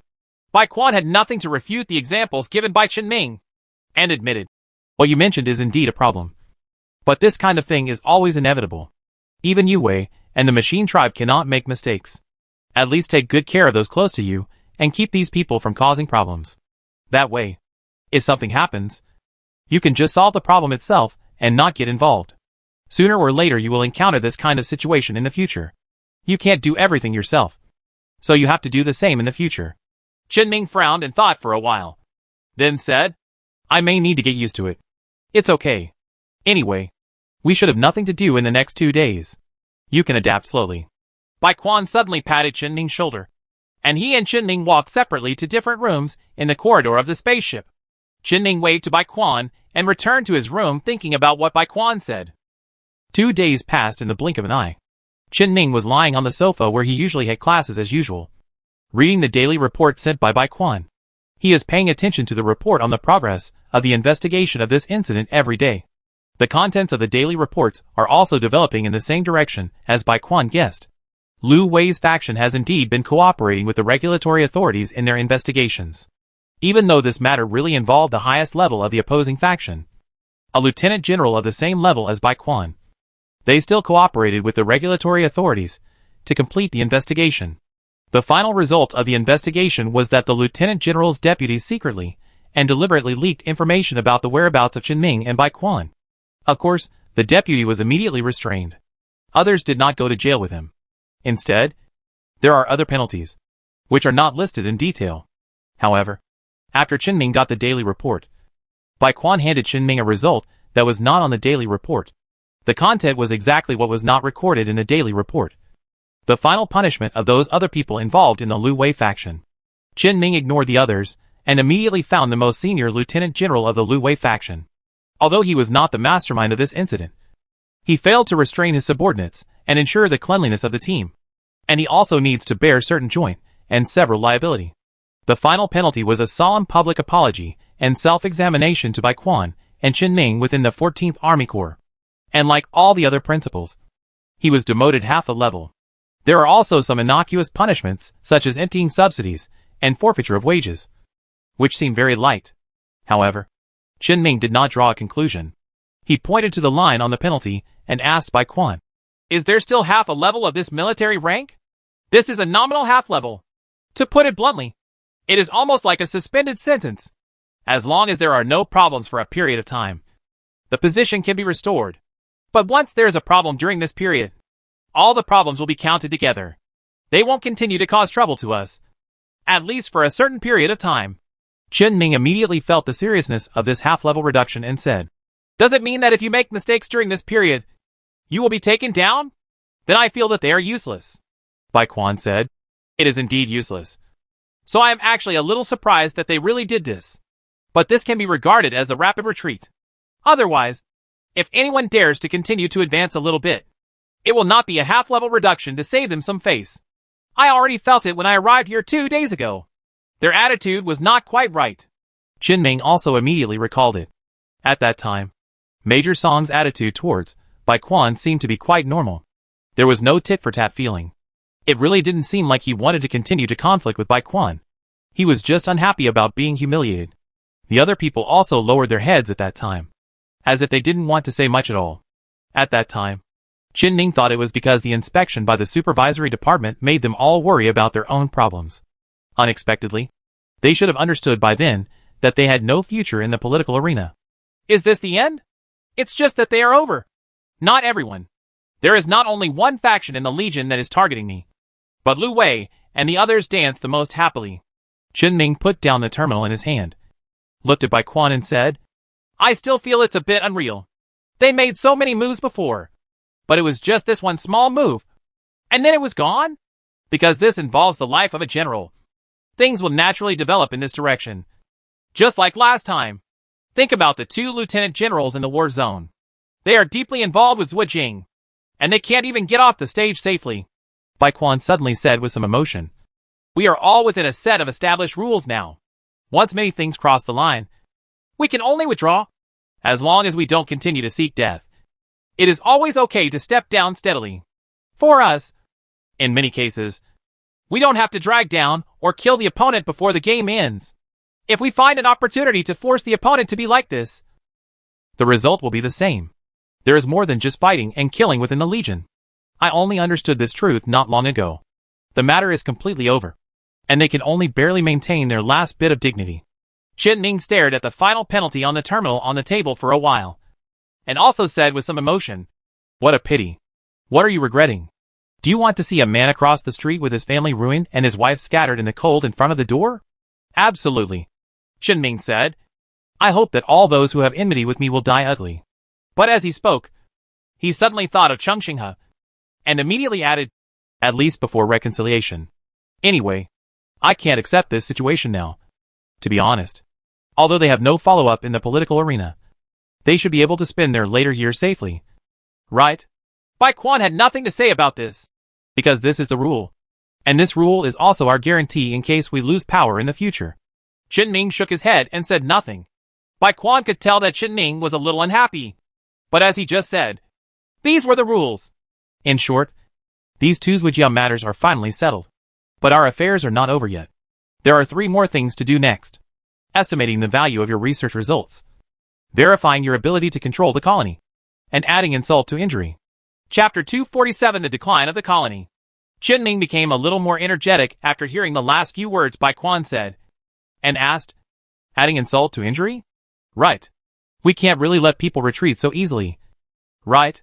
If they want to retreat, then we must bite off a large piece of meat before they retreat. Every time they commit a crime, something will happen. This is an opportunity for us to do something. And even if we don't do something, most of their resources will be divided by others. Then I'll definitely have to step in." Bai Quan's words aroused Ming's interest. "So what should we do specifically?" "It's just to grab their share of the Legion's internal resources." "What resources?" "The command of the fleet, the annual military expenditure, whether the technology developed by some research institutes can be obtained as soon as possible, and their people." Ming asked back, "Do you want people?" "Yes, because people are also resources." And the fleet command writes, "Military expenditures and technology one just mentioned are all related to people. If we don't take people away, how will these resources come into our hands? Anyone who has the ability will not die in the sea holding a body that is already sinking. A faction has no future. As long as it's not a key figure. Wouldn't it be okay to switch to another faction? It's a very simple reason. So we can take whatever people we want from those at the bottom of Lu Wei's faction. If the senior management is involved. As long as he has the potential to continue to develop, and I am confident in controlling him. I can also come over. Just like Lu Wei. He actually has some ability. He became a major general in his 40s. But you can see that he is very unhappy. So forget it. But I will definitely find a way to dig out the others. These are what I have to do. If I can take this opportunity to allocate more resources, the situation at the branch should be better in the future. Chen Ning considered Bai Quan's words and said, "That's okay. In itself, this can be regarded as a factional dispute between the Bai Quan and Lu Wei factions. He will not show mercy to those who have had direct face-to-face conflicts with him in the factional dispute. But others who didn't directly conflict with him were left alone. Chen Ning must have supported Bai Quan in completely plundering all the resources, and even people on the opposite side. This way there will be no chance of a comeback." Chen Ning suddenly sat up from the sofa, stretched his body after reading the report for a long time, and said with some stiffness, "I thought there was still a long battle to fight. But I didn't expect that because of an assassination from a left-path psyker. That's the end of it." Bai Quan also stood up from the sofa, preparing to start teaching Chen Ning every day. But at this time, he said to Chen Ning, "This can be regarded as a reminder. Don't think about doing anything to others. I know. I've seen the consequences of doing this twice. So I won't do it to others." But there was one thing Chen Ning didn't say, and that was that it was none of his business whether other people took action.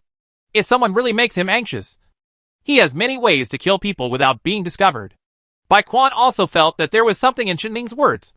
But since Chen Ning had already said that he would not do anything, he had nothing to explain. However, Chen Ning suddenly asked another question at this time. "When is the next meeting with Lu Wei and the others? This matter has been resolved. Won't they all have time to finish the rest of the things with us?" "Right. That's not the case."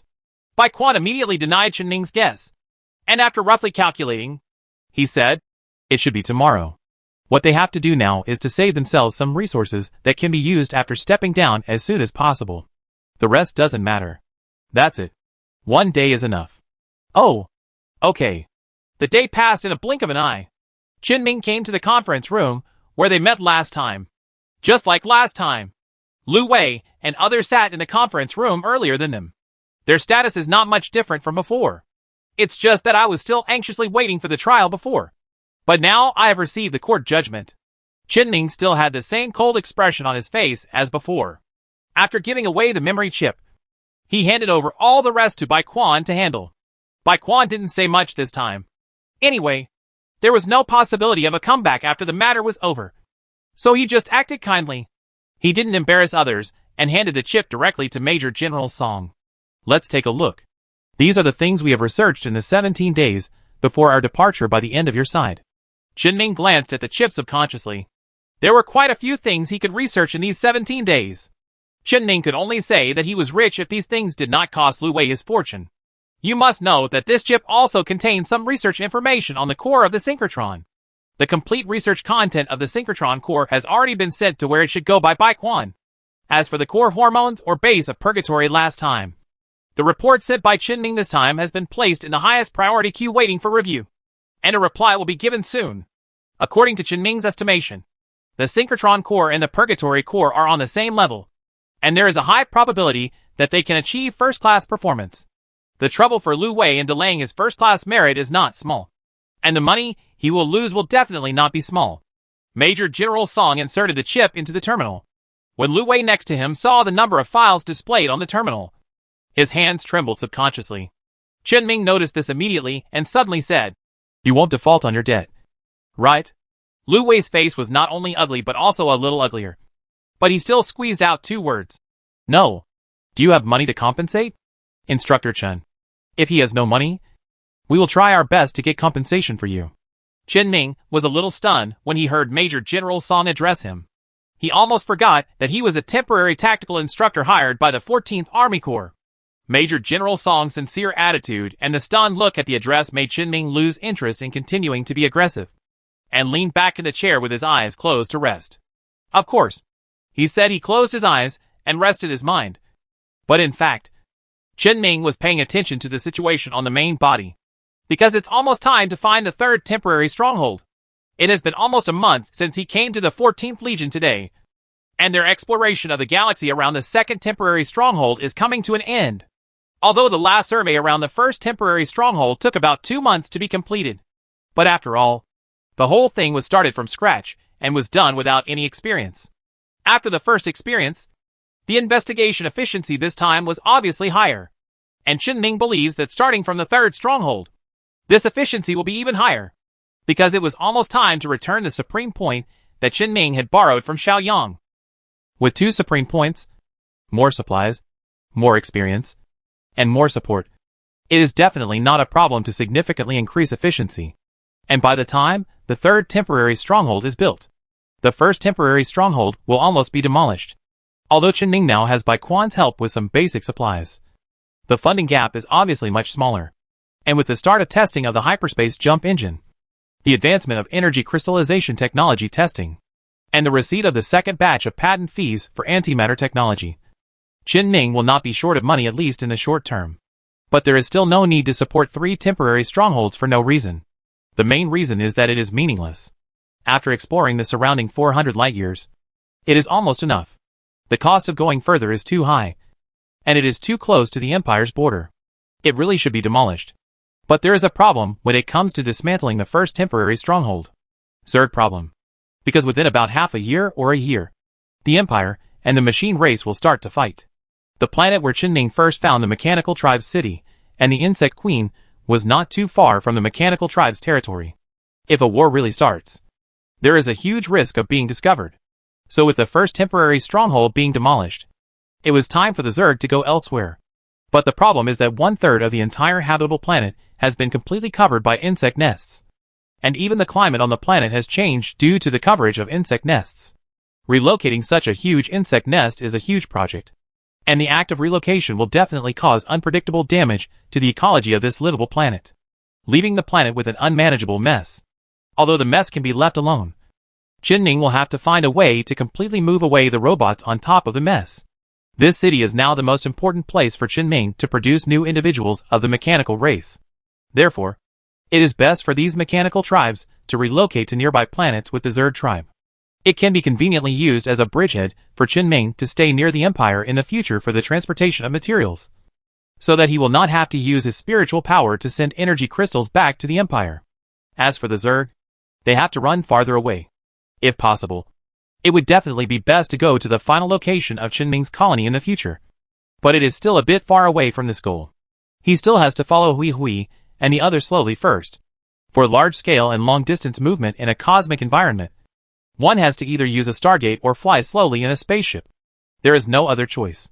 Chen Ming has no grasp of Stargate technology at all, and has never even been exposed to it, so he can only choose the latter.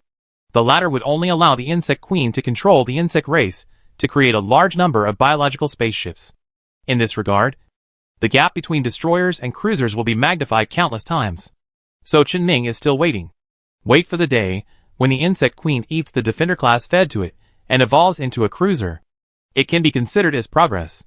It just so happens that the basic structure of the insect nest can be changed in the process of slowly advancing to adapt to the situation where the barely functional biological buildings created by the Insect Queen participate in the incubation process of the insect units. Just when Chen Ming closed his eyes and thought about what he had to do recently, on the prosthetic side, he suddenly heard Major General Song's voice. "I wonder what Instructor Chen is doing recently. I haven't seen you since the last meeting." Chen Ming opened his eyes again. This attitude of Major General Song made him feel that Major General Song seemed to have something on his mind. He turned his head and looked at Bai Quan, who nodded slightly and seemed to have thoughts about Major General Song as well. Although Chen Ming didn't quite understand why Bai Quan had thoughts about a half-buried Major General. Bai Quan had thoughts as long as he had thoughts. Chen Ming and Major General Song had met before, and there was no fundamental conflict. So it didn't matter. So Chen Ming responded normally. "Take some time to do some research or something. You can see it. Just the things in the chip." The wrinkles on the old Major General Song's face relaxed a little. And after confirming Bai Quan's attitude, he didn't say anything more. Soon he confirmed the authenticity of the data and stored the data chip in a special box. And it was handed over to the people in the sector military. who would transfer the data chip to the people in the laboratory to confirm the value. Major General Song stood up from the conference table, reached out to Bai Quan and said, "Thank you for your hard work. The next step is to deal with the colony." Bai Quan first pulled Chen Ming, who had his eyes closed and looked like he was asleep. Then he also extended his hand and shook it with Major General Song. He talked about the colony and ended the meeting. The rest will have to wait until the colonies. On the way back to the Stardust level, Bai Quan suddenly sent a document to Chen Ming. Chen Ming opened the file and looked at it, and found that it was samples from 2 colonies that Lu Wei was going to use for him to test. The 2 colonies are located in the same system. One is a light industry colony on a habitable planet, and the other is a heavy industry colony on an uninhabitable planet. Chen Ming was quite surprised when he saw the industrial colony on this habitable planet. After all, the habitable planet itself has its own value. But when he continued to look at the aerial photos and satellite images of the colony, he suddenly felt that he was not surprised anymore, because these 2 colonies looked extremely declining even from the outside. Even though there are various huge industrial production facilities arranged in the colony, it just looks like a backward and desolate town. Moreover, according to the information sent by Bai Quan, the development momentum of these 2 colonies has begun to regress as early as more than 10 years ago. Nowadays, most of the industrial facilities are in a state of shutdown and abandonment. If the Legion had not been occasionally providing some funds for maintenance, I am afraid that the industrial facilities in the entire colony would have been dismantled and sold for scrap metal. Obviously Lu Wei and the others deliberately found 2 abandoned and backward colonies for Chen Ming, or they were too connected together. I don't know how much thought they put into it. It's so shabby. When Bai Quan heard Chen Ming's words, he probably knew where Chen Ming had seen the document. So he introduced the past of this colony to Chen Ming. This colony was originally a colony under the military of the sector to which it belonged. It was traded to our 14th Legion in a transaction, and we internally distributed it to Lu Wei and the others. Faction. Why don't they take care of their factions things? After all, they are 2 industrial colonies, so close to each other. Don't worry. You'll know after you read it. Chen Ming continued to read on the terminal. However, the rest of the report only briefly talked about the decline of these 2 colonies more than 10 years ago, which was due to an accident on the industrial colony of the habitable planet. But the details of the accident were vague and unclear, and were not of the same quality as the reports Bai Quan usually gave. Guessing that this report was probably sent from Lu Wei, Bai Quan forwarded it to him. Chen Ming was too lazy to check it himself. He directly asked Bai Quan, who had probably seen and done a background check on the colony. So what was the specific accident? Why did one accident cause the entire colony to become inoperable? It even affected the neighboring colonies? If you think about what is in the colony, and then think about what is important in the colony that can cause problems in the entire colony, you will know. It just so happened that they were on their way back to Stardust with nothing going on. So Bai Quan gave up. What's in the industrial colony? Chen Ming subconsciously recalled the conditions in the industrial colonies he had visited in the simulation. Those warehouses, those factories, those assembly lines, those robots, those workers with hefty compensation deals, and the engineers who maintain industrial facilities, and the geocentric furnace energy supply tower that almost every industrial colony has. Earth furnace energy supply tower? Chen Ming was not surprised when he guessed Bai Quan so quickly and confirmed. Yes, it is the Earth core furnace energy supply tower. But even if this thing breaks down, won't it be repaired? Why does the nearby colony also have problems? Because the energy supply tower of the Earth's core furnace is not just malfunctioning, Bai Quan said, and sent another document to Chen Ming. The content of this document is much clearer. It is the true history of the 2 colonies that Bai Quan asked people to investigate. And Chen Ming finally identified the real culprit of the colonial decline. Zhuojing. At that time, Zhuojia carried out a sabotage plan against the Earth core furnace energy supply tower. And they succeeded. The energy supply tower not only shut down in operation, but also had several explosions in succession. There were also problems in the factories outside, and many people died. It took Lu Wei and the others more than a year to barely repair the energy supply tower. But during this period of time when production was no longer possible, all the customers had already left. And because it was Zhuojing who successfully destroyed the energy supply tower, many left Jing elements were inspired. They took root in this colony and were difficult to eradicate. Even if a group of people are killed, in 2 days another group of people will start to believe in that evil. No one dared to invest or sign a production contract in a place where Zwidya had done things. Only some small companies looking for cheap were willing to produce things here. The colony began to decline from that time. The automated system was abandoned first. One was to save costs, and the other was to recruit idle personnel in the colony. The automated system occupied too many people's labor positions. Originally, when the colony was fully operational in the early stage, everyone had something to do. But later, the production line slowly stopped, and there were fewer places where people were needed. So we had to do it. Use this method to get people back. Otherwise, if we leave a large number of people outside with nothing to do, it will create too many opportunities for the spread of Zwijiao, which is also a way to stabilize the social environment. But the effect was not ideal. More left-wing incidents occurred one after another, and there was no way to completely solve the left-wing incident. So Lu Wei and others later gave up and even started assigning some reform through labor prisoners here. The whole environment is a mess, and it continues to this day. Chen Ming listened to Bai Quan's story and read the entire contents of the two documents, and his understanding of Zwijing became much clearer in his heart. Just 4 words. Death is not a pity. He raised his head and looked at Bai Quan. Actually, one thing I'm surprised about is that since these two colonies are like this, they actually still have operating industrial facilities. What are they producing? They are mainly self-sufficient daily necessities. As for the reason why it is still operating, although Zwijing is a madman, he is not a fool. They definitely have smart people at the top. If they completely destroyed all the working industrial facilities in the entire colony, then the place would be completely shut down and everyone would have to move. Instead, they will lose a place that is already a stronghold. But if they stay like this half-dead state, Zwijing can even let the Empire support them. And as I just said, Lu Wei and the others have reached cooperation with some prisons and use this place as a workplace for reform through labor prisoners and half a prison.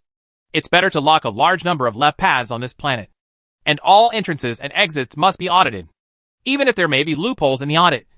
It is better than letting the left paths run around. And not everyone in this colony believes in Zwijing. We can't kill everyone with one stick. Chen Ming nodded, fully understanding the history of the decline of the light industrial colony. Another heavy industrial colony has a history similar to that of the light industrial colony. After leftist elements gradually took root in the light industrial colony, a large number of leftist elements also began to appear inexplicably in the nearest heavy industrial colony. As soon as Zwijia appeared, the situation behind it was almost the same. Various accidents in industrial production began to occur frequently here, and orders and vitality were gradually lost. Qinning can now see that there is no hope for these two colonies before the left path here is completely wiped out. In other words, they are two pools of stagnant water. Lu Wei and the others are really embarrassed to take them out, Bai Quan said in a helpless tone. No matter how bad the colony is, it is still a colony, and these two colonies should be the ones closest to you that are similar in size to the colonies in the simulation.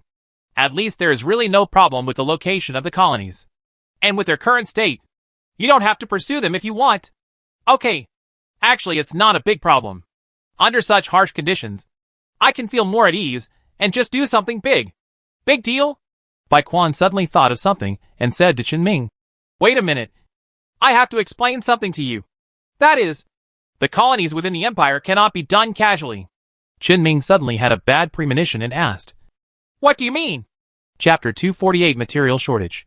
Bai Quan explained to Chen Ming the reason why he just said that he could not build colonies casually. Because normally, in a large-scale industrial colony, as long as it is not an uninhabitable planet, and it is not an extremely dangerous type of heavy industry, there will be at least hundreds of thousands of people working in the colony. Even if these two colonies have declined to this day, there will always be more than hundreds of thousands of people. You just saw the contents of the report.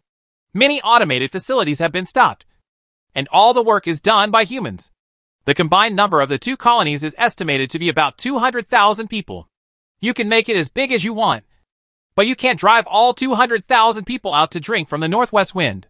When you take over a colony, you must provide jobs for the people in the colony. Those people don't have to take your job, but you have to be prepared. Even if half of them are Zwijia, the remaining half must not give up casually. Chen Ming frowned as he listened to Bai Quan's explanation and couldn't help but said, isn't this a bit excessive? It is indeed excessive. But this is still an industrial colony. If we could just kick out the people here, someone would have taken care of it. It's your turn. Right. It is because the cost is too high and the troubles are deep-rooted that no one has been managing this place. Even our 14th Army does not want to look at this place. Jinming looked at the photo recording the appearance of the colony on the terminal, and suddenly said with some boredom, "This is a bit disgusting. Does it mean that I might even lose money if I take over the colony? Lu Wei has conflicts with us. And even if he has a good colony, he won't be able to give it to you. It would be weird if he could make you happy. But it's not a pure loss. These two colonies are certified colonies anyway, and they can become colonies under your name in the future. After solving these people's livelihood problems, you can do whatever you want in the future. And the local government will also provide subsidies for such colonies. People's livelihood issues are the government's issues. If a colony of 200,000 people collapses, the local government will definitely have 100 times more headaches than you. If you take over the colony from Lu Wei, someone from the government will come to you soon to discuss these matters with you. They may not necessarily want to help you build the colony. After all, Suiju has been deeply entrenched for so many years. But they will definitely work with you to maintain the colony. Although no one expects to renovate the mess. As long as this trash can be left in place, and can still contain garbage, then everything is fine. You have to figure out how to deal with these problems. As long as you can handle it well. All the profits from those two industrial colonies will belong to you after paying the taxes. Isn't this faster than other ways of making money? I remember you always said that you were short of money. The truth is this. But Jinming still feels something is wrong. Managing people is much more troublesome than managing Yu Wei. That's up to you. Bai Quan patted Jinming's shoulder, looking like he believed in Jinming very much. The conditions are indeed troublesome. But Jinming can indeed overcome them. And this harsh condition seems to provide him with some conveniences in doing things. It would be better to say that if he was really given a colony that was running in good condition, he would have to consider how to improve the colony that might have millions of people. Jinming reluctantly found a reasonable reason to comfort himself, and then said to Bai Quan, "I have a few questions. You say, can Afterglow be used? I need Afterglow to build patrols and be responsible for security. Some of the industrial facilities in the colony will also need to be controlled by Afterglow." "No problem," Bai Quan said immediately. "You can apply. I will apply for everything for you. You will definitely pass. Just remember not to advertise that it is managed by Yu Wei. Although the Yu Wei Corps has been used in many places for so many years, we are indeed still at war with Yu Hui, and there are some things that are not convenient to talk about." "Okay." Jinming nodded in agreement and spoke again. "Another question. Can people in Zwijing be killed? As long as you have conclusive evidence on hand. It's okay to kill first and tell later. If there are some without clear evidence, as long as you don't go too far, I can help you solve it." Bai Quan even gave Jinming a place for manslaughter. It seems that the left diameter is indeed difficult to deal with. Then the last question. I will use psychic energy on a large scale next. This will definitely be exposed to everyone in the colony.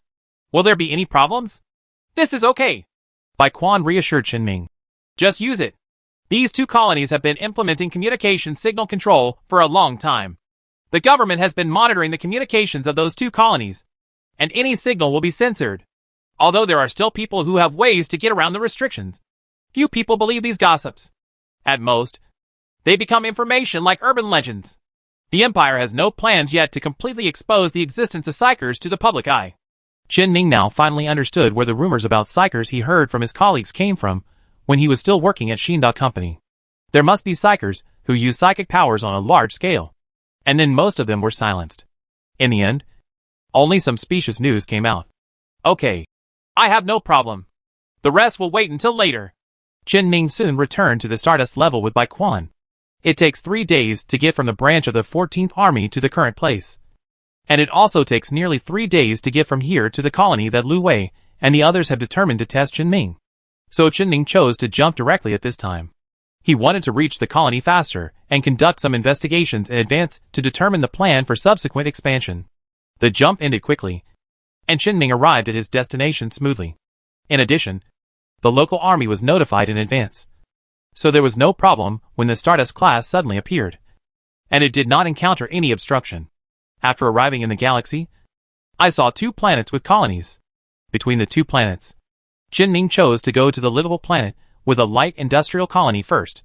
As the Stardust stage entered the atmosphere, the appearance of the colony was revealed before his eyes. At first glance, Jinming felt that it was decadent and declining. because this colony is the most eye-catching. The core furnace energy supply tower that is easiest for people to see at first glance operates very weakly, especially now that it's dawn. The dilapidated buildings and abandoned facilities everywhere make the entire industrial colony look lifeless. It was completely different from the advanced scientific research colony he had just left, and the contrast was sharp. It's hard to imagine that these two scenes would actually appear in two star fields that are not too far apart. Of course, although the two are not far apart, Jinming was actually in the same prosperous star field before. But now, he is in a marginal star field that is very close to the mechanical star field where the Empire is about to launch a war. This is the difference between two star fields at different stages of development. However, Jinming had already understood the situation in the colony through Baichuan's documents in advance, so he was not too surprised by the scene he saw now. I immediately started to lower the height of the spacecraft, intending to get closer and take a look. As the height decreased, more details appeared in Jinming's eyes. In the outer areas of this light industrial colony on a habitable planet, there are many residential areas for the people who work here, although everyone who works here has moved away a lot over the years, making the large residential area look empty.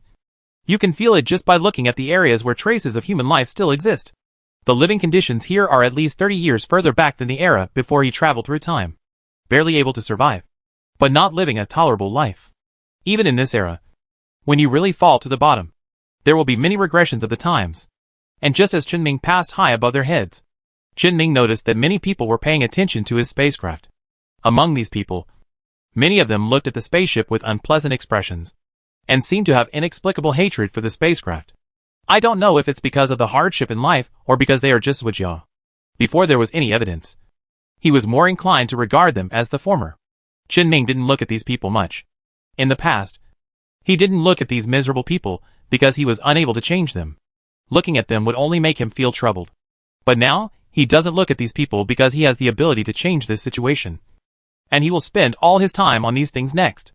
The Stardust class went directly to the sky above the industrial colony and began to record and analyze the situation of the entire colony. It can only be said that 90% of the industrial facilities in the entire colony have been paralyzed. And almost all of these paralyzed devices are paralyzed due to malfunction or damage. And there are very few devices that are paralyzed due to disrepair. This situation is slightly different from the situation investigated. The reality is actually worse than the intelligence with a certain lag. And some important livelihood equipment, such as water purification plants and power exchange stations, showed signs of damage. It's just that these places have been repaired, and the government has sent some people to protect them nearby.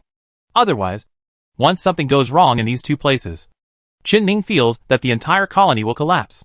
This is definitely not the instruction from the upper management of Zerg, but the spontaneous behavior of Zerg at the bottom, who has truly gone crazy to the extreme. They firmly believe that technology brings disaster, so they destroy these things without any bottom line and bring difficulties to themselves. Jinming watched the entire colony gradually fall behind him, feeling somewhat complicated in his heart. He said to Baichuan, who was also observing the colony next to him, "I don't quite understand that the Empire still has money to support these people, and that there are so many people who are willing to stay in this kind of place. I just took a look. Those reformed through labor prisoners recruited by the Lu Wei faction basically work in a few places. The others are people who were originally here. The Empire only has money now, but soon there will be a fiscal deficit. Otherwise, there is no need for the Empire to rush to open a second battlefield." Baichuan corrected Jinming's concept, and then said, "As for those people, just because they were originally here, many people do not want to, but cannot leave here, and can only live by receiving the subsistence allowance from the district government. At least I won't starve to death." Baichuan's words made Jinming a little hard to understand. It's really hard to imagine that in this era, there are still people who can't even afford to eat. So there is something wrong with Wu Jing's brain. All this is caused by them. If you want to take over this colony, you have to rebuild it. But the premise of all this is to get the next test done. I know. Jinming agreed and looked at the colony from a distance on the spaceship. He didn't get too close, because if he got too close, it might affect subsequent verification. Although Lu Wei and the others are finished in terms of their future, there is no telling whether they will come back to disgust him in the end. Jinming was just calculating silently in his heart, calculating the layout of the colony. This time, there was no Hong Guanghong to help him plan. He had to handle everything personally, relying on his experience and the techniques he secretly learned in simulations. Ming believed he could do it. But it needs to be thought about carefully. 2 days later, Ming once again came to the light industrial colony of the livable planet. This time Ming didn't just look at the ground from a distance in the sky. He directly controlled the spacecraft to land outside the colony. A dedicated cargo area at the bottom of the space elevator that has also been out of operation for a long time. There is a place for large ships to dock here. Gu, who said he was coming before, also showed up on time. He took the initiative to say hello to Ming with some enthusiasm, and then followed Ming and Lu Wei to board a medium-sized shuttle boat and flew into the sky of the colony. This can be regarded as an inspection process. If Ming has any opinions now, he can still raise them. However, Ming had arrived before and had observed the entire colony, so he didn't have any opinions now. Just looking at the decadent environment outside, the badness of Zhuju still appeared in his mind, and Lu Wei and the others would be disgusted by his displeasure over such a thing. Ming turned his head and looked at the people opposite, but each one of them looked as lifeless as a dead person, and they didn't know if they couldn't find a home or something. Only Major General Song showed a slightly apologetic expression towards Ming because of Bai Quan's attitude, as if he wanted to say that the location of the colony had been decided before, and he could not change it. But this expression disappeared in an instant, so fast that Ming didn't know if he was dazzled. Ming shook his head and continued to look out the window. After a while, the shuttle boat flew around the colony from the air. This colony is also a medium to large scale colony, just like in the simulation. After expansion, the scale will only be larger. However, arriving 3 days early gave Ming full confidence to control and expand the entire colony. The shuttle boat quickly circled back to the starting point. Before landing again, Major General Song suddenly said to Ming, "Instructor Chen, where do you plan to start?" Ming pointed to the distance, right in the center of the colony, at the bottom edge of the Earth's core furnace energy supply tower. That was the warehouse area for the entire colony. "Go to the warehouse. Only with the materials in the warehouse can I do the next thing." "Good." Major General Song immediately spoke to the pilot in the shuttle boat's cab, who could be completely optimized. The driver quickly drove the shuttle boat and landed smoothly in the open space near the warehouse. Several warehouses have slight signs of renovation, and there are also some fresh ruts around them. It seems that it was specially reinforced when transporting materials to the warehouse, so that the warehouse would not collapse when Ming came. There were no people nearby, and they were all sent away in advance. "Let's start now." Ming said something to the other people on the shuttle boat, jumped off the shuttle boat alone, walked to the warehouse in a few steps, and put his hand on the warehouse. The warehouse itself has a mechanized structure. Although this mechanized structure is now rusty and unusable, it does not prevent Ming from controlling it. However, when Ming took control of all the warehouses arranged by Lu Wei and others, Ming's expression suddenly changed. But he immediately controlled it, returned to the shuttle boat, and asked Major General Song, "Are these a few warehouses in total?" "Yes, that's all." "Okay." Ming nodded and glanced at Bai Quan next to him. Then he left the shuttle boat again, and a nano-suit instantly condensed on his body, helping him move quickly between the buildings in the colony and control the entire colony. Originally, Ming wanted to drive a car, which would be easier, but he had seen some narrow places in the colony that were not easy to enter. So in the end, I decided to do it myself. And by the way, I could take the opportunity to observe more about the situation in the colonies. When Gu next to him saw this scene, his eyes instantly showed strong interest. He immediately moved his position, sat next to Bai Quan, and started chatting with Bai Quan. Wait until Ming returns after completing a circuit around the entire colony. About an hour has passed. Ming stood beside the open door of the shuttle boat, not in a hurry to jump on. "Before we start, I have something to say. The quantity of materials in the warehouse is wrong. It's about a quarter less than what was promised before. Is there someone who doesn't know how to count?" "What?" Major General Song quickly stood up and hurriedly jumped out of the shuttle boat. "There's no need to count. When will I have to count the supplies again for you? I have evidence here." Ming spread his hands, and a data chip gradually condensed in his palm. "Thanks to you guys. You repaired the surveillance here when you were stuffing supplies inside. This chip contains surveillance videos from the past few days. I have taken out all the video files. Let's take a look." Major General Song looked at Ming's face without any hint of lying. He picked up the chip with his withered arms, inserted it into the terminal, and quickly played the videos since the surveillance was installed. Just when the monitored content was played on the second day after the transportation of materials was completed, the door to the warehouse, which was not supposed to be opened until Chenming, opened. Dozens of people poured into the warehouse and openly drove a dozen heavy trucks and some auxiliary transportation equipment. They spent more than 10 hours in the warehouse and transported a large amount of goods outside the industrial zone, of supplies that should have been used in the colonies. Even every warehouse has been visited by these people. When there were guards in the warehouse before, the guards here also tried to negotiate when this group of people came in, but the leader of the group showed something to the guards, so the guards continued to let them do their work. And although there is surveillance near the warehouse, nothing can be recorded in the entire industrial area as long as it is a little far away from the warehouse. There is no way to determine the final destination of these trucks. Chenming also suddenly said at this time, I really feel that Bai Quan's previous approach should be implemented in our headquarters. Frightened, Bai Quan quickly patted Chenming on the shoulder to signal him not to talk nonsense.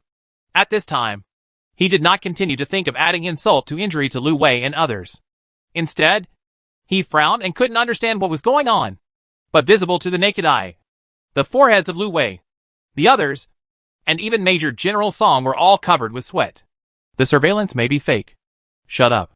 Major General Song gave Lu Wei a hard elbow to stop him from talking nonsense. Instructor Chen, let us investigate a little bit. It's up to you. Major General Song hurriedly started calling people. Bai Quan also quickly pulled Chenming away from the crowd and asked, Are we really short of supplies? It's so little. After Bai Quan and Chenming thoroughly confirmed the news, they were stunned for several seconds. Finally, he shook his head and said, They are finished. What? Amid Chenming's confusion, Bai Quan explained, When the supervisory department came down a few days ago, the matter was already concluded. Don't forget what the final punishment will be. Whether a general is basically demoted by half a rank and sentenced to probation, he suddenly commits a crime while on probation, or commits a crime within a few days of probation. You have to think about the consequences. This matter was never found out before. If it's just industrial equipment that's damaged, that's no problem. It was meant to be repaired for you. But now, there's a problem with an important material warehouse involved in the gambling agreement, which interferes with the progress of the gambling agreement. They have not done their part to shoulder the responsibilities. If something like this happens at this time, if they don't finish it, who will finish it? Did you just want to see them become worse yesterday? You will see what you want to see soon. You really have such a mouth. A few hours later, the area near the material warehouse was already crowded with people, relying on a lot of equipment borrowed from the relatively strict prison next door specifically for labor reform prisoners. Major General Song and the others also confirmed that there was indeed a gap in supplies, and that the video in Chenming's chip was indeed real. The moment he got the news, Major General Song, who looked half dead before, suddenly fell to the ground with a gray face. People around him rushed to rescue him, and Lu Wei, who was completely unnoticed by a group of people, had a blank mind at this moment. He did not expect that so many supplies would be taken away in advance. But there was a bitter and cheerful smile on the corner of his mouth. The reason is also very simple. He was the one who took the initiative to provoke trouble with Chenming, and was rejected by Chenming. Bai Quan naturally wouldn't want him. And he was now a colonel, not the previous major general. A colonel in his 50s obviously has no future. They are all people with a dark future. And when they see that others may be about to meet a more miserable ending, instead, he felt a little relieved. Chapter 249 Investigation. This is really it. Chenming was standing on the top of a suspended industrial building at this time, looking at the situation at the warehouse from a distance. He said to Bai Quan, who was dealing with this matter near the warehouse, and talking to him on the phone. It's still happening at this time. I originally thought they would do something small at most, but this directly affects the supplies. I didn't expect that a quarter of it was removed. I didn't expect that either. Bai Quan also had some confusion in his tone. That's it now. Logically speaking, it's enough to leave the game safely. I really don't understand what they are thinking. Maybe he doesn't want to live anymore. Chenming said casually, and then asked Bai Quan, so what about that Major General Song? Bai Quan automatically ignored Chenming's casual remark and responded to the second half of Chenming's sentence. He is okay. He just couldn't handle it because of the sudden situation. He has been revived. The most he has in this matter is joint liability. As long as I can protect him, he will still be a major general, and he will be more dependent on me. That's it. Then I'm quite curious as to what you want this 60 or 70-year-old man to do, because he has experience. Although I have figured out some things. Many things cannot be solved by just thinking about them. If you are inexperienced, you may encounter some pitfalls and step into them. I need someone to help me in these aspects. Oh, Jinming responded again, no longer asking about Major General Song, but asked about the situation that had just happened. I'm actually curious now about how these people stole the materials from such a warehouse. Even at this time, they can't even keep an eye on such a big thing. Right? Bai Quan has also become accustomed to Jinming's thoughts flying around, and replied, don't even think about it. This is definitely done under the instruction of someone within them. And the person who gave the instruction has not low authority.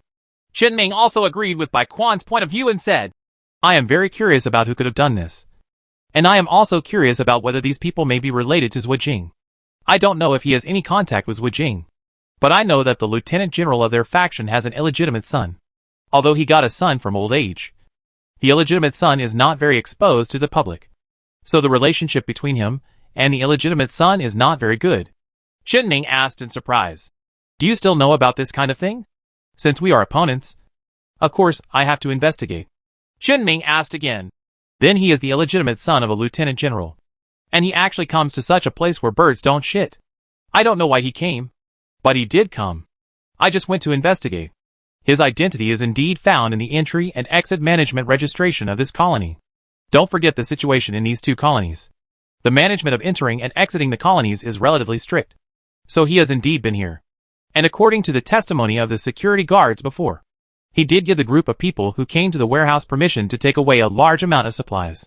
What are you planning? Maybe it's those materials? At least they are materials used to repair and expand a medium to large colony. They are of great value. However, this reason still feels a bit wrong. I need to check it again. Then what to do with these missing supplies?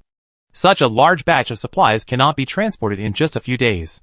It must be hidden somewhere in the colony. Either in those abandoned industrial buildings, or in those abandoned residential areas outside the industrial areas. Listening to Bai Quan's guess, Jinming's eyes subconsciously scanned the surrounding industrial buildings. He shook his head and said to Bai Quan, the industrial area can be ruled out. When I discovered that the quantity of supplies was wrong, I had already controlled the entire industrial area. None of the buildings contained these supplies. They must have been hidden outside. Place. Outside? If it is confirmed that it is outside, if we concentrate our efforts to find it, we will have results in about 3 days. It's a bit inefficient. It is indeed low, Bai Quan admitted. The main reason is that there are relatively few manpower available, and no one is willing to invest too much in a place like this.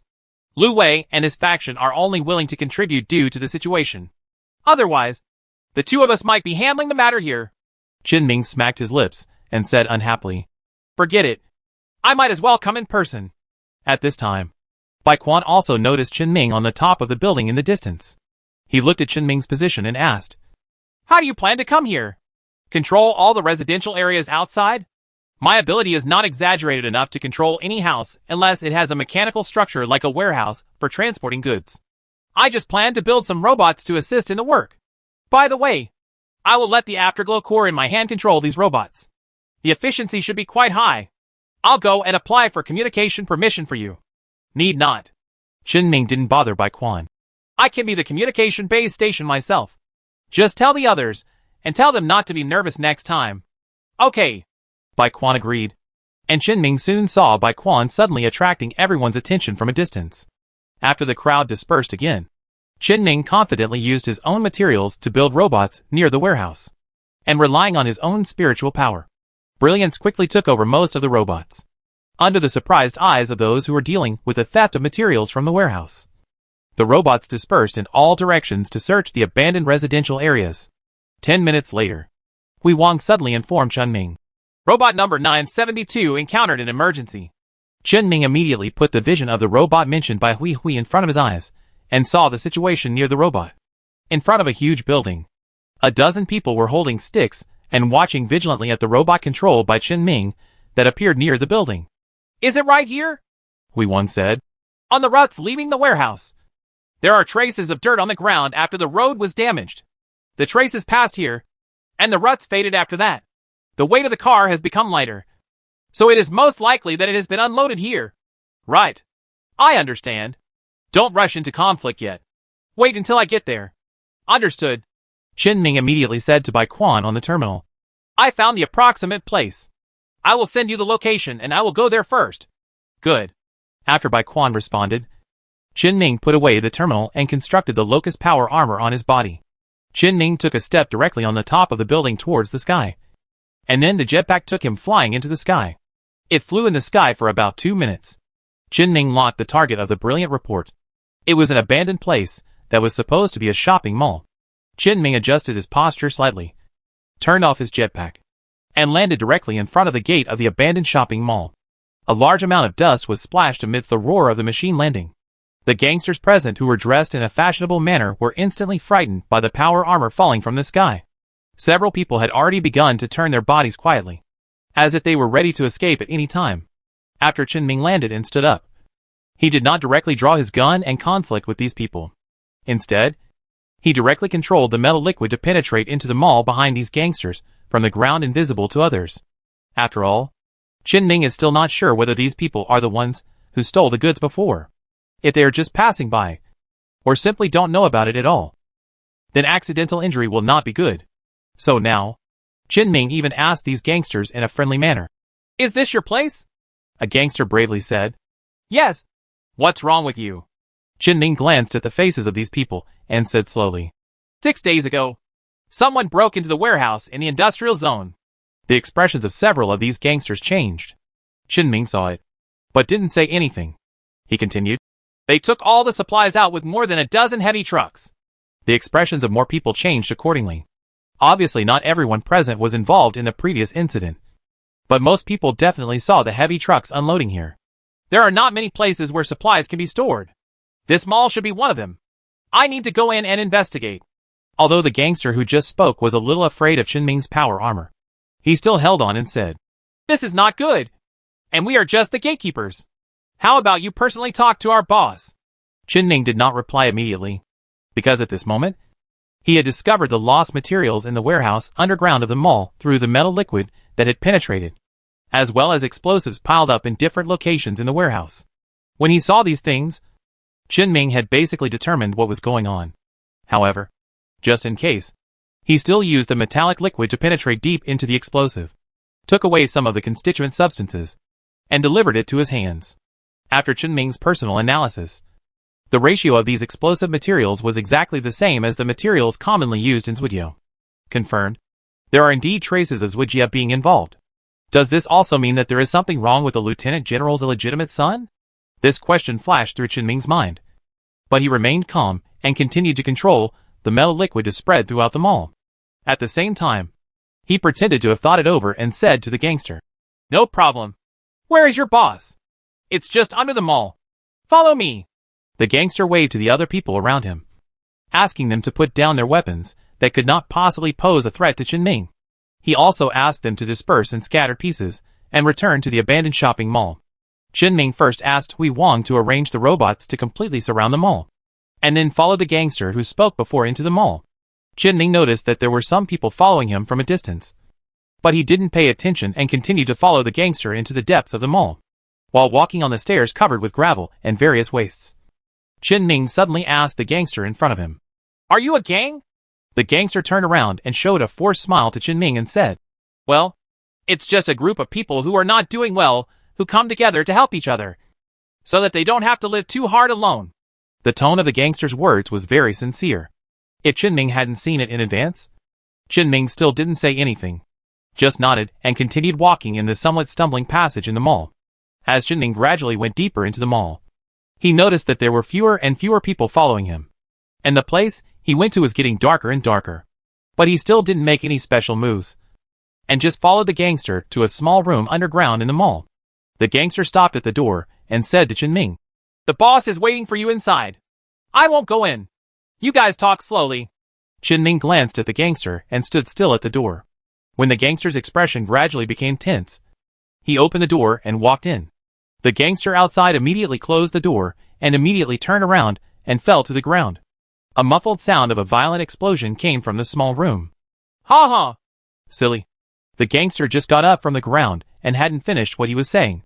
An arm wrapped in nanorobots directly shattered the fragile wall after the explosion, pinched his neck accurately, and cut off the second half of his sentence. While pinching the gangster, Qin-Ming smashed the wall and walked out of the small room. There were no injuries on his body except for a little smoke from the explosion. Qin-Ming flicked the person into the air, and the metallic liquid seeping out from deeper underground immediately trapped the gangster, who just had a wild smile on his face. And such a scene also happened in the entire shopping mall. If it weren't for the fact that the metallic liquid hadn't completely penetrated the entire mall just now, and Qin-Ming hadn't completely determined the situation of the entire mall, he wouldn't have had time to play with these gangsters. Otherwise, it would be bad if there is any special arrangement somewhere, and he attacks in advance and someone jumps over the wall.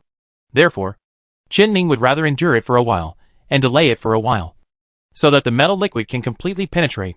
Things are different now. Qin-Ming has determined all the conditions inside the mall. Almost everyone in the entire mall was wrapped in metallic liquid and taken out of the mall. They were handcuffed and leg-cuffed and dumped on the ground outside. Except for one person.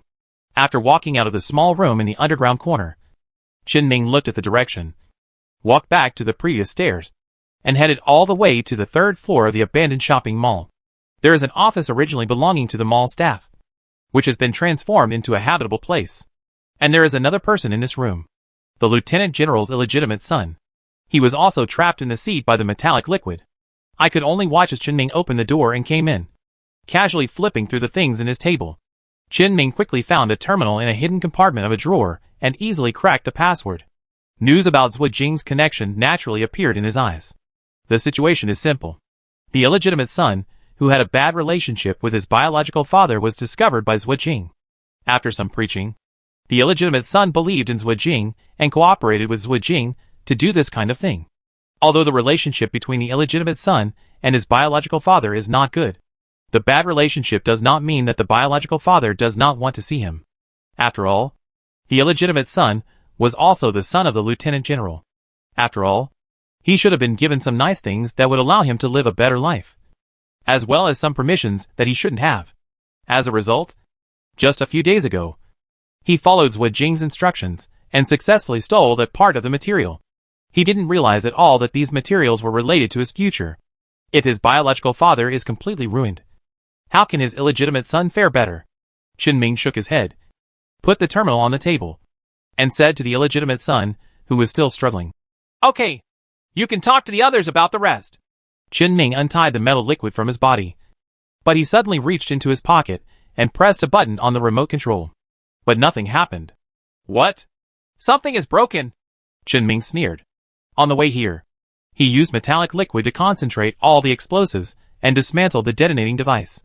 Even if it wasn't dismantled, Qin-Ming noticed the things on him when he controlled the Lieutenant General's illegitimate son, and there was no way he would be given a chance to detonate it. However, he did not respond to Qin-Ming's words. He just kept pressing the button of the remote control in his pocket desperately. "Okay. Dot!" Qin-Ming didn't bother to look at him. He stretched out his hand and strangled his neck, throwing him out of the window and into the crowd of Bai Quan and others who had already come over. Of course, Qin-Ming didn't go too far and directly threw the person to death, but still caught the person with metallic liquid. Qin-Ming stood at the broken window and gave Bai Quan a thumbs up, indicating that he would leave all the rest to him. Then he returned to the room and continued to check some contents on the terminal. Let's take a more detailed look at how Zhuo Jing preached to a young man who should have a pretty good life.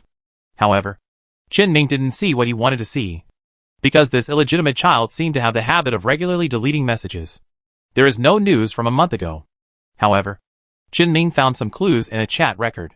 This chat record seems to reveal the location of a left radius-related stronghold in a nearby galaxy. And it is a real stronghold. All the people above are leftists. It was an ecological observatory in orbit of a habitable planet. At first glance, Qin-Ming almost thought it was the place where he had been ambushed by the left path psyker.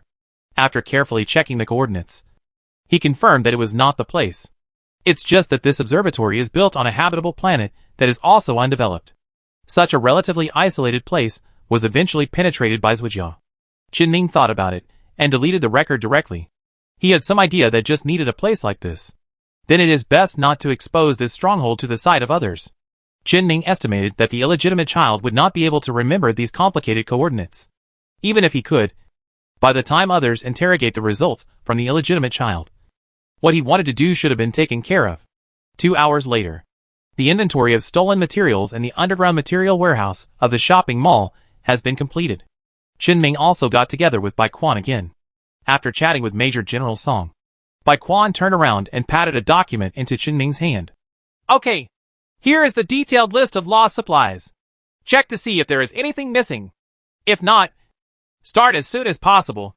Otherwise, if this matter is delayed for too long, someone may get hold of it. Okay. Qinming agreed and said, Then have you found the person I asked you to find for me? Come here. I'll give you face. Over there. Bai Quan pointed to an open space outside the mall, where several spaceships belonging to different departments were parked. There are government personnel and police departments, as well as local sector troops.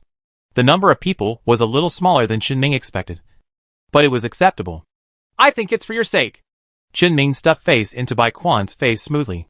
I reviewed the colonial structure I had already thought of before in my mind and prepared to take action. But Bai Quan asked again at this time. So why did you come to them? You'll know soon. Qinming's spiritual energy was stimulated, but it did not immediately affect the industrial area of the colony. Instead, it acted on the metallic liquid constructed by Qinming using various materials. As Qinming's spiritual energy expanded, a thin layer of metallic liquid suddenly appeared under everyone's feet. With the advance notice, no one panicked. They were just curious about what Qinming was doing. Qinming is actually controlling these metallic liquids to cover areas outside the colony. This huge amount of metallic liquid became Qinming's eyes. Let every place be in Qinming's field of vision. Let everything in every place be observed by Qinming, including the traces left by those who hide in every corner and believe in the left path. Various slogans, various doctrines, and the products of various destroyed technologies are all traces and evidence. Qinming can even use metal liquid to directly invade everyone's personal terminal. Metal liquid can be constructed into data lines and signal receivers. As long as it is inserted into the terminal, Qinming can be forcibly connected to any electronic device. Although it does not have the same control effect as Yue, Qinming himself has mastered a lot of hacking techniques, and it is not troublesome to hack into these terminals. Not to mention the brilliant support. Although in terms of workload, Qinming is actually assisting Hui Wang. But Qinming feels that there is not much difference. Qinming can directly retrieve data from these terminals and learn about the conditions of these terminal users and the people around them. This method is actually not very good, but Qinming doesn't mind using it when facing with Jing. It's better than those remaining left paths continuing to resurface in the future. After all, this colony is not small. Qinming now needs spiritual energy to fully affect the colony. This huge amount of spiritual energy consumption is even more than what was spent in the previous simulation. If those moths cannot be completely eliminated, then what Qinming is doing now will be meaningless. While Hui Wang used Qinming's spiritual power to help him investigate the left path, Qinming would also use metal liquid to control all these people based on Hui Wang's investigation results. One by one, we lead to the open space next to the mall. The people Bai Quan called for help also had the tasks they should be responsible for. Chapter 250 Reconstruction and Planning.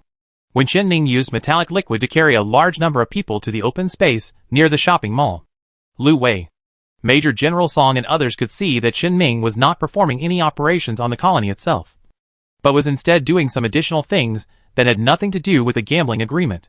So much so that Lu Wei is now extremely looking forward to seeing Qinming's subsequent lack of mental strength due to doing this matter, which ultimately leads to his inability to complete the agreement.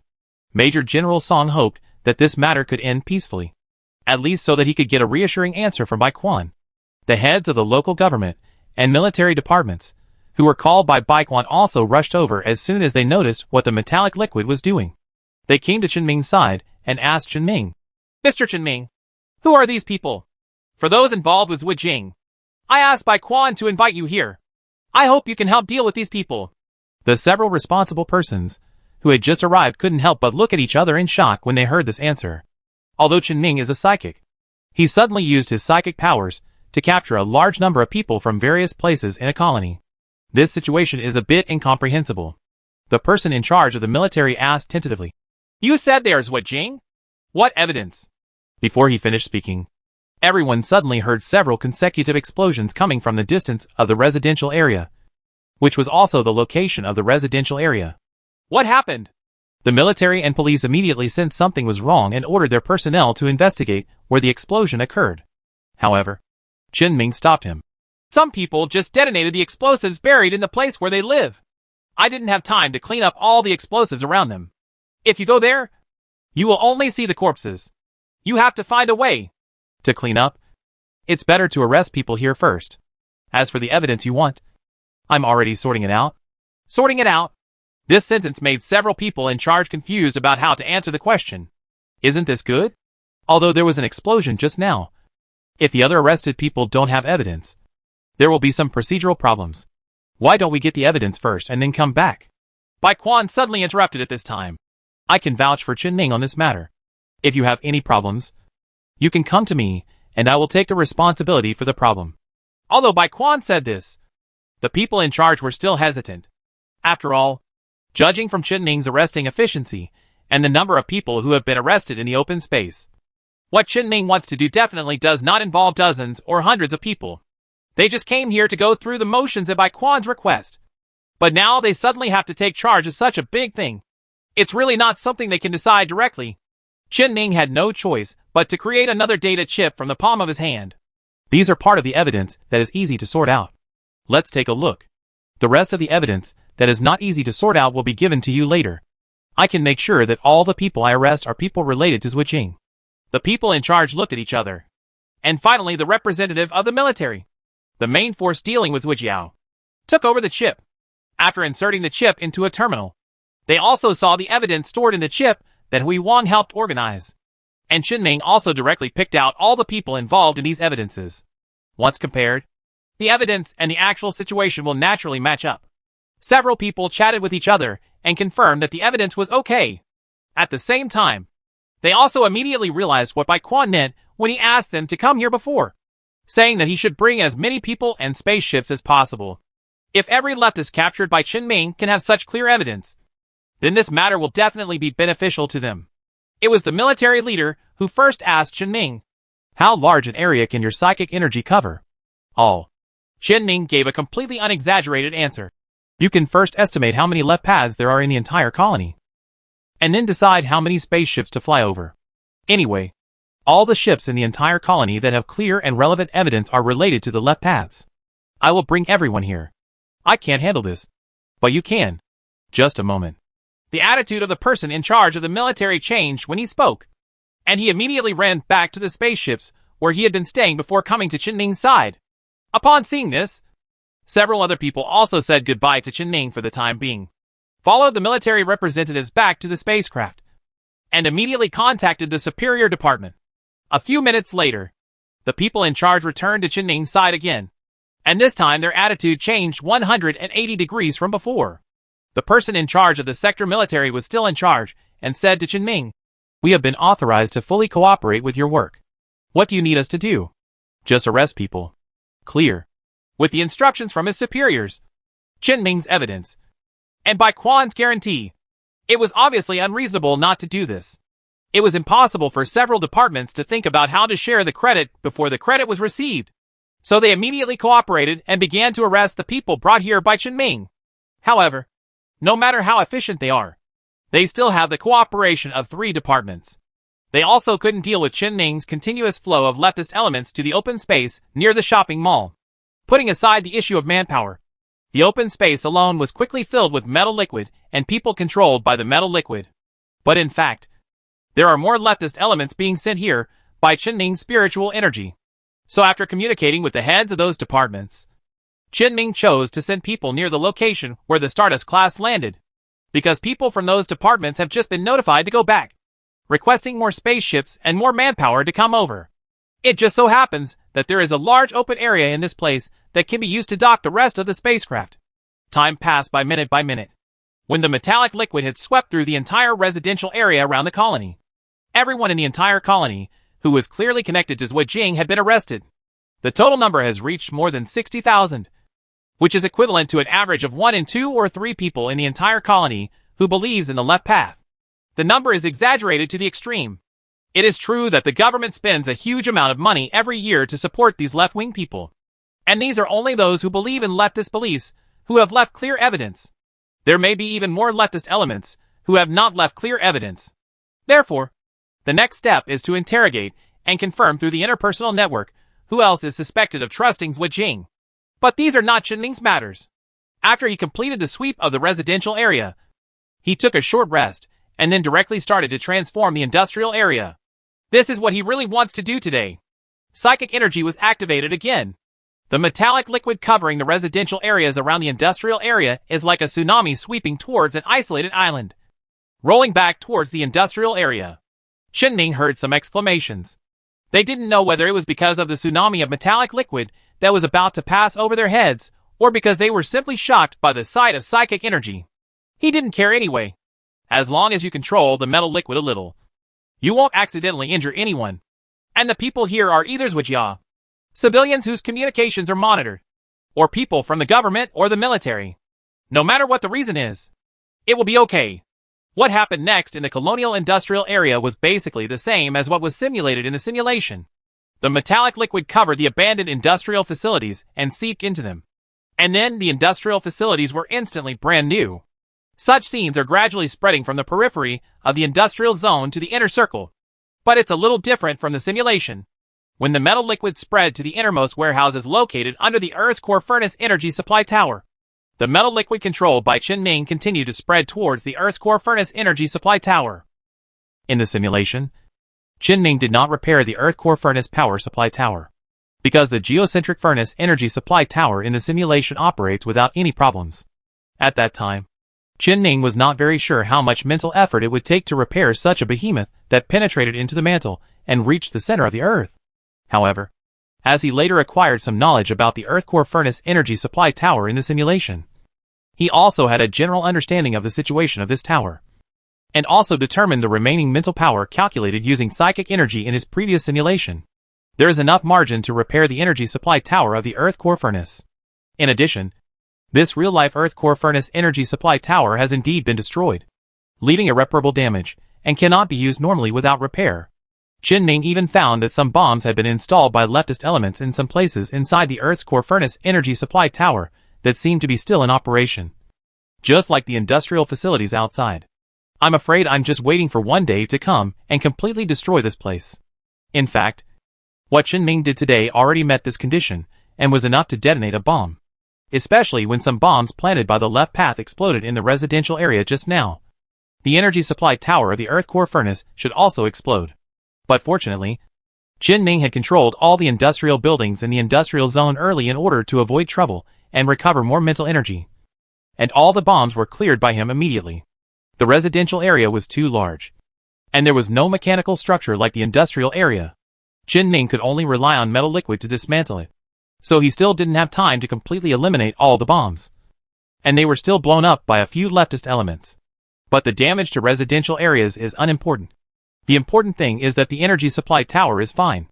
However, it is precisely because of these reasons that he now needs to completely repair this Earth core furnace energy supply tower. Although Qianming was still a little worried because he had never done it in practice. As the metal liquid followed the Earth's core furnace energy supply tower at the junction of the Earth's surface, it gradually penetrated deep into the tower, and at the same time spread upward and downward to the entire energy supply tower. Qianming's slightly nervous heart completely relaxed. Smoothly fuse a large amount of metal liquid with the energy supply tower, restoring the entire energy supply tower to its original new appearance, and can start operating at full power again. The roar of the engine at the bottom of the Earth core furnace energy supply tower gradually began to sound, and a heat wave began to spread from the energy supply tower to the surroundings. Restarting at maximum power does cause some heat to escape at the beginning. However, with the normal operation of the energy supply tower, the heat wave dissipated and the ambient temperature returned to normal levels again. Moreover, the thick smoke that should have appeared around the energy supply tower was repaired by Qianming, and all the existing waste gas recovery devices were packaged and collected. This is a device that is generally only found in industrial colonies that are located on habitable planets and have industrial facilities. Can effectively relieve environmental pressure. If it can operate normally, it means that the entire energy supply tower has truly been put into operation. Maintenance of the entire colony is complete with the energy supply tower now functioning well. Qianming still has enough mental energy left. After all, the amount of mental energy consumed by maintenance is still a small amount. And the bulk of mental energy consumption is always in the expansion after maintenance. Expansion can be more troublesome than repairs. The trouble lies mainly in the design. As in the previous simulation, Qin needed a special design so that everything in the newly expanded colony, whether buildings or equipment, would be transformed from the original basis. And he cannot place too many independent buildings. Otherwise, in such a vast area, his mental energy consumption is likely to be unable to keep up. Previously assisted by Qin and Hong Guanghong. This time, he needed to complete such a design with his own hands. At the same time, he also needs to make the things he designs conform to his interests, and put them into production as soon as possible. Otherwise, when the subsequent colonies compensate him, he will have to be responsible for the expenses of maintaining these two colonies. Even if there are government subsidies, it will be very troublesome if the investment cannot be converted into income in time. If you can't start making money from the colonies in the first place, or at least reduce the amount of money that needs to be spent on the colonies, well, the money he has in hand already exceeds 60 billion after he received the second batch of antimatter technology patent fees, and some of his technologies began to be tested and made money. But if you put it into the mouths of these two gold-swallowing giant beasts that are already complete and decayed at the same time, you may not even be able to hear a sound. So he now needs to make his own plans before the expansion. Which is why he came here 3 days early and completed his plan. What Qin had to do in this light industrial colony was simple. Because there is no need to change the light industrial production system here. The main type of production equipment in this light industrial colony is the manufacturing of plastic products, and some daily necessities with plastic as the main material. Plastic is an indispensable part of industry. And it is also an indispensable thing in the process of establishing colonies and pioneering the past. All the materials needed by Hui Wang in the development process were either brought out from Yue before, or they were purchased and supported by his money-making methods. Now that Qin is about to have an industrial colony of his own, he must exchange the materials he has been acquiring for cheaper means. Starting from lower level and cheaper raw materials for self-use is obviously a good choice. Reducing the cost of some materials is definitely not a problem. That's why Qin gave priority to repairs, because the original industrial facilities were also within the plan he needed. The output of this colony can be directly digested internally by Qin. By the way, some plastic products industries can be used to earn some costs. By the way, those who may still stay on the planet can be placed in these less important industries, which perfectly meets Qin needs. However, after he completes the task of the light industrial colony, the task of another heavy industrial colony that needs to be done is completely different. Another heavy industry colony in the same system is located on an uninhabitable planet. A non-habitable planet means that the cost of maintenance is higher, which leads to the decline of heavy industrial colonies. Although the decline of heavy industrial colonies is due to the spread of the left path on light industrial colonies, their condition is actually worse than that of habitable colonies. The damage to the heavy industrial facilities above was more serious, and the population present was smaller, although it would be easier to deal with Zhuijia by then. Qin even dared to directly move all the population from the heavy industry colony to the light industry colony at his own expense. Then completely vacate the heavy industry colony, leaving him and his men to complete the operation of the entire colony. With Yue management, Qin believes that many things will be much easier. But the heavy industrial colony had other problems. It is the basic industrial facilities that already exist. Their own purpose is to produce civilian spacecraft hulls. After all, it was not a colony built by the 14th Legion itself from the beginning, but a colony obtained from this sector. Most of these industrial facilities are used to help other companies produce and make money. Qin doesn't need something like a civilian spaceship hull, even if it can be transformed into a production line for manufacturing military spacecraft hulls. He doesn't think it is necessary, because he doesn't need too many spaceships. There is a Stardust-class ship in the Empire that can be driven, and a small and medium-sized fleet that hunts pirates to earn some daily pocket money. Outside the Empire, the number of Yue's fleets currently in his hands is already at a saturated state. Continuing to expand will lead to increased pressure on all aspects. As for the small number of spaceship gaps, instead of producing them, Qin might as well just buy some materials and build them himself. What's more, he will have a larger fleet of Zerg biological spaceships in the future. Ordinary spaceships are no longer too important in Qin eyes, unless it's the Stardust class or the Heavy Rain class, which he likes very much. Then he might be more prepared. However, both of these spacecraft are tachyon technology spacecraft, and Qin does not have much spacecraft manufacturing technology. Although he has always been doing the reverse research after in-depth optimization, he has not been very efficient. After all, there are many other things that have been dragging his energy. Therefore, the idea of mass-producing heavy rain and stardust can be passed on directly. Therefore, this heavy industrial colony needed to be revamped.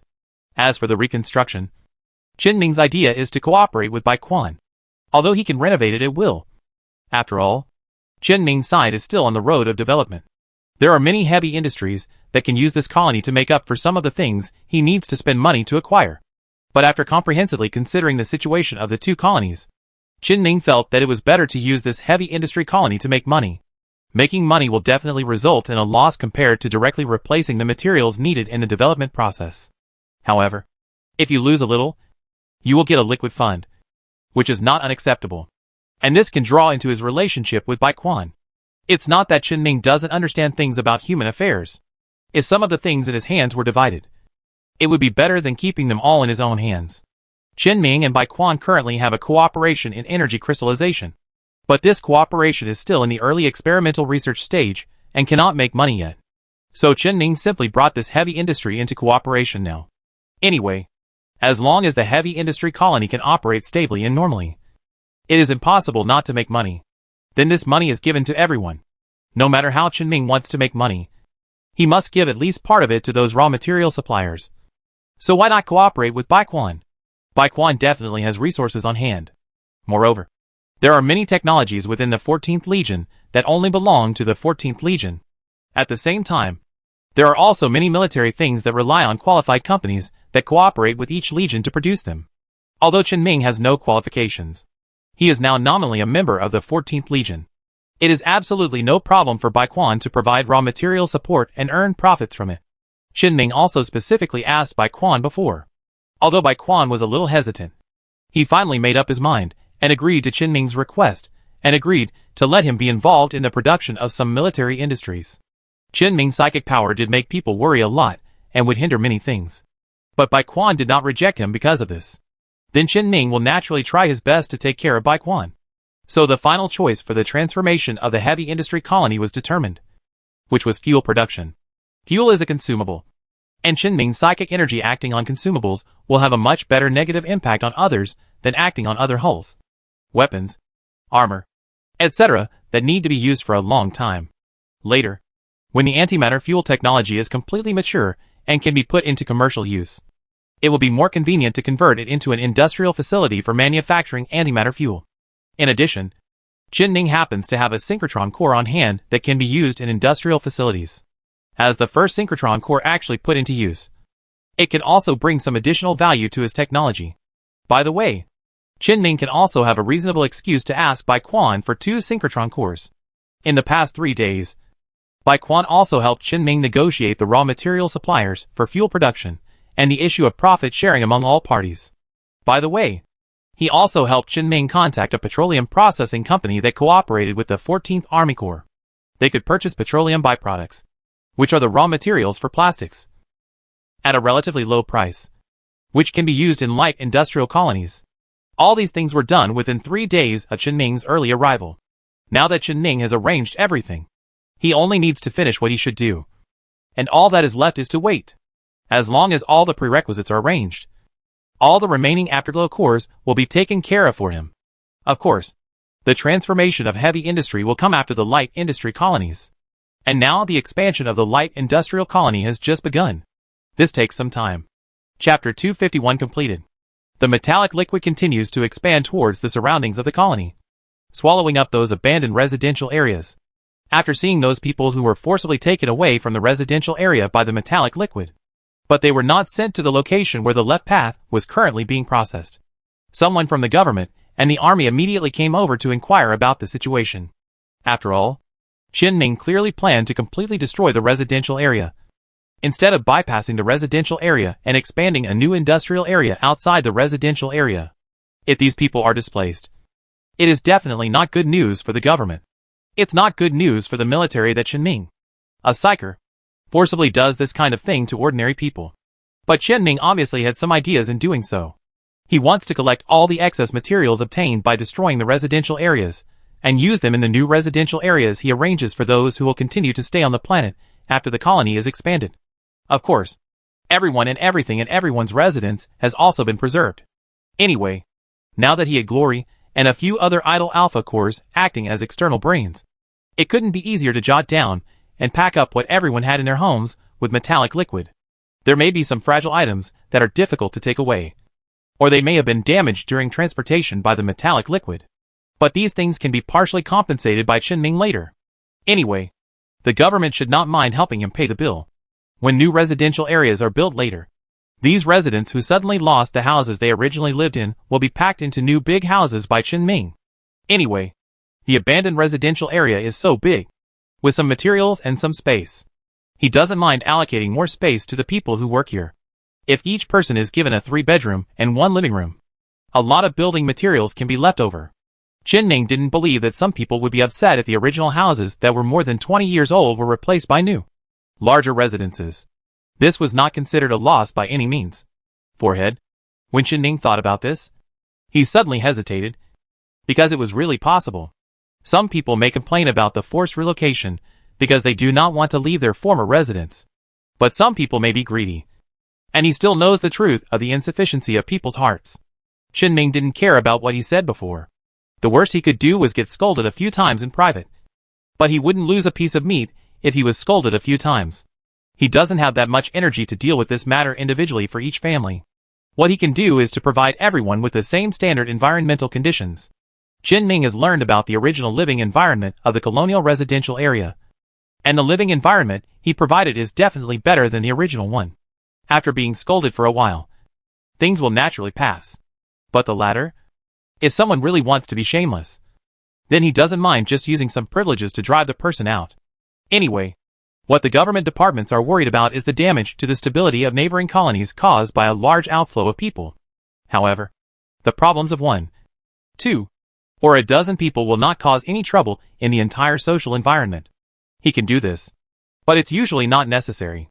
After confirming this idea, and after explaining this idea clearly to the people who came to inquire about the situation, Qinming continued to use his psychic powers on the entire colony without any scruples. Anyway, he only plans to take care of the remaining population in the colony now, and does not intend to continue to open the colony to the outside world in the future, etc. Qinming suddenly realized another problem. So he picked up the terminal and dialed Bai Quan's phone and asked, "Does the colony have any other requirements?" Bai Quan was a little confused by Qinming's question and asked, "What do you mean? Does my colony need to be open to the outside world and accept foreign populations in the future?" "Need. I really want it." This affirmative answer made Qinming feel a little uncomfortable for a while. "This is a basic obligation that colonies need to fulfill. You can check these contents on the official website. In short, you cannot explicitly prohibit anyone from entering your colony, and you need to provide equal treatment, such as job opportunities and residence, to all arriving citizens of the empire. Of course, you don't have to provide free things to immigrants that you now have to provide to original residents. Anyway, the entire colony belongs to you, and you can provide these things to outsiders at reasonable prices. This is also one of the sources of revenue for the colony. There is no need for you to refuse." Bai Quan explained to Qinming and then suggested, "If you really don't want people, then you can set very strict review standards for entering the colony and screen out the people you don't need. The owners of the colony can still set their own requirements in this regard, so that bad people will not be able to come and go from the colony at will. It's just that most colonies only conduct simple verification of identity. That's why there are so many things like left paths. You said there is no need for this. However, my suggestion is not to raise the review requirements too high. Just keep them around the conditions that can screen out ordinary people but retain good people. Don't you have an extraordinary laboratory? You can just build a branch in this colony, and then use this laboratory as a reason to raise the standards. In this way, if someone really can pass the review, you will hire him. If such a person is willing to take the initiative to work for you, you don't have to refuse. Right. Other ordinary people have nothing to say if they can't pass the review." Qinming was still a little dissatisfied with Bai Quan's statement and asked, "Can't we just raise the standards? Just say that my staff is already full and I only lack high-end management talents." "No." Bai Quan decisively gave Qinming a negative answer. "Even if you are a psychic, you must at least give people a decent reason.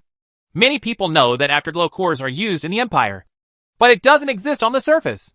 Therefore, after your industrial colony is rebuilt, it is impossible to say that it is saturated if there are only hundreds of thousands of people. There has to be an excuse. Once you have an excuse, the rest will be easy to deal with. Colonies within the Empire must abide by the rules of the Empire and set up a branch to pretend that everyone is happy. And you have to think about it this way. Didn't you just go to that research colony before? How do the conditions in that place compare with your current colony? Qin Ming said directly without recalling the comparison.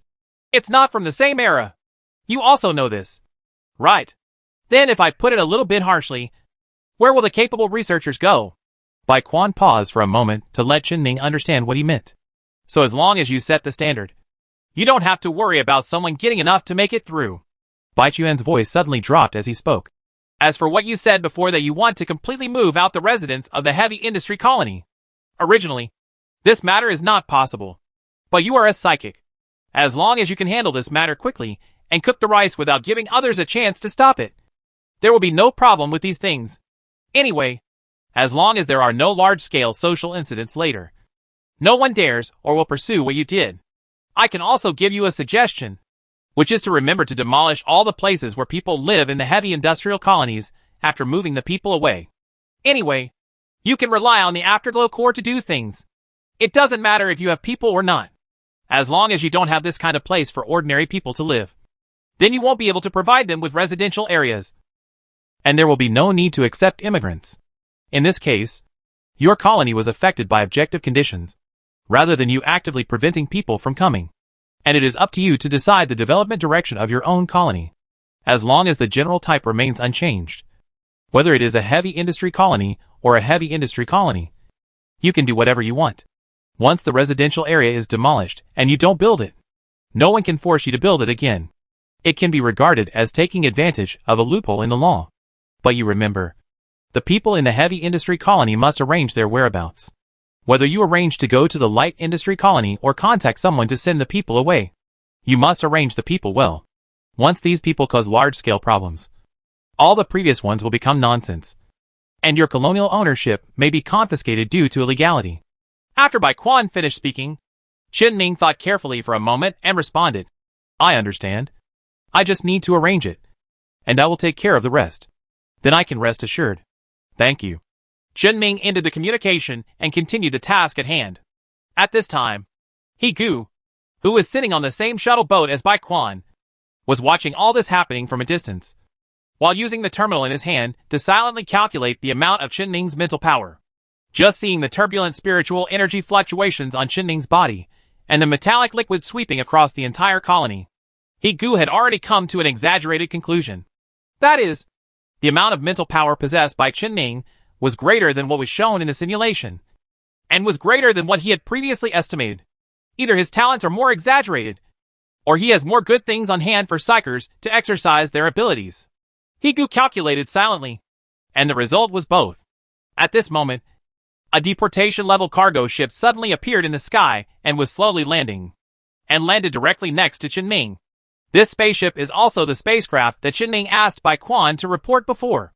The cargo carried on it are some gamma and beta-level afterglow cores that Qin Ming cannot directly use for long-distance transfer. These cores will soon be installed in the industrial zone, responsible for managing the operation of industrial equipment in the industrial zone, responsible for controlling the overall operation of the colony, and responsible for managing the people in the entire colony.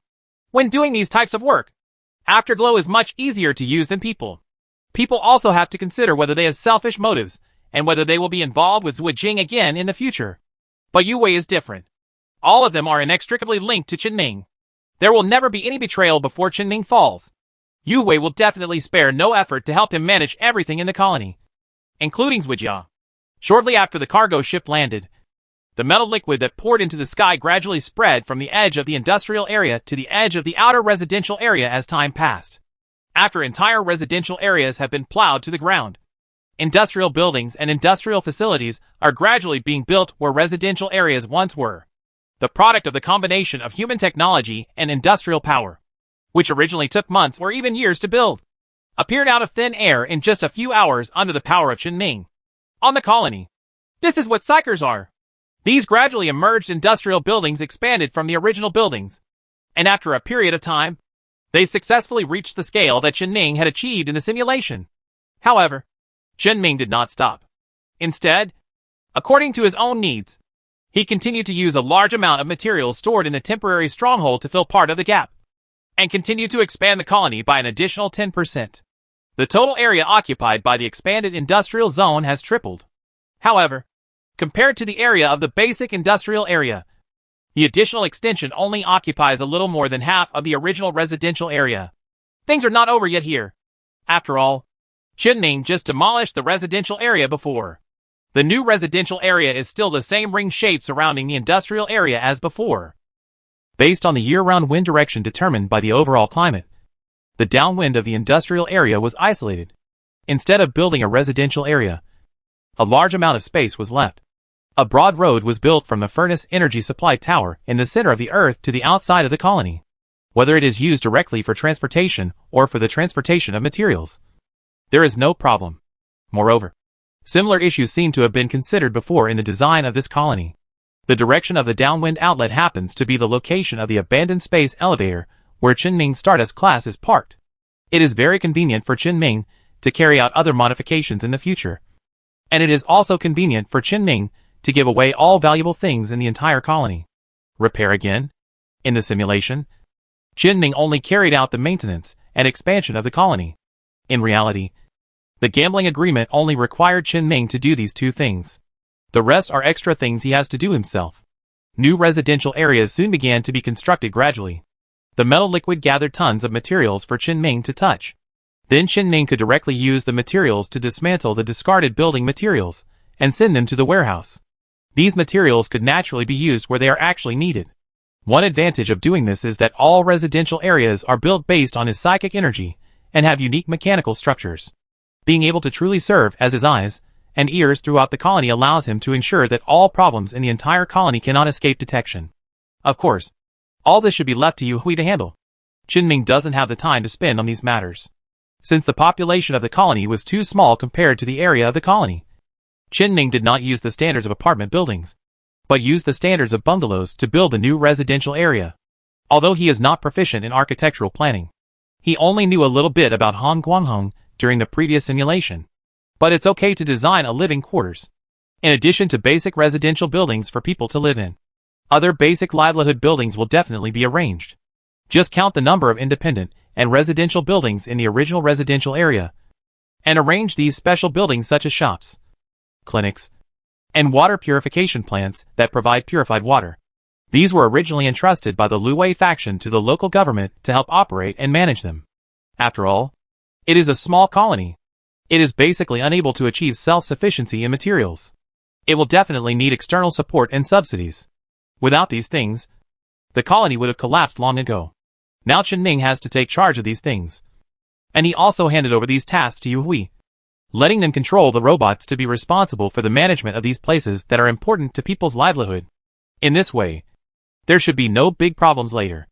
After the general construction of the residential area was completed, Chen Ming asked the ordinary people who were carried by the metallic liquid and waited outside the colony to retrieve their own things.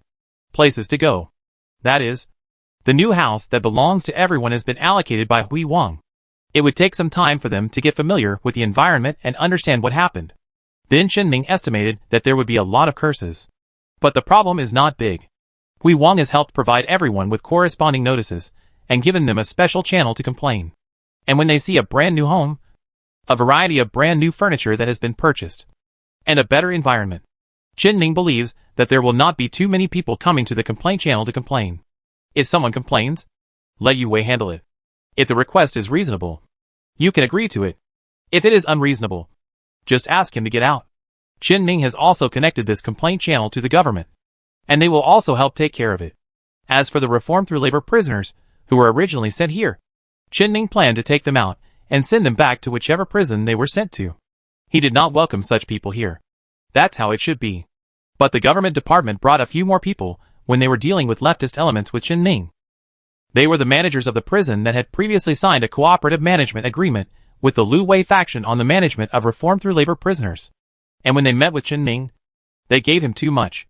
Chen Ming estimated that the money they were willing to pay to renew the contract after changing the owner of the colony should be the liquidated damages given to them by the Lu Wei faction. After all, providing prisons with labor camps is now the main source of revenue for these two colonies. And Lu Wei and the others took the initiative to take out the colonies as bets. If the colonies were in the hands of Qinming, some businesses would definitely not be able to continue. The losses caused must be compensated to those who have a cooperative relationship with them. But the prison did not want to give up. You can imagine how troublesome it would be to take back a large number of reformed through labor prisoners in a short period of time and then arrange their places. In that case, if this choice is put together with discussing new conditions with Qinming, they will definitely try the latter. Although the whole matter is not completely over yet. After all, Qinming has not yet started to repair and expand the second heavy industry colony. But anyone with a discerning eye could see that Qinming did have such ability. So in the end, they successfully reached a result that satisfied both parties. Qinming signed an agreement on behalf of the Lu Wei faction. Anyway, all the prisons require is that they continue to lock people up and provide them with jobs and minimum wages. Qinming doesn't need to worry too much. Leave everything to the Afterglow Corps and arrange some robot guards. There will be no problem in guarding these prisoners. And it happens that the government needs to station government departments and security departments in the colony. It doesn't have to be much. Just that they need to do it. Since there is such a public sector that needs to be built, prisons are naturally high on the list. If agreements are reached with prisons in other places, the industrial facilities used by criminals that were already there can be used as prisons and continue to be used by the colonies. At this point, the outer residential areas of the colony are completely completed. But now, there are still a large number of spacecraft taking off and landing near the Stardust level. They are all government and military spacecraft, constantly transporting leftist elements and conducting investigations and interrogations on them. Any further news will be sent as soon as possible. The person who clearly found evidence related to Zhuo Jing asked Qinming to cooperate in the arrest. If there is no evidence but just suspicion, mark it so that Qinming can have Yu Hui monitor it later. And those who are clear that there is no problem can stay in Qinming's colony safely for the rest of their lives. Some of the jobs in the plastic products industry that Qinming had deliberately left before were reserved for them. Anyway, the work arrangements are left to Yu Hui, so Qinming doesn't have to worry at all. The job of more than 100,000 people is a bit difficult for Qinming. But for Yu Hui Corps, there is absolutely no problem, as the last Gamma-level Afterglow Core was installed in an area of the residential area. All Afterglow Cores have been installed in place. After assigning tasks, connecting to their respective systems, and running the test without any errors, the entire colony has been completely controlled by Qinming. Qinming also ended the use of psychic energy. The metal liquid gradually faded away, and all the excess materials were piled into the original warehouse. It might be useful in the future. In the distant industrial zone, industrial facilities have also begun to warm up. Just wait for the gambling agreement to end and the ownership of the colony to be officially transferred. The person who helped contact Bai Quan will bring the spaceship that has been waiting for material transportation outside the galaxy to the planet, and the colony can be officially put into operation. At this time, Qinming, who was standing on the edge of the colony, once again created the locust armor. He flew into the air alone, looking at the colony that had come to life again in his hands, and he felt an indescribable sense of satisfaction and accomplishment in his heart. Although a purely industrial colony was different from his ideal, comprehensive colony that developed the entire planet. But this can at least be regarded as a colony that he built with his own hands, which always gives people an indescribable feeling. This is the result of his efforts. Qinming landed on the ground again. They reboarded the shuttle boat that Bai Quan and the others took to keep a distance from the newly built colony. He said to Bai Quan and Major General Song, who had been waiting for a while on the shuttle boat, "The work here is over. After I recover my mental strength for a while, we will go to the next place." At this time, Major General Song, who had almost recovered from the previous unexpected situation, immediately greeted him with a smile and said, "I will listen to you." Although the other people's faces are not very good looking, they are at least much better than before. Apparently Bai Quan did something else when Qinming left. Lu Wei was the only one sitting alone in the corner of the shuttle boat, his face full of defeat. Chapter 252 Explosion. Lu Wei's behavior made Qinming no longer interested in saying anything to him. He had come to provoke him for no reason in the beginning, and he was the one who brought it upon himself in the end. Qinming sat back in his seat and watched the pilot drive the shuttle boat and soon arrived near the Stardust level. This place is now densely occupied by government and military spacecraft, and you can see that a large number of people are still busy here. It should be busy for a few more days. After all, Qinming's psychic power can only catch people who have left clear evidence related to the left path. Those left path elements, who have left no evidence, can still hide in the crowd. It was impossible for Qinming to guarantee that everyone he would stay in the new residential area would be people who had nothing to do with Zhujiang. Therefore, the government and military still need to rely on the testimony of others and some relevant evidence to find these left paths. As of now, the number of people related to Zhujiang in the colony is close to 70,000, which is thousands more than a few hours ago. And this number is still rising, with a trend of rising to 80,000. It's a good thing that there are indeed no people related to Zhujiang. They have all been informed and know that such a large-scale operation is targeting the relevant elements of Zhujiang. So I usually hide in the new house to get familiar with the new environment and wait for this matter to end. Anyone with a discerning eye can see how serious this matter is. The communication signals of the entire colony have been blocked, and the metallic liquid is definitely related to the rumored psyker. To stand out at this time is simply to seek death. But it's different for those who really have an affair with Zhujiang. There are many originally hidden leftists who want to do something in the end because they are worried about their identity being exposed, such as holding other people hostage, causing destruction and chaos, etc. Of course, Qinming had expected this to happen before. So all these leftist elements were controlled and arrested by the robot controlled by Yuhui he arranged at the first opportunity, without any omission, because the entire colony is now under Qinming's control. There are not many people who dare to go out at this time. It is easy to mark these people. Once these people behave abnormally, the robot controlled by the Afterglow Core will immediately fall from the sky on a shuttle boat. Even if there are some lucky left-wing elements who don't catch them the first time, they actually take hostages and want to continue to cause trouble. The Afterglow Core here can also notify Qinming, allowing Qinming to directly use spiritual energy to solve these things. In the presence of psychers, hostages meant nothing at all. All leftist elements exposed in the new residential areas were eventually handed over to the government and the army. At the same time, Qinming also opened up some of the colony's permissions to them, and gave them an interface with Yuhui, who is responsible for public security here. After he leaves here, it will be a matter of the government and the army to deal with Zhujiang. Of course, most of these permissions will be taken back later, and Qinming does not need the protection of the local military. The security of the colony must rest entirely in his own hands. Next, as long as his mental power is almost restored, he should go to another heavy industry colony in the same galaxy, where there are still colonies and leftist elements waiting for him to deal with. But before leaving, he had to meet with the government troops and hand over some things to them. After the shuttle boat landed near the Stardust class, before the shuttle boat could stop, Qinming jumped directly. Several people in charge, who had met Qinming before, immediately noticed Qinming and rushed over. All of them had red faces and greeted Qinming excitedly. Qinming nodded, then stretched out his hand, and 3 data chips appeared in his palm again, which contained all the evidence related to the leftist elements that had been sorted out by brilliance. The representatives, who had already received a piece of evidence, looked eagerly at Qinming's palm, because this thing would determine their future performance. Qinming handed the 3 chips out and said, "Remember to keep them. If you accidentally lose them, I still have them here. You can ask me for them at any time." These are the basis for Qinming's arrest of colonial personnel. With these, those arrested can be sent to where they should go reasonably and legally. Prison, or HL. Dig out the rotten flesh and blood of this lifeless colony, so that new flesh can begin to grow again. Everyone was satisfied. The government could see the colony in their jurisdiction come back to life and earn some money for its security services. The army can see that a large number of leftist elements within the empire have been killed. And by the way, some leftist elements have been taken away as military merits. Qinming even got rid of a large number of garbage people that he didn't need at all. A win-win situation. The military leader carefully took the chips and placed them in special storage containers. "Excuse me. Well, I have to go to the heavy industry colony next door later. I have to do similar things there. And I will have to trouble you then." "Sure." Performance can never be too much. And not only did this really eliminate a large number of leftists, but they could also freely publicize the arrests of leftists in areas where a large number of leftists existed.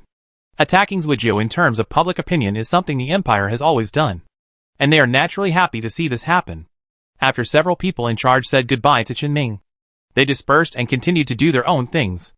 They also had to assign the tasks at hand as soon as possible, so that they could continue to follow Qinming's footsteps to another colony. The locals know the situation of the two colonies very well. If the number of left paths in this colony is so exaggerated, then the other colony will definitely not be much better. Qin looked at the busy crowd around him with a slightly satisfied smile on his face. Just when he had seen enough and was about to turn back to the shuttle boat, Bai Quan came over at some point and said to him, "I feel like you have a talent for managing colonies. It's all learned. Where did you learn it? Afterglow? Machine Tribe? Empire?" Bai Quan shrugged and pretended that Qin didn't want to talk anymore. He also stared at the busy hands of several local departments nearby for a while, and suddenly said to Qin, "In the previous simulation, the time interval between the first colony and the second colony was 6 hours. So we can go there in 6 hours. Or go now and wait 6 hours. Just stay here. Habitable planets are much more comfortable than non-habitable planets. And I just happen to be here to help deal with the left path for a while. I don't want any left path elements to remain in my colony. Then I'll go to Stardust first. I happen to have work." "Good." Bai Quan patted Qin shoulder, turned around and prepared to leave. At this time, another person asked Qin not far behind Qin, "Why don't you calm down and restore your mental power? If you continue to help here, won't the next colony's mental power be insufficient?" Qin turned around and took a look, realizing that it was Higu who had asked the question. And he also left the shuttle boat. He probably asked this question now because he just heard the conversation between Bai Quan and himself. Qin shook his head slightly and responded, "No. As long as my recovery speed is faster than the consumption speed. There are not many left paths left now. And the consumption is not much. 6 hours is enough to recover. A genius is a genius. Are you free to chat now?" Higu came to Qin, praised Qin, and extended the invitation again. Bai Quan didn't say anything, nodded to Qin and left directly, letting Qin make his own decision. Since this matter had been decided before, Qin gave a quick answer this time. "Okay." There happened to be no one nearby, so Higu directly said what he wanted to say to Qin. But what Qin thought was different was that Higu really just chatted with him about something, mainly about Qin's core technology of purgatory. I would like to ask Qin about the practicality of this technology and the possibility of practical application by non-professional thermodynamics researchers. Only at the last moment did he invite Qin to visit the Psychic Research Institute when he was free at the headquarters in the future. It's not a test on Qin. It's just about talking about some psychic technology. It was said very appropriately and politely, so Qin did not refuse. "Let's talk again when we have a chance." Anyway, he estimated that many people would not dare to let him run around, especially in a place like the Psychic Research Institute. I don't know how Higu will handle this matter when the time comes. After Higu left Qin's side, 6 hours gradually passed. Qin's mental strength recovered again. After notifying several people involved in the gambling agreement, Qin boarded the Stardust level and headed to another heavy industry colony. There are also left paths on the heavy industrial colonies, and they must be connected with the left paths on the light industrial colonies. However, Qin had previously decided to take action on both left paths on the two planets. So he had already asked Bai Quan to tell the local departments to increase the blockade of planetary communications. Of course, Qin did not pin everything on them. He also used some means to block the communications of the entire colony. Just open the back door to people from a few local departments. Anyway, with Lieutenant General Bai Quan standing by, there would be no problem as long as there was a reasonable reason for what Qin did. So now, when Qin rushed to the heavy industry colony, it was not too long before the Zwijiv on the light industry colony fell completely. Everything in the entire heavy industry colony is very normal. At least it is still operating normally, which is almost as if it is not operating. But at least Zwijing has not yet discovered that there is something wrong with the planet next door. Qin still has time to take down this colony and these Zwijing elements without any surprise. The Stardust stage quickly reached the surface of the planet. This heavy industrial colony is similar to what Qin has seen in simulations. Starting from the core furnace energy supply tower, there is a circle of industrial areas filled with industrial buildings and industrial equipment that expands around it. Compared with industrial areas on habitable planets, there are obviously fewer pollutant collection devices here. After all, it is not a livable planet, so there is no need to deliberately protect the environment if it is not necessary. Moreover, the level of development here is not high compared to the colonies we have seen in simulations. After all, the simulation took place 5 years ago, and this place has been stagnant since more than 10 years ago. 10 years of stagnation means that the level of automation in this place is not high. Therefore, only a small number of people are needed to work here, as in the simulation. Some manpower is still needed here. Therefore, outside this large circle of industrial areas, there are a small number of residential areas at a certain distance from the industrial areas, used to house the people who work here. On non-habitable planets, residential areas are usually located under domes. And this is no exception. The dome limits the area where people can move, and also makes it easier for Chen-Ming to do what he wants to do next. He just needs to repeat what he did in the light industrial colony, and that's it. The Stardust soon landed far away from any inhabited dome. In case some leftist elements saw this special cruiser and thought of the lost leftists in the light industrial colonies, riots would occur in advance. Chen-Ming then chose to take the shuttle boat directly and land near the energy supply tower of the Earth core furnace in the industrial zone. Because there were problems with the warehouses in the light industrial colony before, Major General Song quickly sent people to check the warehouses in the heavy industrial colony. Fortunately, there are a lot of materials here, and it would be quite troublesome to steal things from the warehouse on a non-habitable planet. Now that Chen-Ming comes to the warehouse, he can smoothly start working on the heavy industry colony. Shortly after Chen-Ming's official start, the spacecraft of several department heads also arrived on the planet. With them here, Chen-Ming doesn't have to waste too much thought on the next thing. 3 hours later, the entire heavy industrial colony also took on a completely new look. The Earth core furnace energy supply tower, which was also destroyed by the left-wing elements, also began normal operation. The entire industrial area has also undergone tremendous changes compared to before. From the original production of civilian spacecraft hulls to the production of fuel. The domes further out have all been completely demolished and razed to the ground. All the aboriginals, regardless of whether they were Zwajing or not, were put into cryosleep chambers and forced into hibernation.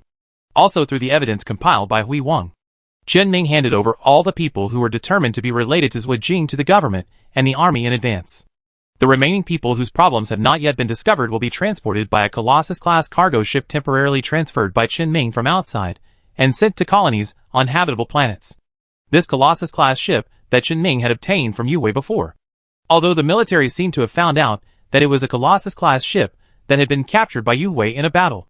But since the ship is in Chen-Ming's hands, it is impossible to pursue this matter. So they just informed Bai Quan and asked him to tell Chen-Ming to change the identification code. The matter of the Colossus-class cruiser and cargo ship is just a small episode. For Chen-Ming, what is relatively important are those people who had no clear evidence to prove that they were related to Zwajing, and who were detained in the cryosleep warehouse by Chen-Ming after a joint inspection by the government and the military confirmed their identity. They will arrive at the light industrial colony soon. Wake up directly from the dormant warehouse. Collect their belongings in the dome living area of the heavy industrial colony. And head to the new living area of the colony. To be honest, this method is a bit excessive. If this matter were to be spread out, he would be criticized verbally, and verbally at any time. Even more than just verbal criticism. This matter should be considered illegal in fact. But it is different now. A large number of left paths exist in these two colonies. And special cases are treated specially. And now the person with the highest position in the entire galaxy is Bai Quan. With Bai Quan endorsing Chen-Ming, naturally no one will say anything. The government and the military knew this and chose to acquiesce. After all, it was of great benefit to them. And those ordinary people who were forcibly sent away by Chen-Ming. All I can say is what I said before. As long as the new conditions provided by Chen-Ming are better than the previous ones. Even if the methods are a little more coercive, they will be done with a few curses.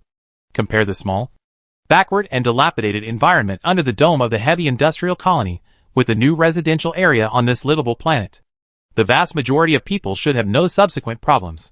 Therefore, Chen-Ming safely left everyone behind and completed the last step of the work in the heavy industrial colony, which was the installation of the afterglow core. When the entire colony is completely operational again, Chen-Ming's mission will be completed. The test of whether his psychic powers could control the colony ended here. Chen-Ming returned to the shuttle boat carrying Major General Song and others, preparing to sign the final agreement to verify the results of the gambling agreement. After signing this document, this matter ends here. And because Higu accompanied him throughout the process, no one could have any doubts about it. Otherwise, you are not just questioning Chen-Ming, but also questioning the Psychic Research Institute. Lu Wei also trembled and signed. While muttering something in his mouth, Chen-Ming ignored him, and instead picked up the terminal to notify several companies that had cooperated with Qin that had been waiting at the edge of the galaxy for a long time. Let their spaceship go to the 2 colonies that now belonged to Qin.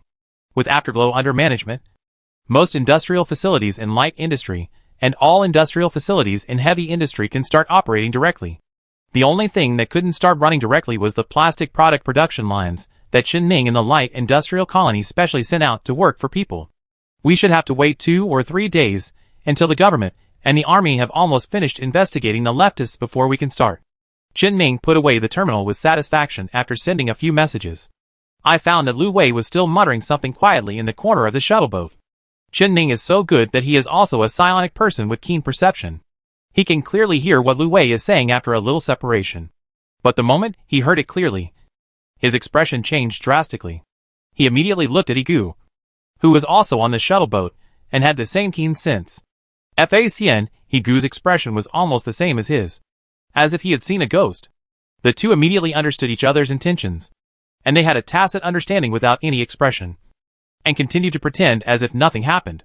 Because what Lu Wei was reciting at this moment was exactly the teachings of Zhujiang that Qin had heard several times.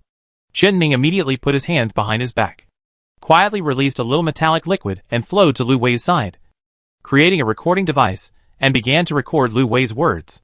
To be honest, Qin is very confused now. Because although Lu Wei is in a hostile relationship with him, Lu Wei does not seem like a person who would believe in Zhujiang. Otherwise, logically speaking, Lu Wei should have been exposed when the supervisory department came down before. If he really believes in Zhujiang, he should not be able to hide it unless his belief reaches an extremely profound bottom. Although Lu Wei was a problem for Qin, for their faction everything was normal. He did his duty, and even went to the field to confront Bai Quan himself. It doesn't look like he's having an affair with Zhujiang. It's not like the supervisory department has finished handling the matter. And then Lu Wei's mentality collapsed, and he wrote to Zhujiang. Right? Qin couldn't say, but he couldn't think of any other explanation that could reasonably explain what Lu Wei was doing now. And it is impossible for him to expose Lu Wei directly now. Otherwise Qin would even think of an excuse for Lu Wei. It was Lu Wei who had just seen those things related to Zhujiang, and suddenly thought of it, and said a few words casually. So now he didn't even look directly at Lu Wei, who was in the corner with his head lowered, as if nothing in the outside world could disturb him. He just kept gesturing to Bai Quan next to him with his eyes. Soon, Bai Quan also noticed Lu Wei's strangeness. He also tacitly observed without any expression, and just observed secretly. Gradually, everyone else on the shuttle boat also noticed that the atmosphere inside the shuttle boat had become strange. The entire shuttle boat became completely silent without even realizing it. It was so quiet that only Lu Wei's voice was muttering Zhujiang's teachings in a low voice. At this moment, everyone heard clearly what Lu Wei was saying. Confused and wary eyes were locked on Lu Wei almost at the same time. Lu Wei suddenly raised his head. His voice was hoarse, and his eyes were bloodshot. What are you looking at me for? His eyes were scary, and he seemed to be on the verge of madness. Qin had only seen such looks on the faces of leftist elements, who were about to use explosives to blow themselves up. Qin took out the recording device, repeatedly played what Lu Wei had just said, and said, "Explain it!" Lu Wei seemed to have a broken string in his brain, and his expression became distorted.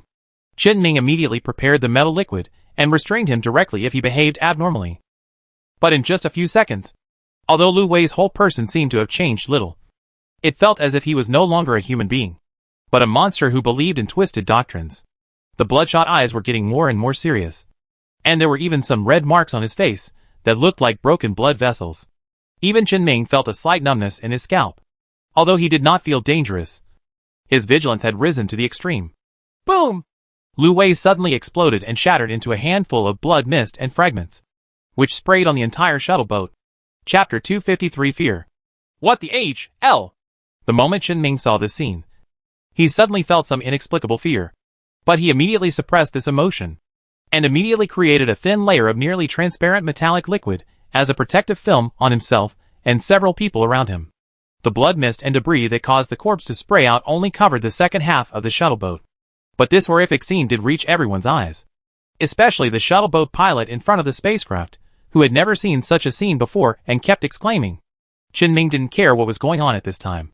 In order to prevent anyone on the shuttle boat from having problems or acting irrationally, He stood up from his position and directly took over the shuttle boat with his spiritual energy, cutting off all of external communications, and controlled everyone except Bai Quan and Higu, keeping them all in their positions. After controlling the situation, Jinming once again experienced the feeling and fear in his heart. Although the feeling was relatively clear except for the moment when the flesh and blood exploded. Now, Jinming could still feel the fear from the unknown from the entire environment as long as he thought about it. The source of this fear was so familiar that it caused a few drops of sweat to flow from his forehead. Fortunately, Jinming did not sense the danger. At least now, he could calm down quickly. Higu stood up as Jinming stood up, and his body also emitted some spiritual energy fluctuations. He squeezed open Jinming's protective film and stepped into the area at the back of the shuttle boat that was covered in shattered flesh and blood.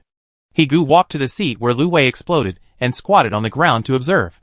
His whole body was protected by a mental shield, and he did not directly come into contact with the surrounding flesh and blood.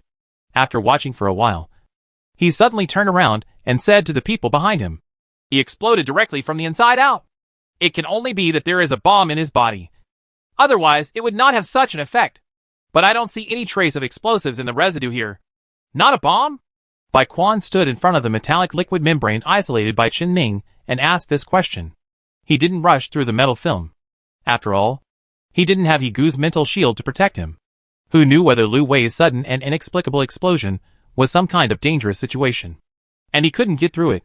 Before Higu answered, Jinming suddenly interjected. "I can confirm that it is definitely not a bomb. There is no explosive residue in the entire shuttle boat. Only fragments of his human tissue." Higu nodded to Jinming, continued to lower his head, and looked at Lu Wei's seat. By the way, he also took out a pair of disposable gloves from the pocket of his white coat, put them on, and began to fiddle with the minced meat on the ground. "There is no psychic wave left. Nothing similar. And no source of energy that just exploded can be seen," Higu said, then raised his head and looked at the wall and ceiling next to him, analyzing the trajectory of the blood and meat spraying. "But the power of this kind of explosion is not small. What did Zhuojing use to achieve this level?" Bai Quan asked. "Are you sure it's Zhuojing? Just because you believe in Zhuojing, will you have such an effect? I can't be 100% sure. But judging from his behavior before his death, it is absolutely inseparable from Zhuojing," etc.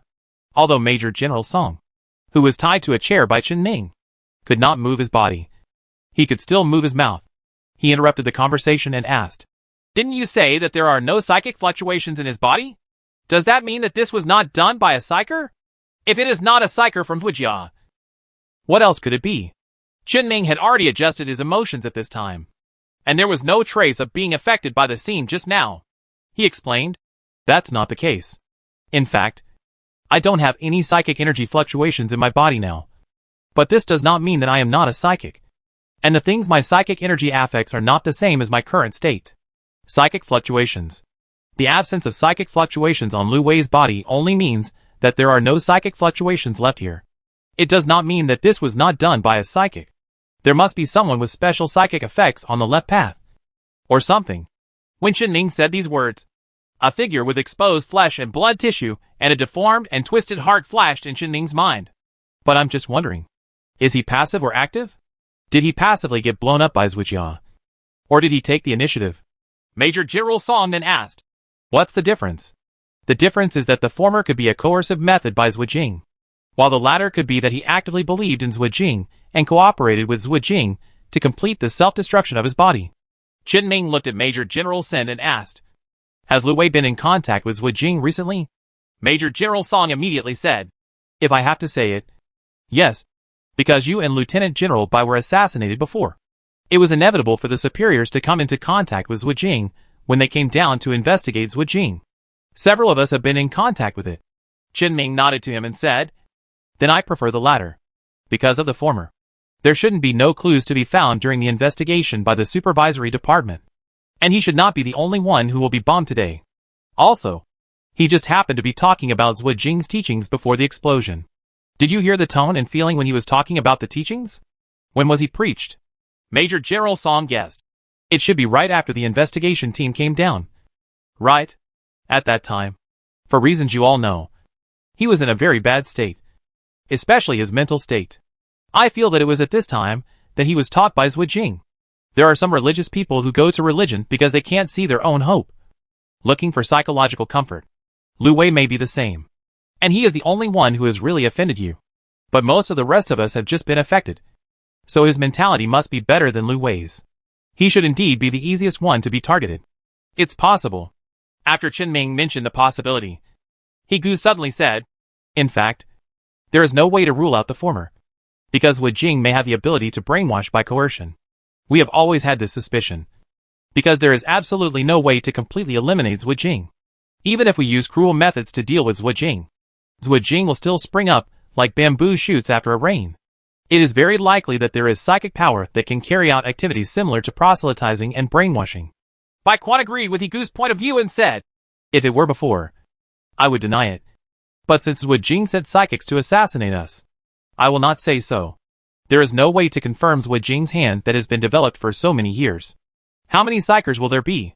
Then why don't they brainwash everyone? Faced with Chen Ming's question, He Gu speculated, there should be limits to this kind of spiritual power. Otherwise, if this brainwashing ability alone could secretly brainwash all the people at the bottom, the empire would have been dominated by Wu Jing. I feel like what Major General Song just said. The limitation of this kind of spiritual power is a person's psychological condition. People with fragile hearts and weak minds are easy to be preached. This psychic energy may even always be around us. It will only wander around people with weak hearts and infect them when they are at their most vulnerable. This can indeed explain some things. And it is also a reasonable guess. Chen Ming also partially agreed with He Gu's point of view. But he still had a question. Did you think there were no psychics in Zuiju before?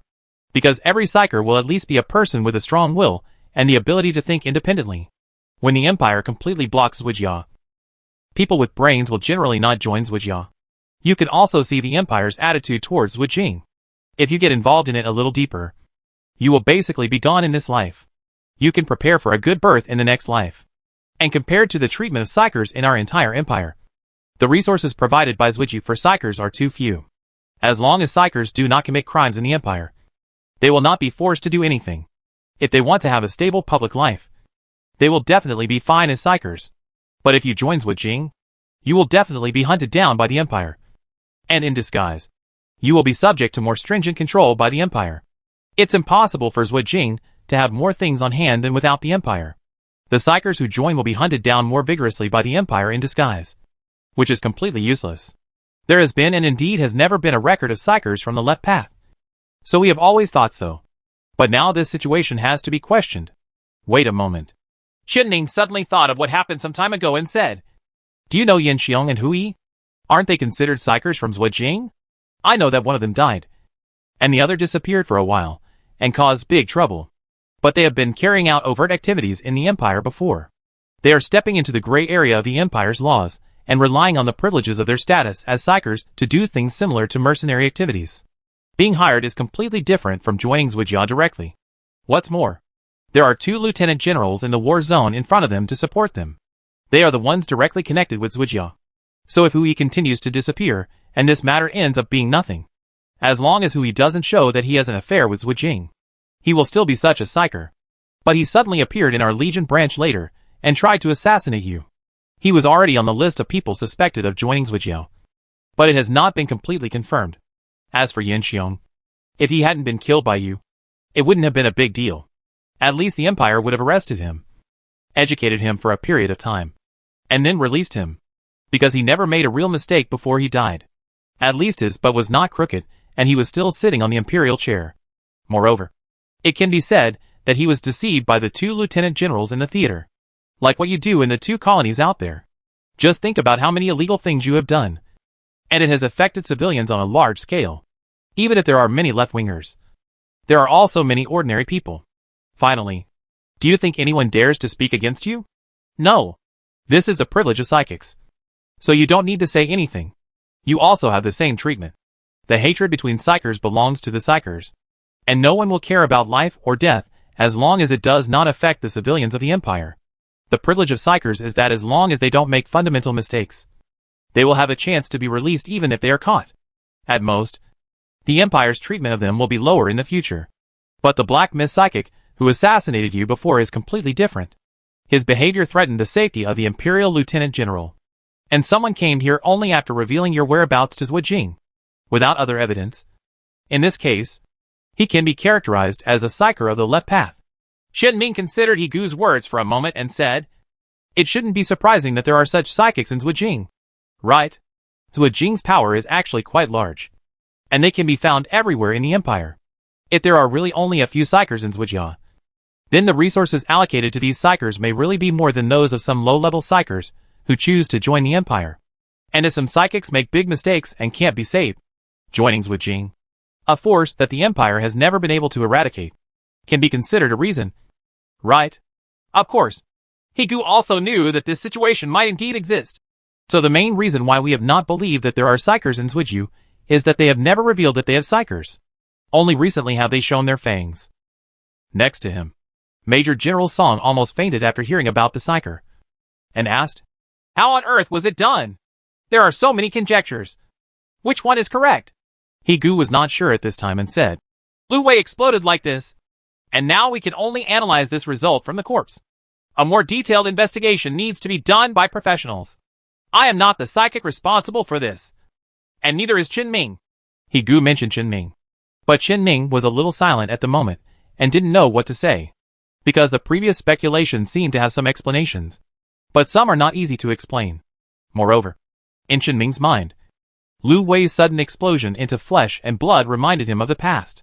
That familiar feeling that made him unable to help but feel fear lingered in Qianming's heart, and he couldn't get rid of it. He was too familiar with this feeling, so he had to look at the two things together. Just when Qianming remained silent, Bai Quan suddenly took the initiative and concluded, "No matter how Zhuojing did it, this matter must not be spread directly. Otherwise, I think there will be a big problem. Let's send the news back to the senior management first and see what they say." Lu Wei was also a major general before. Zhuojing's stubborn diseases for so many years have reached the point where they can threaten the Empire's major generals. We must find a way to deal with them. Otherwise, the Empire's major actions may be disrupted in the future. And now that Lu Wei dies in a place like this and at this time, it should be clear who he is targeting. Is it possible that this is Zhuojing's revenge? To retaliate against Lu Wei for giving away the colony? Who knows what the lunatic on Zhuojiu is thinking? Major General Song, who was restrained by Qianming next to him, suddenly winked at Bai Quan. When Bai Quan came to his side, he whispered to Bai Quan, "Even if Lu Wei dies, I can find a way to pay him the compensation he should have paid. As far as the matter in the light industrial colony is concerned, our faction is finished now. But I can take this opportunity to help Instructor Chen get what he deserves." Bai Quan nodded slightly, not surprised that Major General Song was willing to do such a thing. Just when Bai Quan and Major General Song were talking, Qianming suddenly approached He Gu and asked, "Researcher He, do you know about dimensional infection?" He Gu's expression changed a little and he said, "I know. And I know you are the person involved. The Empire is also experiencing the sequelae of the dimensional infection. What about being more specific?" "That's not clear. I haven't experienced it personally." Qianming thought about the wording, but still did not directly explain to He Gu his keen perception and his intention to perceive the content of Lu Wei's death. He just explained, "Dimensional infection. Just looking at it with the naked eye is a situation of blood and flesh flying everywhere."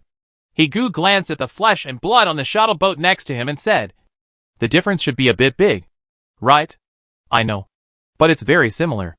And some time ago Zhuojing was spreading a message, saying that the sequelae of dimensional infection, that is, the frequent occurrence of a large number of newborn deformed children in the Empire, was caused by the Empire's disrespect for the gods and wanton development of technology, of connecting this matter with the god they believe in. I used to think they were just taking the opportunity to cause trouble. But now, I really can't say whether there is any connection. Of course I'm just guessing. This is just the worst outcome. I really don't want this to happen, but I can't be 100% sure of it. As for me, I always like to use the worst possible outcome as the most likely situation that will happen in the future, and then use this outcome to work backwards and plan the way I do things. So I was wondering if Zhuojing really mastered part of the means to connect with the existence of creating dimensional infection. The bottom elements of the leftist class are extremely averse to technology, but judging from their usual behavior, they know how to use technology and don't mind using it. Could they have conducted some cloning experiments in private and successfully created a dimensional infection? But that dimensional infection was suppressed? I specifically asked someone before about the specific situation of the sequelae of dimensional infection. The sequelae of the last dimensional infection only started to break out about half a year after the infection and lasted for about 20 years. This time, the date of appearance of deformed children was much earlier. It can be said that not long after my place just ended this matter, the situation of deformed children appeared everywhere. It will take time for the ability of infection from another dimension to affect our world. Otherwise, there would be no need for them to use those unconscious clones to create a wide range of flesh and blood biological tissues. What's more, I encountered the dimensional infection on the territory of the left path. Even if it starts from the left path, it won't expand outward that fast.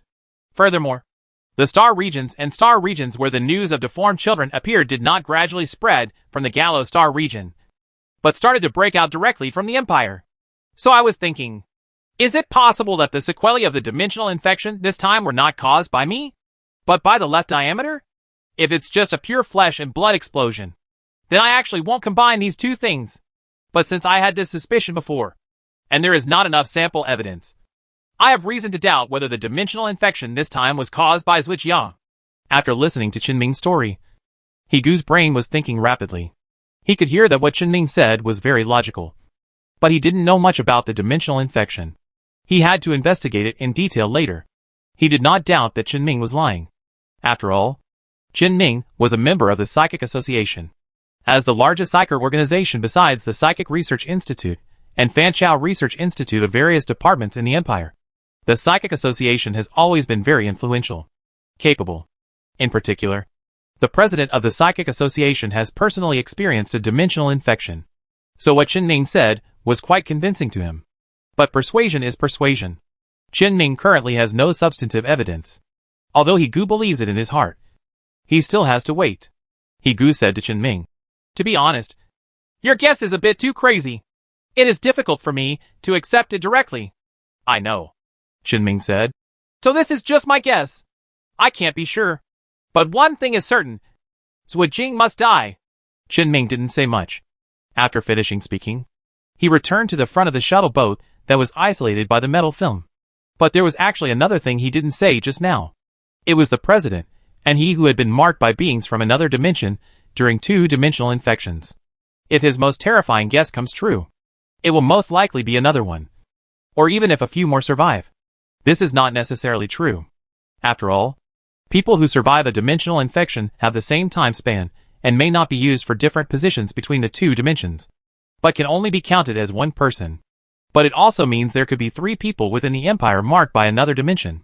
The president said that as long as 4 such people come together, the Empire's position can be completely determined. 3 is only one step away from 4. If Zwijiang causes dimensional infection again, brings out a 4th one, or even directly brings out all those who have experienced dimensional infection except Qinming and the president, then the problem will be huge. However, Qinming felt that he couldn't tell Higu about this matter. Higu didn't know about dimension infection. He had to discuss this matter with his boss and president. Qinming sat back in his seat and released the restrictions on the metallic liquid for the other people on the shuttle boat. Then he sailed the shuttle directly into the Stardust-class flight deck. Let everyone stay on Stardust for now. The matter of Lu Wei's death due to Zwijiang was too important. At least until the outcome of this matter came out. The few people present could not leave. Qinming no longer restricted their freedom on the spaceship, and everyone could move around on the spaceship. After all, everything in the spaceship is under Qinming's control.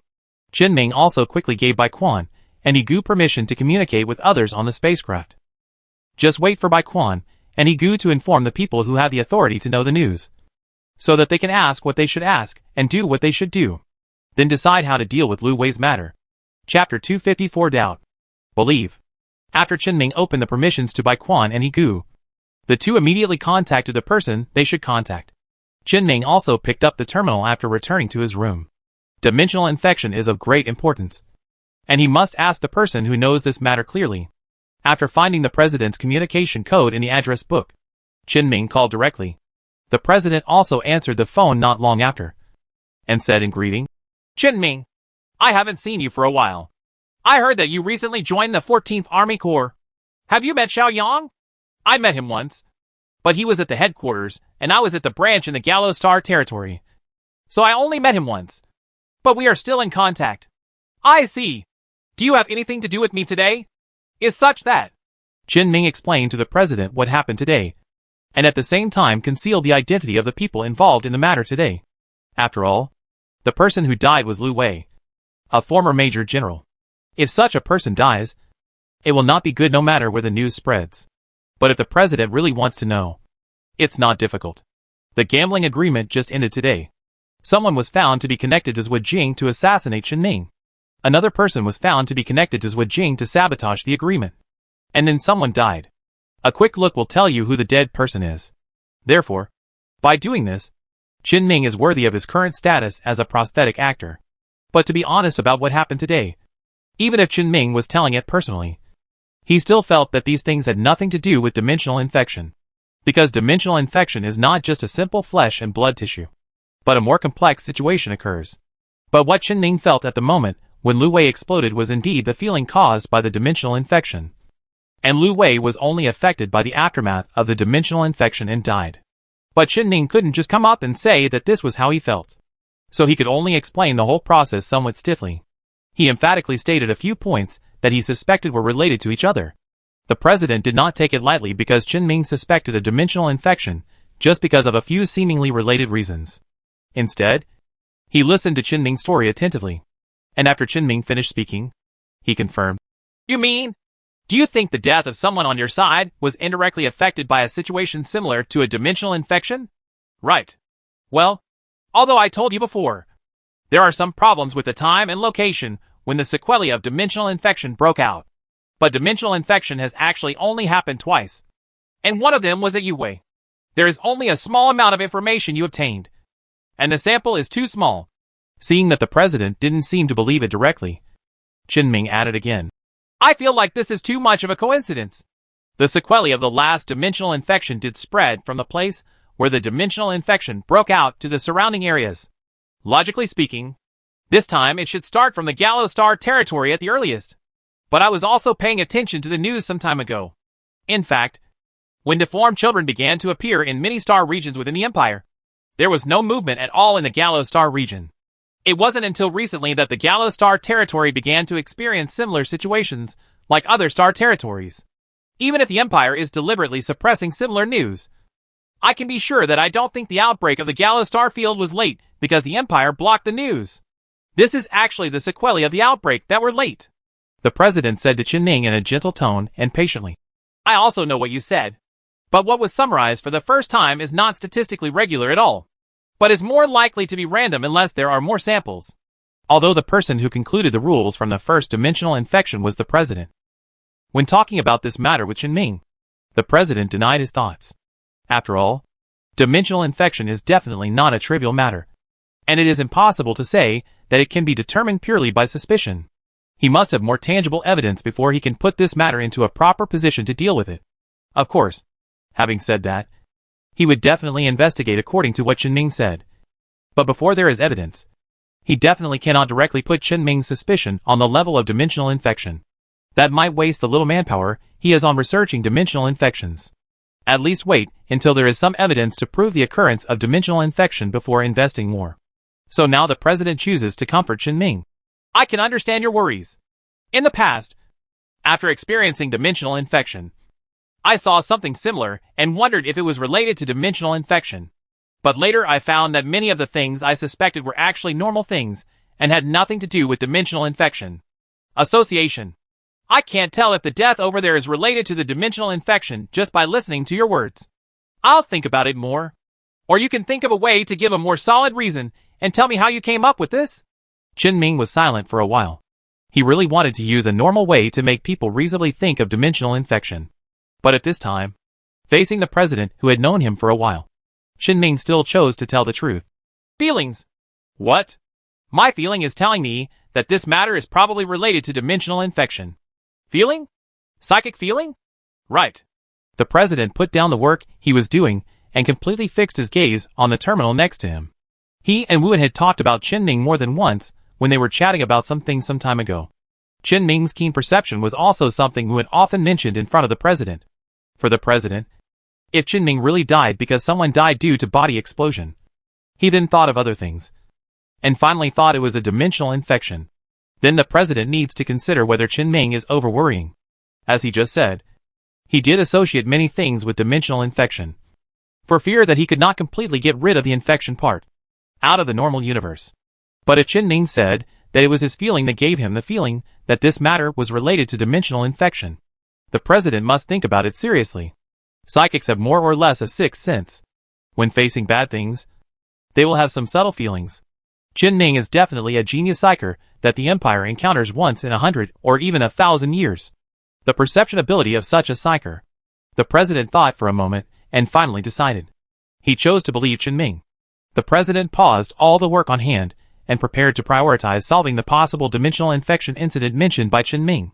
He asked, "What was the specific feeling you had before?" Chen-Ming was slightly relieved when he heard this. Since the president could ask this, he would at least have an impression of this matter. Chen-Ming can basically ensure that this matter is related to dimensional infection. It is still necessary for the president, the person responsible for handling dimensional infection incidents, to remember this matter. When I saw that person die, I felt the same instinctive fear that I felt when I first faced the dimensional infection. But when that person died, I didn't feel dangerous. It was just seeing the scene that gave me that feeling. So it gave me the feeling that the person was the aftermath of being infected by the dimension, or was being used by Zerg. Some method of dimensional infection caused a similar effect. I've seen a lot of dead people, and I've seen a lot of scenes like this with blood and flesh flying everywhere. What makes me feel scared is definitely not the scene itself, but what it represents. Chen-Ming emphasized his feelings again, fearing that the president might misunderstand him because he didn't explain clearly. However, the president did not misunderstand and knew what Chen-Ming meant. You just suspected that it was a problem with the left diameter. Right. Right. Check it out. The president sent a document to Chen-Ming. Chen-Ming had obtained similar documents before, which were various information and recorded data obtained when the president went to investigate the dimension infection. Although Chen-Ming is always running around, he usually chats with people he knows. Whether it was factory director Lao Wu, boss or president, or even Xiaoyang and Chen-Ming, they would occasionally chat with him.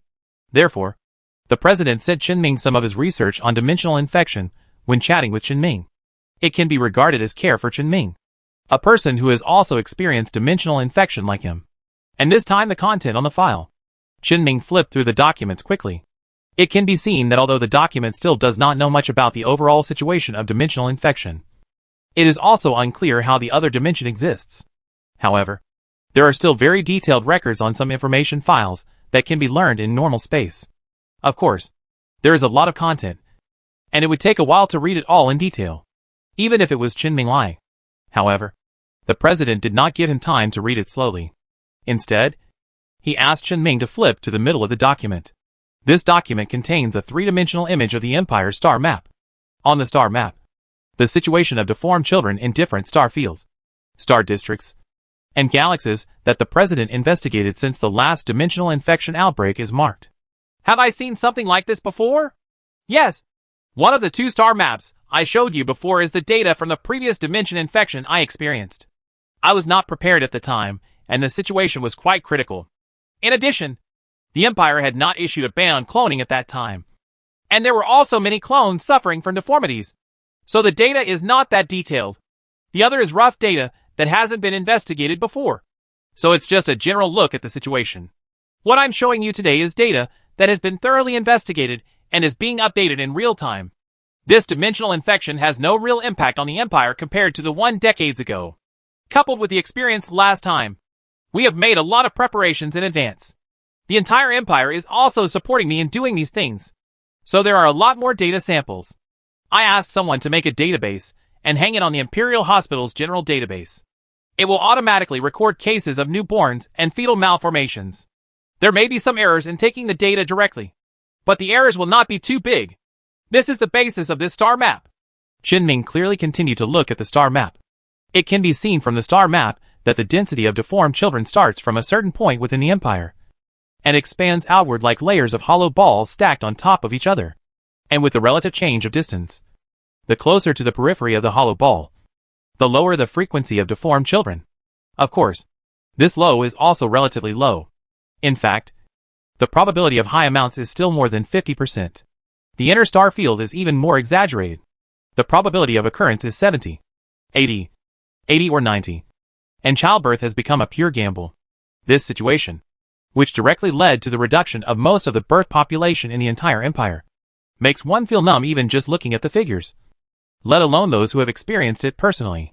It was hard for Qin to imagine how the empire could suppress the whole matter and find ways to resolve the conflict externally as soon as possible. Although the empire is currently somewhat negative in terms of public opinion, overall it is currently in a relatively stable situation. However, if there is no way to solve this problem or transfer the conflict away, then this temporary stability will only be the calm before the storm. This is what the empire is going to have a headache for. All Qin can do in this situation is to protect himself and tell others about the dimensional infection. At this moment, Qin has also found the star field on the star map where the wave of deformed children breaks out the earliest and most frequently. This is a star field that is not highly developed and is still under development in the center of the connection between the empire's core and the empire's border star field. The place with the highest frequency of deformed children in the entire star field is the Camo-3 star area in the Camo star field. No matter how accurate the data is, the data in the entire star area is basically the same. This is the smallest location that can be determined based on the data. This place may not be the base camp of Zhujiang, but it must be the source of this dimensional infection. Hasn't it been investigated before? The president explained to Qin question. There has been an investigation, but we did not find any clues when we investigated this sector before. A star district can be called big or small. It's still very difficult to find anything specific. And the sequelae of dimensional infection are pure interference from another dimension to our normal universe, affecting the growth of fetuses with weak consciousness. There will be no residual psychic fluctuations.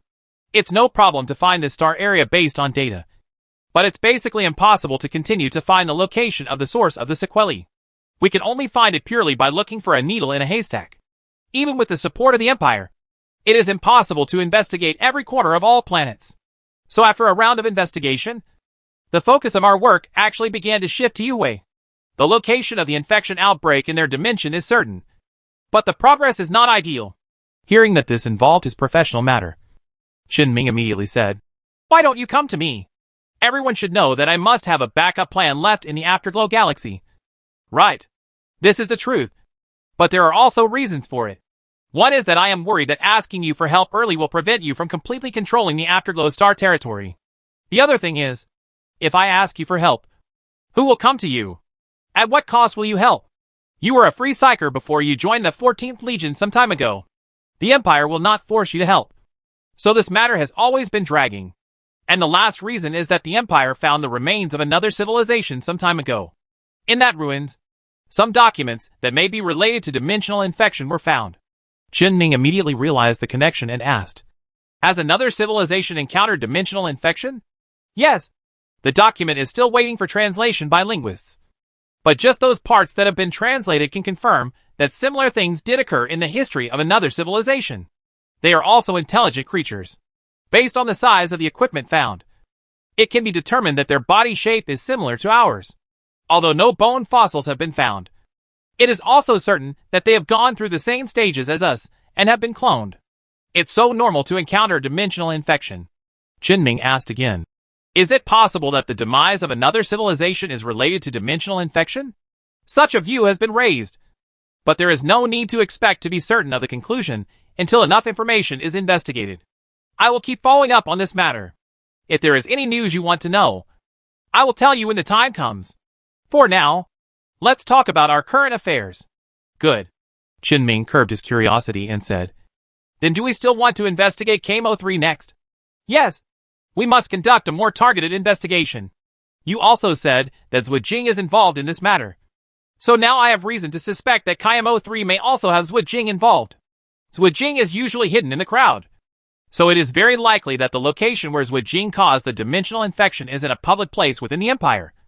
But they have cleaned up the traces left behind.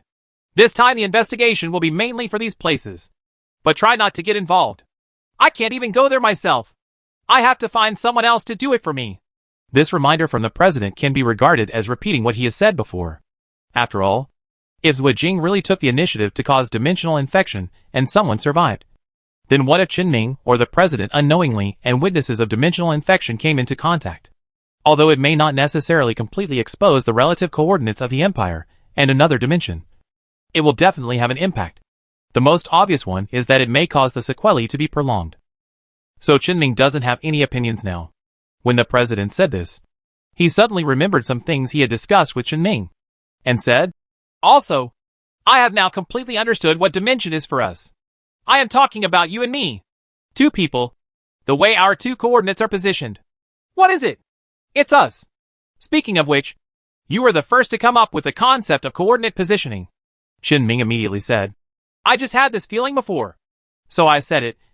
But I definitely can't understand the specific situation. And President, didn't you also perfect this concept before? Let's put it this way. I have actually had similar ideas before, but not as specific as you. And you said it in detail. And the content is correct. Then I will add my thoughts to your thoughts. And then perfect the concept. That's why I'm sure that the way another dimension orients us lies in us. In ourselves." Qinming asked again, "How is it determined specifically?" The president suddenly looked nostalgic in his eyes and said, "During the last dimensional infection, I was temporarily trapped on the planet where the dimensional infection broke out.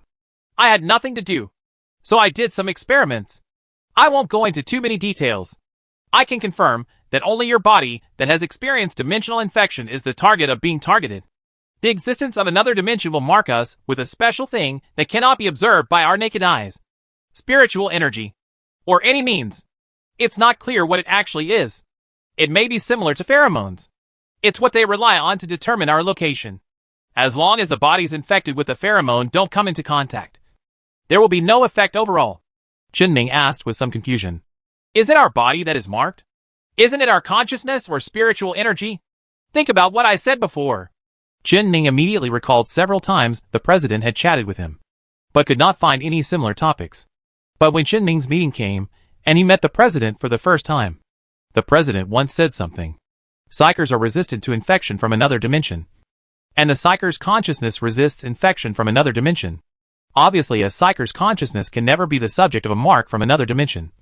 But the same cannot be said for the body. Unless the psycher can maintain complete mental protection of the body during the entire process of dimensional infection, any slack will be marked. The body does not instinctively resist the invasion of another dimension. After all, consciousness is the foundation for human beings. Without consciousness, the body is just an empty SHL. The same is true for psychics. For people who use their own consciousness to affect reality, consciousness is the most important thing. Unless you are a psychic who specializes in strengthening your body, the body will be more important, such as Yin Xiong. However, there are currently no clear physical enhanced psychers who have experienced dimensional infection. So whether dimensional infection can mark such psychers is still purely theoretical. Qinming followed what the president said, and a lot of ideas flashed through his mind. After expressing these thoughts, the president gave Qinming a positive answer. Chapter 255: The Idea of Circling Back. After Qinming finished talking to the president about his thoughts, the president's affirmative response also made Qinming fully understand what the president meant. Only the bodies of people who have experienced dimensional infection are the objects to be marked. However, Qinming was still a little worried and confirmed with the president again. What if there is a person who has the same genes as the person who has experienced the dimensional infection? It can be said to be an almost identical clone? I have said before, what is marked is not the gene, but the body. What it marks is you, and nothing else will be affected. Even if it is a clone from the genes of your body tissue that has experienced dimensional infection. Because I have been injured and bled over the years, there is nothing abnormal about the blood that comes out. Even if the blood is taken away from me, nothing special will happen to the fresh blood that has just been shed. That will definitely be the case for clones with the same genes. The situation will not change. We are just marked, not infected. I feel that if we use our body tissue to extract genes and try to create clones, the possibility of ordinary aberrations occurring in the process will be higher. In short, just try not to get injured. If you are injured, it's best to collect the blood and other body tissues. Don't just leave them there and ignore them. Our situation is special after all. Understood? According to what the president said, the fake body created by Qinming using his own genes does not count as being marked by beings from another dimension. It shouldn't be a big deal even if the fake person meets the president. Even if Wu Jing really tried to find a way to let his fake body meet any of them who had experienced dimensional infection, there would be no consequences. This is good news for Qinming. At least he doesn't need to worry that the Zerg whose consciousness he can also transfer, will also be treated as targets of dimensional infection marks. But besides the Zerg, Qin Ming suddenly thought of another thing and asked the president again. In other words, the little stone hamster I brought with me was actually marked. Right. I have to take good care of it too. Yes. The hamster that was with you was definitely marked. It surprised me that it survived the dimensional infection. Was it already a psychic creature before? Probably. When I first picked it up, I felt that it was quite special, because it lived in an area with a wild psychic pulse generator from the mechanical race. Other creatures at that time were all affected by the psychic pulse. It's crazy, but it didn't even come to me to steal something to eat. And I caught it. Then when I went to Yu Hui's Research Institute later, Yu Hui prepared some things to improve my mental power, such as fairy leaves, in order to keep my mental power active. Fairy leaves? Are you sure? Sure. Afterglow actually has this. Qin Ming also wanted to say this. He didn't feel anything when he knew it before. But now, he realized that it was wrong for Yu Hui to have this thing. During this period, he also tried to mobilize the increasing number of Yu Hui individuals, who were controlled by him, and stayed in Yu Hui's territory to search for them. But there were no clues. It is estimated that the fairy tree of Afterglow should be on the planet where the Kleka simulator is located, which has now been completely sealed and completely cut off from physical contact with the outside world. The president noted this down and asked the question again. You didn't give it all the fairy leaves that the machine tribe gave you, did you? That's not true. The most I could do was give it 1 or 2 leaves. But then it dug a hole in Yu Hui's warehouse, sneaked in, and ate up all the fairy leaves that Yu Hui had stored. The president couldn't imagine how a hamster that only had psychic potential at the time could do things under Yu Hui's eyes. In the end, he could only understand that Qin Ming thought that Yu Hui gave too little every time. And then Qin Ming was already planning to leave. So he actively planned to let his hamster eat all the fairy leaves. When the president was silent for a moment, Qin Ming suddenly said, Hamsters of Xiaoshu's species should be considered artificial species. Artificial species actually have the potential to become psychic creatures. The president revealed his experience at this time and said, This is something that has been concluded many years ago. Artificial creatures can also become psychic creatures. And just like clones, they can also show certain spiritual abilities. The performance is the same. It's just that human cloning technology is extremely dangerous. But artificial organisms cultivated using genetic modification technology are much safer. Speaking of this, I remember that when cloning technology was banned in the past, some places in the Empire also banned all things related to genes for safety reasons. They changed it back after confirming that it was safe. But it also led to many related technology laboratories. The outflow has caused certain damage to the level of local scientific research. I won't go into details about this. I just mentioned it casually. Anyway, Fonch's pet rats are the result of research many years ago. Until recently, there was an active organization that released many of them on various planets. After a few years, they have been released into the wild. And they are almost like wild creatures. Especially the Ruimu planet you stayed at, which is a place that no one has been to for decades. Don't pay too much attention to the difference between your hamster and ordinary creatures.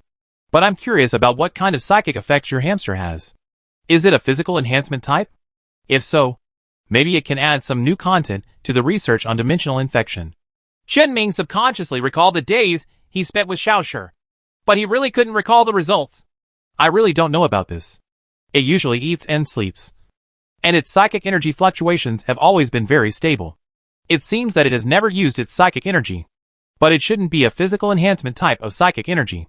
Qin Ming, who was not on the phone with the president, grabbed a small stone hanging on the table where he was working and pinched it a few times. The feeling was still as good as before. There was no feeling like Qin Ming's muscles had been strengthened and stiffened when he used the Insect Queen's spiritual power. Although it had seen Xiaoshu jumping from a height of more than 20 meters, based on its subsequent understanding of Xiaoshu's hamster species. After all, Xiaoshu is also a pet rat bred in Fancho's laboratory, and his physical strength is still very high. Therefore, even if Xiaoshu has the strength to jump from a height of more than 20 meters without being hurt, it does not reflect the characteristics of Xiaoshu becoming stronger through spiritual energy. It would be better to say that there was no difference between when Xiaoshu was not a psychic creature and now. The president didn't think there was anything wrong with Qin Ming's answer, but he just felt it was a pity. Okay, let's not talk about anything else. Let's keep talking about the topic just now. We have all been marked. So we absolutely cannot get involved in this matter personally. We can only let others do the field investigation. I will discuss this matter with Wuan at that time. It is very convenient for Wuan to contact you and me. I will also be able to let you know the progress of the investigation of this matter quickly. You must do this. Know the process. I must know? The president's tone became serious. You are the only person who has experienced dimensional infection known to the Empire. You also have the responsibility to deal with dimensional infection. I'm not forcing you. I just want you to know that the seriousness of dimensional infection is more than what you have seen before. If Jing really has the ability to create dimensional infections and allow people to survive, then the Empire will be in catastrophe. Even the entire universe will be marked by beings from another dimension. And the entire universe will become a planet made of flesh and blood. The seriousness of this matter will affect the entire universe. It cannot be solved by running away. I am the president of the Psychic Association. No one has ever forced me. I am willing to do such a thing on my own initiative. Because I know that if I don't do it, no one can do it. But you are different. So now I am just making suggestions. I hope you can think about it carefully. What the president said was a bit unlucky. But Chen-Ning didn't resist it. Chen-Ning's thoughts have been changing since the previous period. And now, he is completely determined that it is impossible for him to survive in an environment without people. Even if we don't talk about protecting the Empire. Even if it's just to protect people. Chen-Ning still has to invest in the dimensional infection. This is why Chen-Ning immediately chose to contact the president when he encountered a suspected dimensional infection in Lu Wei. So now, Chen-Ning responded to the president simply. I will. But I have a question. Will dimensional infection really affect the entire universe? It's not that another civilization has a similar situation. It is also suspected that the demise of civilization is related to dimensional infection. But we don't seem to have seen anything happen before. Traces of interdimensional infection. The president was very pleased with Chen-Ning's answer and continued to patiently explain to Chen-Ning. The reasons for the demise of civilization are only speculations. It is not yet certain whether another civilization was wiped out by dimensional infection. And it is even very likely that it was not. Because if dimensional infection is allowed to develop freely, the objects of dimensional infection will begin to expand to other galaxies on their own. I have seen with my own eyes how those infected eyeballs can assimilate a planet and turn the entire galaxy into a bloody HL. They will never stay on one planet and stop moving. Of course, it is also possible that the dimensional infection did indeed wipe out that civilization. But the dimensional infection receded later. But there are two main things that can be said. Without evidence, it is all empty talk. After learning about the president's plan, Chen-Ning continued to chat with the president for a few words, ended the communication, and put down the terminal. However, at this time, in a certain research institute in a certain galaxy within the Empire, the president did not put down the terminal, but continued to use the terminal to contact other people. He is now the main force in the dimension infection investigation. And he must take this matter seriously. Since they all choose to believe in Chen-Ning's feelings, they must believe it completely. Otherwise it is better not to believe it. Chen-Ning, a person who has experienced dimensional infection, said that similar situations occurred, and the psychic energy also had corresponding feelings. Even if the results were found to be wrong in the end, he had to investigate before he could make a conclusion. After chatting with Wuan, the president just found another suitable person on the communication list and was about to call him. He suddenly received another call. The communication code showed that it was Egu. Chen-Ning left the room directly after finishing his communication with the president. Before returning to the room, he opened part of the Stardust level area to the people on the spacecraft, including a reception room. The other people except Egu are all here now. When Chen-Ning walked into the reception room, he noticed that several people in the reception room were a little restless. After all, Lu Wei is dead. If this matter involves psychics, it is very likely that it will continue to affect them. As an ordinary person, it is difficult not to worry. Chen-Ning ignored them and walked directly to Bai Quan, who was also in the room, leaning against the porthole of the reception room and looking at the scene of the universe outside, and asked, "How is it?" Bai Quan looked back at him and said, "I'll talk about it together when researcher he comes." Okay. After waiting for a while, Gu also entered the reception room and nodded to Chen-Ning and Bai Quan, who were standing on one side of the room. Seeing this, Bai Quan sat back at the table in the reception room, cleared his throat, attracted everyone's attention and said, "This matter must be handled coldly according to the requirements above. We must deal with this matter and all subsequent matters quickly without delay. This matter must not be exposed from us. That there is a psyker in the left path, and killed the former Major General of the Empire. This matter must not be spread from us. Bai Quan deliberately emphasized the two absolute words. Going forward, this matter will no longer be a problem that I can be responsible for solving. There are too many things involved. So there will be people at the Admiral level to handle it. That's about it. If you have any questions, you can ask them now. Qin Ming immediately asked. What should we do specifically? We have to look at the person responsible for handling this matter next. It may be necessary for your two colonies to cooperate. After all, people died in your colony. But it shouldn't have much impact when you return to the branch. I just carried out an internal purge some time ago. There is no reason to go to the branch. The main focus should be on the left path. The Zwa path has been a stubborn problem for many years. We must find a way to solve the Zwa path. Otherwise the Empire will definitely encounter more than a little trouble in opening up the road again. After Bai Quan finished speaking, he continued to look at the others and said, Is there any problem? He Gu suddenly raised his hand and said, The response from our Psychic Research Institute is that there will be a special person to take charge of this matter. When the time comes, Lieutenant General Bai will help to connect the person. After all, they are different departments. It would be better to connect them quickly. Then I also informed the Fanchao Research Institute. They just accepted the news and did not give a clear response. I will contact you as soon as possible if there is any later. Bai Quan nodded slightly to Igu, and then looked at the others. Any question? No one answered. Bai Quan took out a few pieces of paper filled with content and put them on the table and said, No problem. Just sign this confidentiality agreement. This matter ends here, and the rest will be handled by those who come later. All Zwa Jing in the colony will be arrested within the next few days. Although Qin Ming suspects that Lu Wei's death is related to Zwa Jing, there is no clear directional evidence. So this matter will have nothing to do with him later.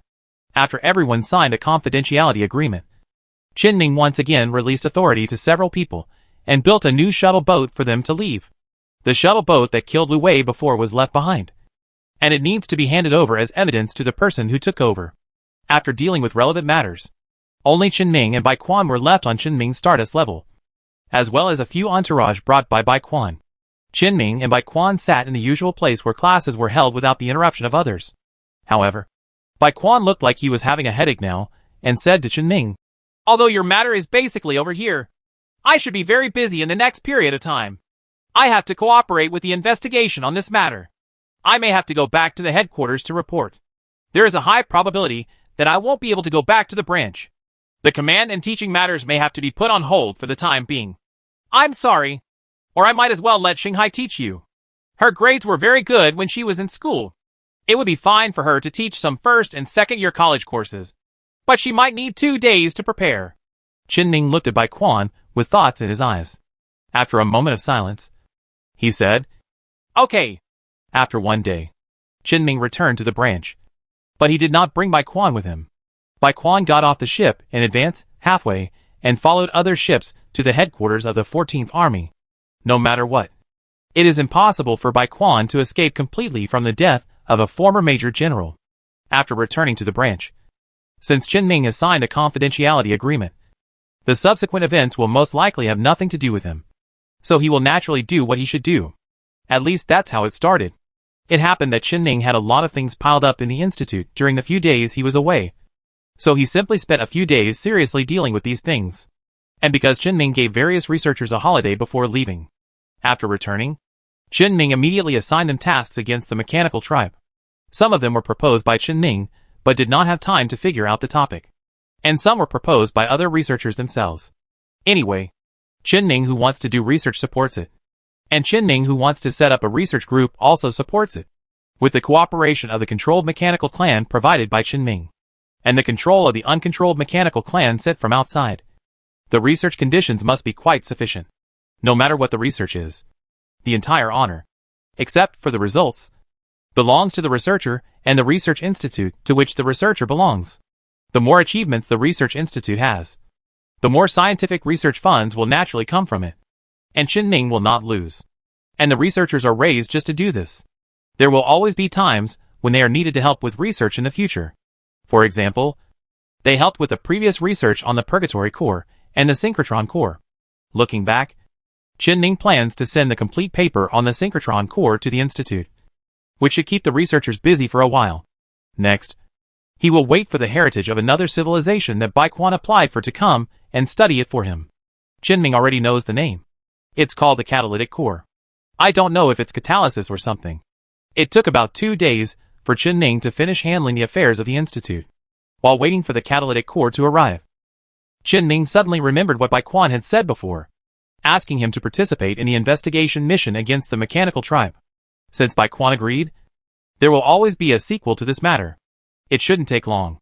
Moreover, Ning could indeed feel from Lao Wu the price of material purchases and various channels that the war with the Machine Clan was indeed approaching. He also had to prepare for this, and prepare for the next war. It just so happened that he had time now. And there was another thing that he had thought of some time ago, but had not solved before. The relocation of the mechanical city and the Zerg hive. The planet where the mechanical city and the insect nest are located is not very good from the astronomical position. Ning must move them away. Otherwise the insect race will risk being exposed. There is nothing to say about the difficulty of relocating the Zerg tribe. It is not yet possible. But it is no problem to prioritize the relocation of the machine tribe now. Ning originally thought that the 4 Afterglow colonies could be relocated. They were just cities of the mechanical race. As long as a suitable location was found, relocation would be simple. And since he can be sure that this mechanical clan star field will inevitably perish under the Empire's full attack, then he must carefully choose the new position of the mechanical clan. In Ming's mind, the mechanical city is a bridgehead. In the future, materials such as energy crystals will be concentrated here and then transported to the Empire. The Yuwei controlled by Ming is in charge, not Ming himself. So Ming has to temporarily choose a place that is relatively close to the Empire. After all, the star territory of the mechanical tribe is not small. Even if it were to occupy the entire star territory of the mechanical tribe, it would take more than 10 years. Not to mention that the war might last for several more years. Ming can wait until the Empire wins the war against the Machine Clan and continues to expand before considering moving to other places. Therefore, Ming chose the location where the mechanical tribe will move for the first time. In the gap directly between the mechanical tribe and the Afterglow star field, and beyond the direct passage from the Empire. Further out, it's quite close to the previous location. But it's even closer to Ming's current first temporary stronghold. And the surrounding hyperspace channels are denser, making it easier to travel between different galaxies. Even Ming could consider building a semi-permanent structure here. And multiple bridgeheads in the future wouldn't be a bad thing. Anyway, as long as the location is found, and the tasks are assigned to Yu Hui, the relocation can only be done in 1 day. It is nothing more than a matter of fuel consumption. After doing these things, Ming's thoughts once again return to the matter of dimensional infection related to Zhuijing.